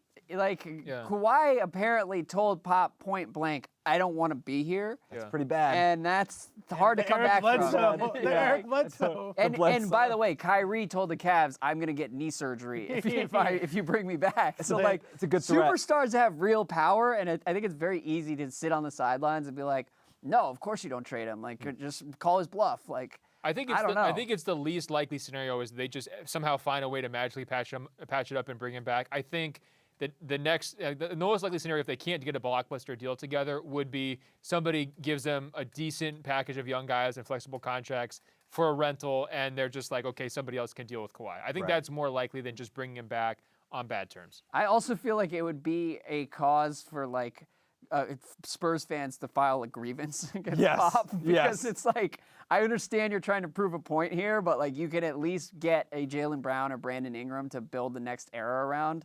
Whereas if Pop just goes out, like calling Kawhi's bluff, Kawhi leaves next summer, the Spurs get nothing, and then Pop retires, like where does that leave the next? I think he's got some perspective too, right? Like Popovich isn't trying to hold people hostage. I think so. I think you're But the other unspoken thing too is like I don't think this is all Pop. Like we saw Parker and Ginobili say things at different times. You know they tried to reach out to him. Do you think that at no point Tim Duncan tried to talk some sense into Kawhi into staying? Do you think at no point David Robinson said something? Like, it's surprising that no one on the Spurs has been able to talk Kawhi into staying or talking some sense into him. He appears to not want it at all. He really wants out. I mean, I think that they view their life, it's like a luxury to be a Spur. If you don't want to be a Spur, then whatever, maybe that's what it is. We'll move on, and that doesn't necessarily mean they're trying to compete for a title next year, but I think Popovich's goal, if things can't be repaired with Kawhi, would be just to get the most out of whoever's left. And if that means 50 wins and you're trying to push for a 6th seed and you're just trying to overachieve and make the most of like Manu or Tony Parker's last run, then that's what they would try to do. They would just shift their focus and their goals, I think. I have one more question on this before we move to the home stretch of the draft here. Yeah. Is the Kawhi situation and its resolution more interesting than where LeBron goes this summer? Nah. No. Okay. No, but I will say this. And just asking. You hit on something interesting, though, because LeBron's number 1 and Kawhi's number 2. What's the third biggest storyline of the summer? Paul George. Well, yeah, that's kind of easy, but I don't know if Paul George is that interesting because he's kind of just like in the sidecar next to LeBron. Sure, but I just think that like what's interesting about Paul George is like, let's say LeBron goes to LA and no one else goes there. Yeah. Then it's Cleveland again. Paul George is like the super team swing guy, I think. Well, like, so that's what I think Kawhi is. I think Kawhi, if he goes to Boston, the Celtics and the Warriors are going to be orbiting each other all year. If he goes to LA, that becomes an LA Golden State. My point is that if Paul George hitches his wagon to either Kawhi or LeBron, that's going to be like a huge Warriors threat. My dark horse candidate in this conversation is Kevin. He is overrated, but I think my dark horse candidate for this is Kevin Durant's summer. Because what kind of a contract does he take? Does he take 3 years? Does he take Galaxy Brain? Let's go. Does he take a 1-year opt-out? New York is calling his name. Does he kind of string this thing along? And then also, how does he handle once he signs his contract? Because last summer he had a terrible summer. I mean, he goes to India, as you know, offends the entire country with his comments. I mean, just the burner account fiasco. Yeah. I mean, he really, really had a tough summer. So does that duplicate? Well, one thing to note there is that Rich Kleiman was weirdly involved in the Knicks coaching search. Okay. Yes, he was. Said at one point he wanted to be GM of the Knicks, too. Yes, and Royale Ivey is now a Knicks assistant coach. Okay. And was very close to Kevin Durant early on in his career. Wow. And so I just think if KD wants to do something drastic, the Knicks are an option. That's drastic. Oh, my God. That is so drastic. But also, Brooklyn just cleared a bunch of cap space. So there's going to be, that's another thing to watch. Well, here's the thing. Who wants to match up with Porzingis and KD? I mean, well, true. That's like 25 feet of wingspan. Porzingis is almost in the like Harry Giles category for me. I need to see 60 games before I get excited again. You've gotten pretty high. You're starting to get to things you might regret saying. It's good. It's the end of a 3.5-hour bit podcast, basically. The Sixers pick is in, and they're taking a guy that I have nothing to say about. Landry Shamet, who played at Wichita State. He's a point guard. maybe he takes TJ McConnell's spot. I don't know. Sharp, you know anything about this guy? I do. I think that he is going to be pretty solid in terms of, like, he's a third or fourth guard. Okay. What I'm curious is to see whether the Sixers actually keep him, because I think They're lot gonna of teams stash him. They can't stash him. Stash him in the G League. Stash him in the G League. I think a lot of good teams liked his intangibles. Okay. And we're looking at stealing Can him. I say something real quick about an important lesson about why you should never peacock too much on Twitter? Sure. I'm sorry. Our own Mitch Goldich, about an hour ago. We're calling out colleagues. I'm sorry, now. Mitch. Here we go. This is just too funny to me. This is what he tweets. Taps microphone. The Sixers went 52-30, but are getting Mikal Bridges with the number 10 pick because of a trade Sam Hinkie made. And then he got traded shortly after. And then you ended up with a project and a 2021 pick. Look, Zaire That one turned quick. Yeah, that one turned real quick. Did. Zaire Smith checks a lot of my personal boxes. So, I mean, he's like the best dunker on the planet. And so I would be excited regardless if I were a Sixers fan. Guys, I'm sorry to go back to this, but Woj is trolling all of us now. We have to talk about it again. For the 26th pick, he said that the Sixers were enamored with Landry Shamet. For the 27th pick, which I'm about to break right now, the Boston is tantalized by Robert Williams with the 27th pick. Let's talk about that pick in a second, but Rohan, what is the next adjective or verb Woj should use for a pick? Oh, that's very interesting. And has he said in love with yet? What about? No, I don't think he's used love yet, and I know love is a go-to What trope about of like yours. attracted to? Attracted to. You want to get physical. Magnetized. Magnetized, yeah. All right, well, Sharp, why did Robert Williams fall Lost so far in in the sauce draft? with. I think he fell because this is a reflection of the NBA's attitude toward big men right now. Yeah. I think if you're not going to be a star and there's not upside to buy into as a superstar, which I think was true for a lot of the top 10 guys. Yeah. There's enough there where teams were willing to sort of suspend disbelief a little bit, whether right or wrong. Yeah. But you couldn't do that with Robert Williams. You're looking at a guy who's like a replacement level center. Right. And that's basically now Boston is like, hey, we passed on DeAndre Jordan from Texas A&M 10 years ago. Let's roll the dice and see what we can do here. Aren't they also like in the market for a replacement level That's center? exactly what they need. Well, I have a question for you based on the big man talk, right? Because you brought up the point, and we've talked about it a little bit tonight, like, what's the line between taking a big man and hoping like 3 years from now the league maybe shifts back to it versus building the team for the Warriors? When do you think the Warriors thing is going to turn over? Like, if you had to guess right now, like, this is the year when maybe 2 years. 2 years. So you think 2020 is? I think Durant leaves in 2 years, and at that point, Draymond is more worn down, and it's going to be all on Steph. And Steph could be incredible enough to like keep it rolling, but like he's also going to be pretty. They will worn be down in a more couple years. mortal than what we're dealing with now, which is like a historically dominant. Should we be worried that they know their own timeline better than us, and they've already got plans to like load up that next group of superstars? It's probably already done. You know, I mean, God light knows. years ahead. So. Well, no, like the Anthony Davis stuff is like a real internal goal for them. And I've said this before too. Sick and yeah, I don't think that's that crazy though, because everything that appealed to KD about Golden State should appeal to AD about Golden State too, right? I mean, like maybe he would get hit with some of the ring chasing stuff too, but at the same time, he would have put his time in New Orleans. The market would be significantly better, greater opportunities, great fit, with Steph. I mean, can you imagine Steph and AD on the same I will team? say it for that though is, I'm not saying it's a bad move for Davis. I do think that playing with like Steph 2 years from now, I go back and forth on whether his game will age well, just because of the ankle problems. Don't shove him out of the. I'm not shoving him out. You're I'm right. just saying like he has ankle issues, and it's like guards typically age the worst. It's just going to be interesting. I don't know where. What I would say to circle back to the beginning of your question is like, once the Warriors recede, the Celtics are going to be there with a team full of 6. Right. I just don't know if that's going to be. There's like a better bandwagon. Yeah. I just don't know if that's going to be Davis's best option in 2 years. Big men are not going to be like flourishing at the highest levels of the league like within the next 10 years, in my opinion. And so the teams at the bottom of the league are desperate enough to be like, we'll take 45 wins and just try to figure it out when we get there. But everybody else, I don't know. So, to Ben's theory, I wonder if the Warriors will be Davis's best option in 2 years.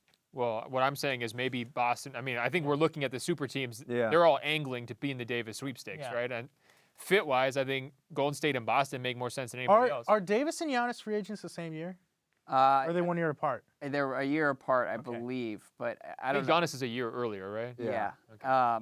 What a weird ass sport we have. Yeah, I'm just saying, we talk we're about. just like, yo, Well, spin this if ahead I'm 3 Davis- years. But here's the thing: we're at like 26. It's like a 27, 2K right? franchise, You want to talk about a honestly. point guard who's going to be playing backup minutes in 3 years, or should we talk about where Anthony Davis is playing in 3 years? If I'm Davis, I'm looking at building that next team a la what LeBron did and seeing if I can link up with like guys who are maybe on a similar I don't age think curve he has than that him. personality. That's true. I just think that, like, to Ben's point about Kawhi, where it's like the Spurs core was like 5 years older and 5 years younger. It's like Davis could get caught in something similar to that in a couple years if he joins like one of these teams that we're talking about is good right now. Let's talk about the Celtics immediately because Woj just tweeted about it too.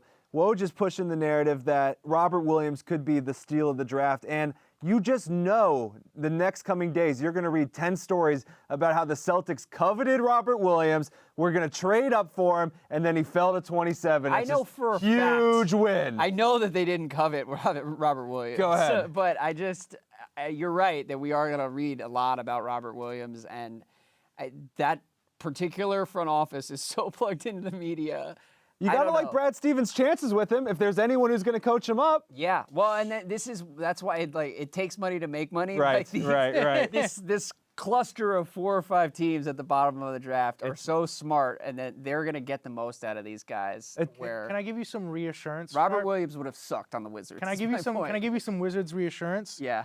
David Aldridge said, even if Michael Porter Jr. was on the board, they would not have taken. Wow, it's like he knew. It's like he's watching and just said it just for sharp. How about David Aldridge twisting the knife? And this is a good point from our Jake Fisher, by the way. The Sixers picked up that 2021 pick. I've been talking up its value.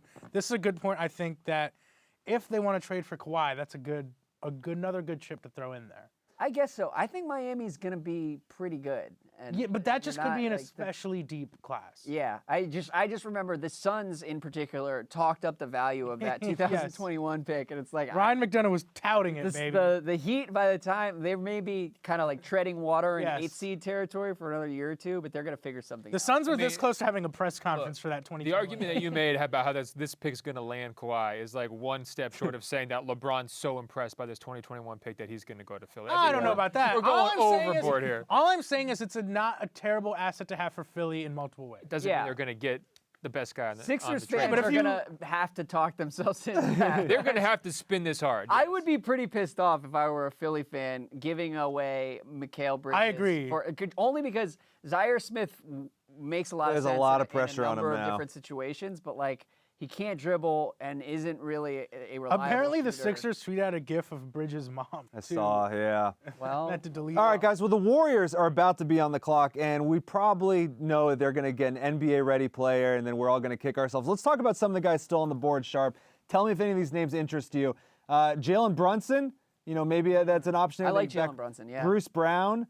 Javon Carter is another guard with experience. You're into my sweet spot as a draft. How about Raleigh Alkins? I like Raleigh Alkins a lot. Okay. Really, all 4 of those guys are, particularly Javon Carter is like a hard-nosed Patrick Beverley style, will make your life miserable defender. Yeah. So throwing him into the mix with the Warriors would be pretty interesting. They could use that for matchups in the playoffs. Didn't you talk to Alkins? Yeah. I did talk to What Alkins. was your big takeaway from that? He's a very smart kid, and he wasn't completely healthy this past season at Arizona, but I think things got so weird there that he was ready to move on. Yeah. And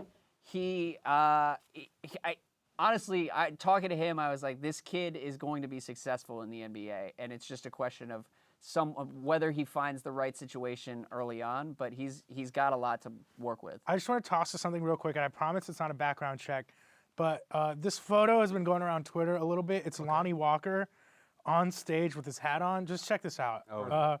Wow, that's iconic. Here's what he told me. Look at that. He said he was planning, or he wanted to keep 30 visors, one for every team underneath the table, hand out a certain number of visors to each person who was at his table with him, and whoever drafted him, he would have a visor that would fit on his hair better. Apparently, they scrapped that plan. Because the visor because he couldn't get on his head. Yeah.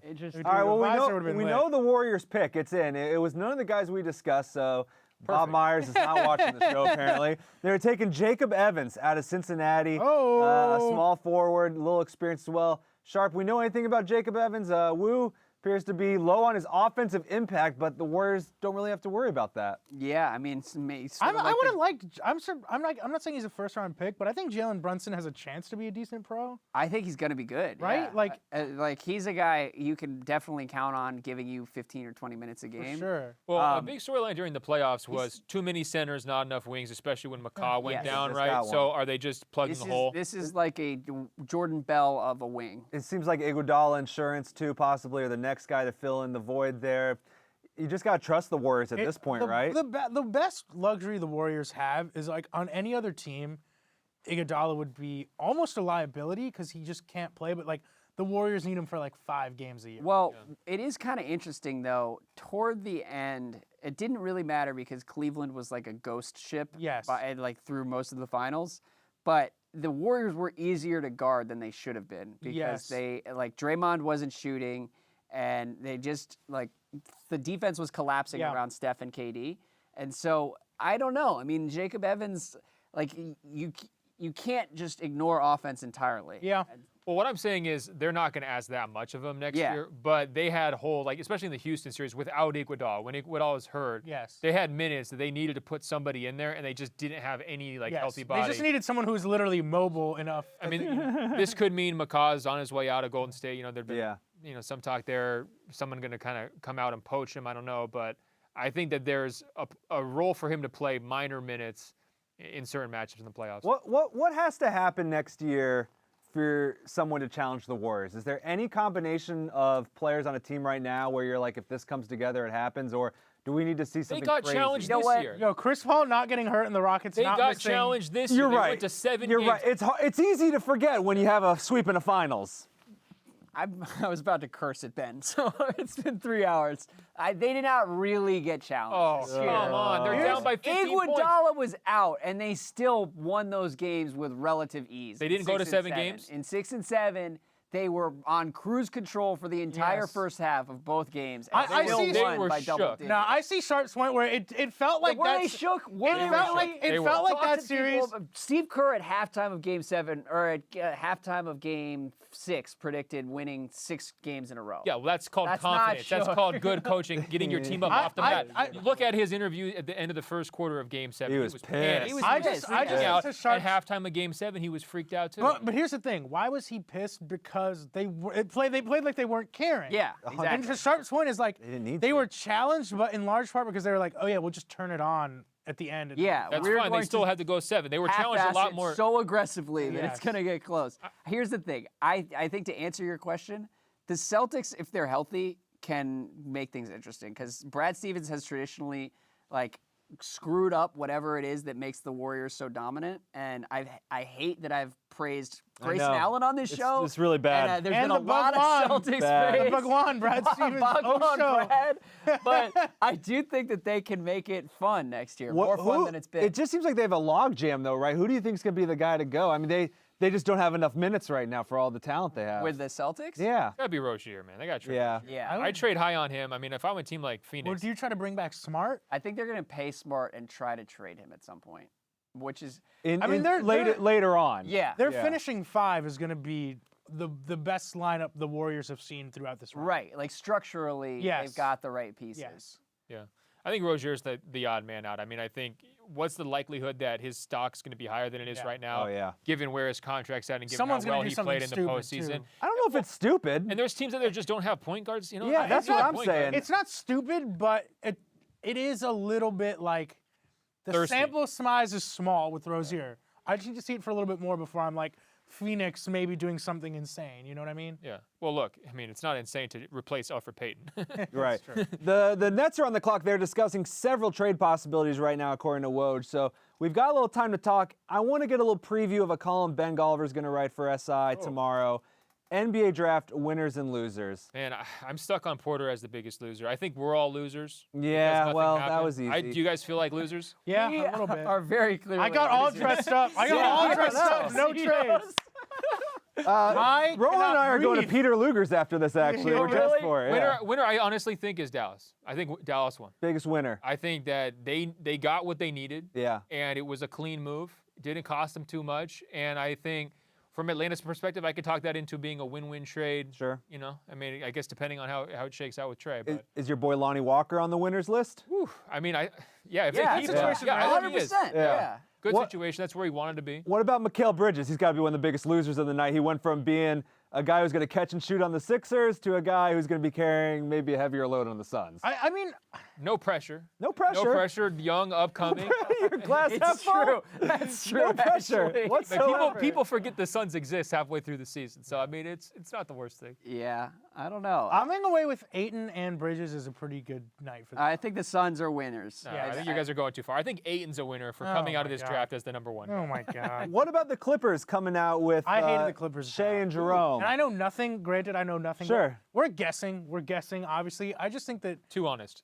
I would say that the Clippers are losers. Me too. They took 2 guards and like. They just seemed like they were bigger possibilities I for think them. them rolling the dice on Porter would have been the move, and then taking maybe a higher floor. Like I would have liked Miles on that team. I kind of feel like the fact that the Clippers weren't able to do anything big with those 2 picks is a reminder that those picks weren't actually that valuable, and that this draft isn't really that good. Yeah, that's very true. Yeah. Sorry to break the news 3 hours in. Yeah, it was Also, the Sixers should trade Ben Simmons. It was interesting because a lot of people were like, "Oh, what can Tobias 12 and 13?" It's like not Kawhi. Like I don't know. I never thought they were like going to make a huge move, but. What about the Jaren Jackson thing? Is that a loser move? It feels like a settle to me. It just feels like a settle. I don't know. Memphis needs to do something. I still wonder whether aggressive. they're going to try to trade him. It could be. Because it makes sense to if you want to win now, Jaren Jackson is not the guy, and their owner came out like a week ago and said we want to win 50 games next year, and I mean I don't know. Good luck with the team they have now, and I think if they want to get off the Parsons deal, like move heaven and earth and try to make it happen. Yeah. Yeah, I think Denver, I mean, the flip side of Porter being a loser is team-wide. I think that they become a winner. What about the Spurs, you know, the draft night as a whole? No Kawhi. Do we really think Kawhi was going to get traded tonight? I didn't think he was going to get traded tonight. I mean, I felt like they were going to be – I mean, I think Pop's going to try to set up like 14 meetings with Kawhi until he can sort of, you know, like, let's just keep coaxing this I thought there'd be a little bit more chatter at least. Like it was complete silence on the Kawhi front, which was – surprising to me that we didn't hear more about, hey, this team is offering this for Kawhi and the Spurs are saying no. There was just nothing. Another loser I would nominate is the Orlando Magic. Ooh. I feel like it's pretty tough to get excited about Mo Bamba. 7-2 center. I'd go the other way. I think Bamba's a loser for landing there because I think it's just a weird fit for him. Yeah, it's bad for both sides. I'm interested in him. I think he's an intriguing player. But why is he being so nice to Mo Bamba, but Marvin Bagley can't get this? And DeAndre Ayton sucks. Yeah, right? I don't really know. He didn't go no, you know what? Look, you watched WeTown on SITV. You fell in love with Mo Bamba. I definitely did that. The spotlight always goes to the number one guy, and Ayton's been welcoming the criticism. He's getting it from Joel Embiid. I'm in good company. Me and Joel are both cracking on him. You're trying to trade Joel so the Sixers can start Ersan Ilyasova, man. No, look. Both of you. I'll pull up the text. The Sixers should play 5 out. I was like, tell me one center you want playing over Joel Embiid. Read text messages 4 months ago. I'm just saying, but did pounding the ball to Joel in the playoffs down the stretch against the Celtics work? Was that a winning strategy? No. I will say that he. No, you will say no because it was a no. No, I'll say the reason they lost that series was Ben Simmons, not Joel Embiid. Oh, boy. Yeah, it was. Simmons disappeared to a. Embiid was playing well in Game extent. 7 too. Yes. Okay, so he had one good half. You're gonna give him credit. Bro, you were ready to give Jamal Murray MVP because of Game 82. Guys, I'm gonna shout out our listeners right now because we've heard a word about what our YouTube comments look like. And they're going to be pretty depressing when I tell you what people are saying. Well, I'm hearing that over half of our YouTube comments are asking, has Jello been drafted yet? Everyone wants to know, is LiAngelo Ball going to be in the NBA? What do we do about this? I mean, he's in Foot Locker commercials. People want to, what is this? What is this? He's winning the YouTube comment section, so. That is the big baller brand goal, I think, right? Exactly. I feel like LeVar probably contracted with some Macedonian teenagers to be like pumping in those comments everywhere, trying to like get the little, it's like a Russian, the little bot movement. It's like a Russian bot farm. It's a Russian bot farm. Look, all right, don't knock the hustle. Look, Jello is going to be a pacer, man. Is he? Oh, don't tell there's too a many package jokes. deal. That's right. You do wonder. But no, I won't. All right, the Nets have picked a guy that we have nothing to say about. I'll give his first name a try. Well, no, I mean, we have nothing to say about the Nets either. That's true. Dezanan Musa. Very good. Hey. Yeah, you know, there's no Dwight Howard, so there's plenty of room for Musa. Shout out to the viewers, though. Anyone who's shout out to anyone who watched this. Yeah. I want to say real quick, you're joking about our fan interaction. We've been getting emails to openfloormail@gmail.com saying what a great job we're doing. Why don't you read them out loud? Why are you saving that heat for now? As bro? Elizabeth I know you're not chimed used in. to having listeners and readers, but Yo, Dude, you don't know what the paywall life is like. You don't know. Bro, Open not floor is behind the everyone, paywall. not everyone is an expert at building podcast audiences like Andrew Sharp. I get it. You guys are Twitter celebrities now. You got your little emailers, all right? I remember. I like that you're talking in the Golliver tone. D'Anthony Melton, all right? I D'Anthony just Melton has a first-round You know why grade. they need to draft D'Anthony Melton? We have a great background check on D'Anthony Melton. Just run Should it. we show it? Just run it. Run the background Can we check see on the D'Anthony Melton background check, please? You guys are going to like this. He made his own hype video for himself. That's all I get. That's really funny, yeah. Draft this dude. Run it. Oh, my. We didn't give them very much. No, there we go. I was so hard-headed at first. My grandma didn't even believe in me. I kept going, though. All I can say is I told you. Jury at the bank now in the vault. You should have never doubted me. I'ma work to my last breath. I'ma hustle to my last breath. Sure. Yo, take D'Anthony I'll Melton. say is if the Hawks are at, I didn't even know about the hype video, but I'm so validated right now. if the Hawks don't take him at 30, I say it's the biggest mistake of the draft. Someone show them that video. Absolutely, he'd fit perfectly next to Trae Young. Strengths, and Kevin auto-tune. Herter. Weakness is basketball. But yeah, that's not a big deal. Yeah. All right, do we have any bold predictions for the offseason? We're, the draft, the second round, we're going to see a lot of guys come and go. I think there's going to be some Kyrie messing around. You don't think he'll be on the Celtics next year? He's been a little cagey about his future, like already. I will say, during the finals, there was that weird rumor about Kyrie looking at the Knicks and the Celtics brass being concerned, which seemed like a trial balloon sent up by Danny Ainge. Like, what does he how do see? people feel about this? So what you're saying is Kyrie, KD, Porzingis, big three in New York. All I'm saying is like Kyrie. Is that what you're saying? It sounds like what I you're am saying that Sharp there are reports? weird things happening with the Right. Knicks. Illuminati. Like, yeah. Every time Kyrie's been asked about, do you want to retire as a Celtic, he keeps doing just enough vagueness. Okay. Well, hold on a second. I hear you. It's been weird, but there is financial reasons. Without right? a doubt. But he could just be like, I'm gonna wait until but he couldn't Also, say that. why would Kyrie ever answer something straight ever again in his life? Every time he deflects, it goes well for him. The weirder, the weirder he gets, the better. Yeah. I agree, but he was pretty blunt last off season, right? Yeah. To our own night, he's like, it's been a peculiar few days, and the trade request comes. So I'm a little intrigued to see what happens there. I don't know. I'm not saying the relationship's strained or anything, but there are more Chipotle runs between him and Danny Ainge in the future. All right, I'm getting a tweet from our good friend Dave Sepperson, who said he's been watching the show for 3+ hours Oh, my God. just to hear what we were going to say about the Brooklyn Nets. And then we said that we can't even talk about And it. then we spent 7 seconds on him and moved on. Ben, you and Dave Sepperson have done many shoots together. Can you say 15 seconds worth of nice stuff about the Brooklyn Nets? You don't even know who Musa is. Here's what I Don't say anything about Musa. Here's the nice thing I'll say about the Nets. Okay. They have a fan in Dave who is so loyal that he wants Brooke Lopez to be part of the super team true. Lakers. He thinks that if they get LeBron, Paul George, and Kawhi, Brooke Lopez is like the missing link to the dynasty. It is also really fun. For people who don't know, Dave is a video producer at Sports Illustrated, Yes. and almost anytime the Nets are in the news, he'll tweet at us about random Nets shit that none of us had even considered. I will say this about the Nets: Sean Marks is doing a pretty good job of clearing the books. They're getting their picks back. Sean Marks is doing a pretty good job of getting people like you to say he's doing a pretty good Yes. job. What's our status update on Heat legend Sean Marks, all right? He got Heat legend Actually, Sean I have Marks. this is a little known fact about Sean Marks. He was a Blazer for 3 weeks, pulled up in a minivan. Every white Drove center has himself. been a Blazer for at least 3 weeks. Ball is winning the YouTube comments, and Sean Marks is winning the elite NBA media. I heard circle. way too many people say yesterday, oh, Sean Marks, Dwight Howard could be actually okay there. I see what he's doing. Yeah, a lot of people were saying that. That was a good move. But it was a good move. If he buys him out, it's a great move. Yeah. You said that on the podcast. I heard you say it. You predicted it. It's if your big win is potentially being relevant in 2.5 years, what have you really won?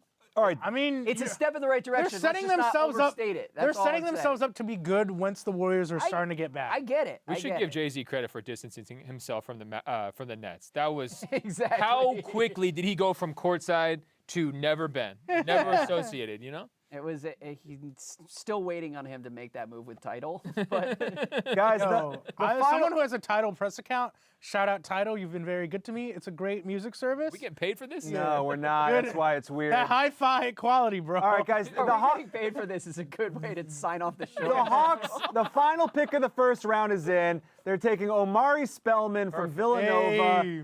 You know, another guy who won a title last year. Who knows what he'll I give would the have Hawks? taken Jalen Brunson on that one. I would have taken another guard, a third Amari guard for the Spellman, Hawks. I don't really see it with him. but Herder. He's kind of a stretch 4, I guess. Yeah. No offense to Wu, he's got about 2 more years when he can still say old for a freshman before he's too old to say Old for a freshman, yeah. Guys, we're not going to talk about this Hawks pick, but we are about to sign off. I'd like to get some final thoughts before we go. They can be your big picture thought on the draft, what you're looking forward to this summer, what you enjoyed about tonight. Rohan, you want to start us off? I didn't, but I'll captain save a bro and say, guys, it was really nice talking to you, getting to see your dynamic. Rohan, you did much better than I expected, and that you seamlessly ran the show, so I appreciate it. You did a really great job of keeping us all in check and keeping things moving along. I just want to say there was a lot of talk in our group chat leading up to the draft about who's going to walk off the show, who's going to get insulted the most. I thought we did a good job of keeping it cordial. Nothing got too heated. I think we were true to ourselves. What I would say, though, if we're looking for a serious thought, I do think that I'm it a serious feels thought. like Do it. it feels like LeBron. The whole. I hate LeBron. We have a summer for We're going LeBron back talk. to LeBron. Are you kidding I don't want me? to talk about LeBron. I think that the whole league is in a holding pattern. Okay. That's what I said. Yeah. Thank you. All right. That Thank you. to me Actually, is great the point. takeaway. Okay. You stole my point. Great point. The league's in a holding pattern. We're all waiting for LeBron. What's the date LeBron will sign with someone? What do we think? July 4th. I'd say I take later. Okay. Probably. I take later. I All think right. he's scrambling a little bit. I also think that he enjoys making everyone wait, Oh, yeah. wielding that power. So I Absolutely. would guess like July 13th. That's way too If he's smart, he just starts teasing it slowly but surely on Yeah. social media accounts to build up his follower numbers even more. You know what he does? He waits till Summer League where all the Lakers fans gather in Vegas Yes. and he announces at midcourt Oh. with LiAngelo Ball when he's on the Lakers. Now we're talking. Brooke There you Lopez, go. Brooke Jello. Lopez, This team is getting better and Sepperson. better. Yeah. All right, guys, that's going to do it. We are going to stop there. Wow, I can't believe that The happened. Crossovers NBA Draft Extravaganza is in the books. Thank you so much for watching. Check us out, SI.com. We'll all be reacting to the draft. Rohan will chime in at some point with something negative to say probably, but thank you so much. We'll see you next year.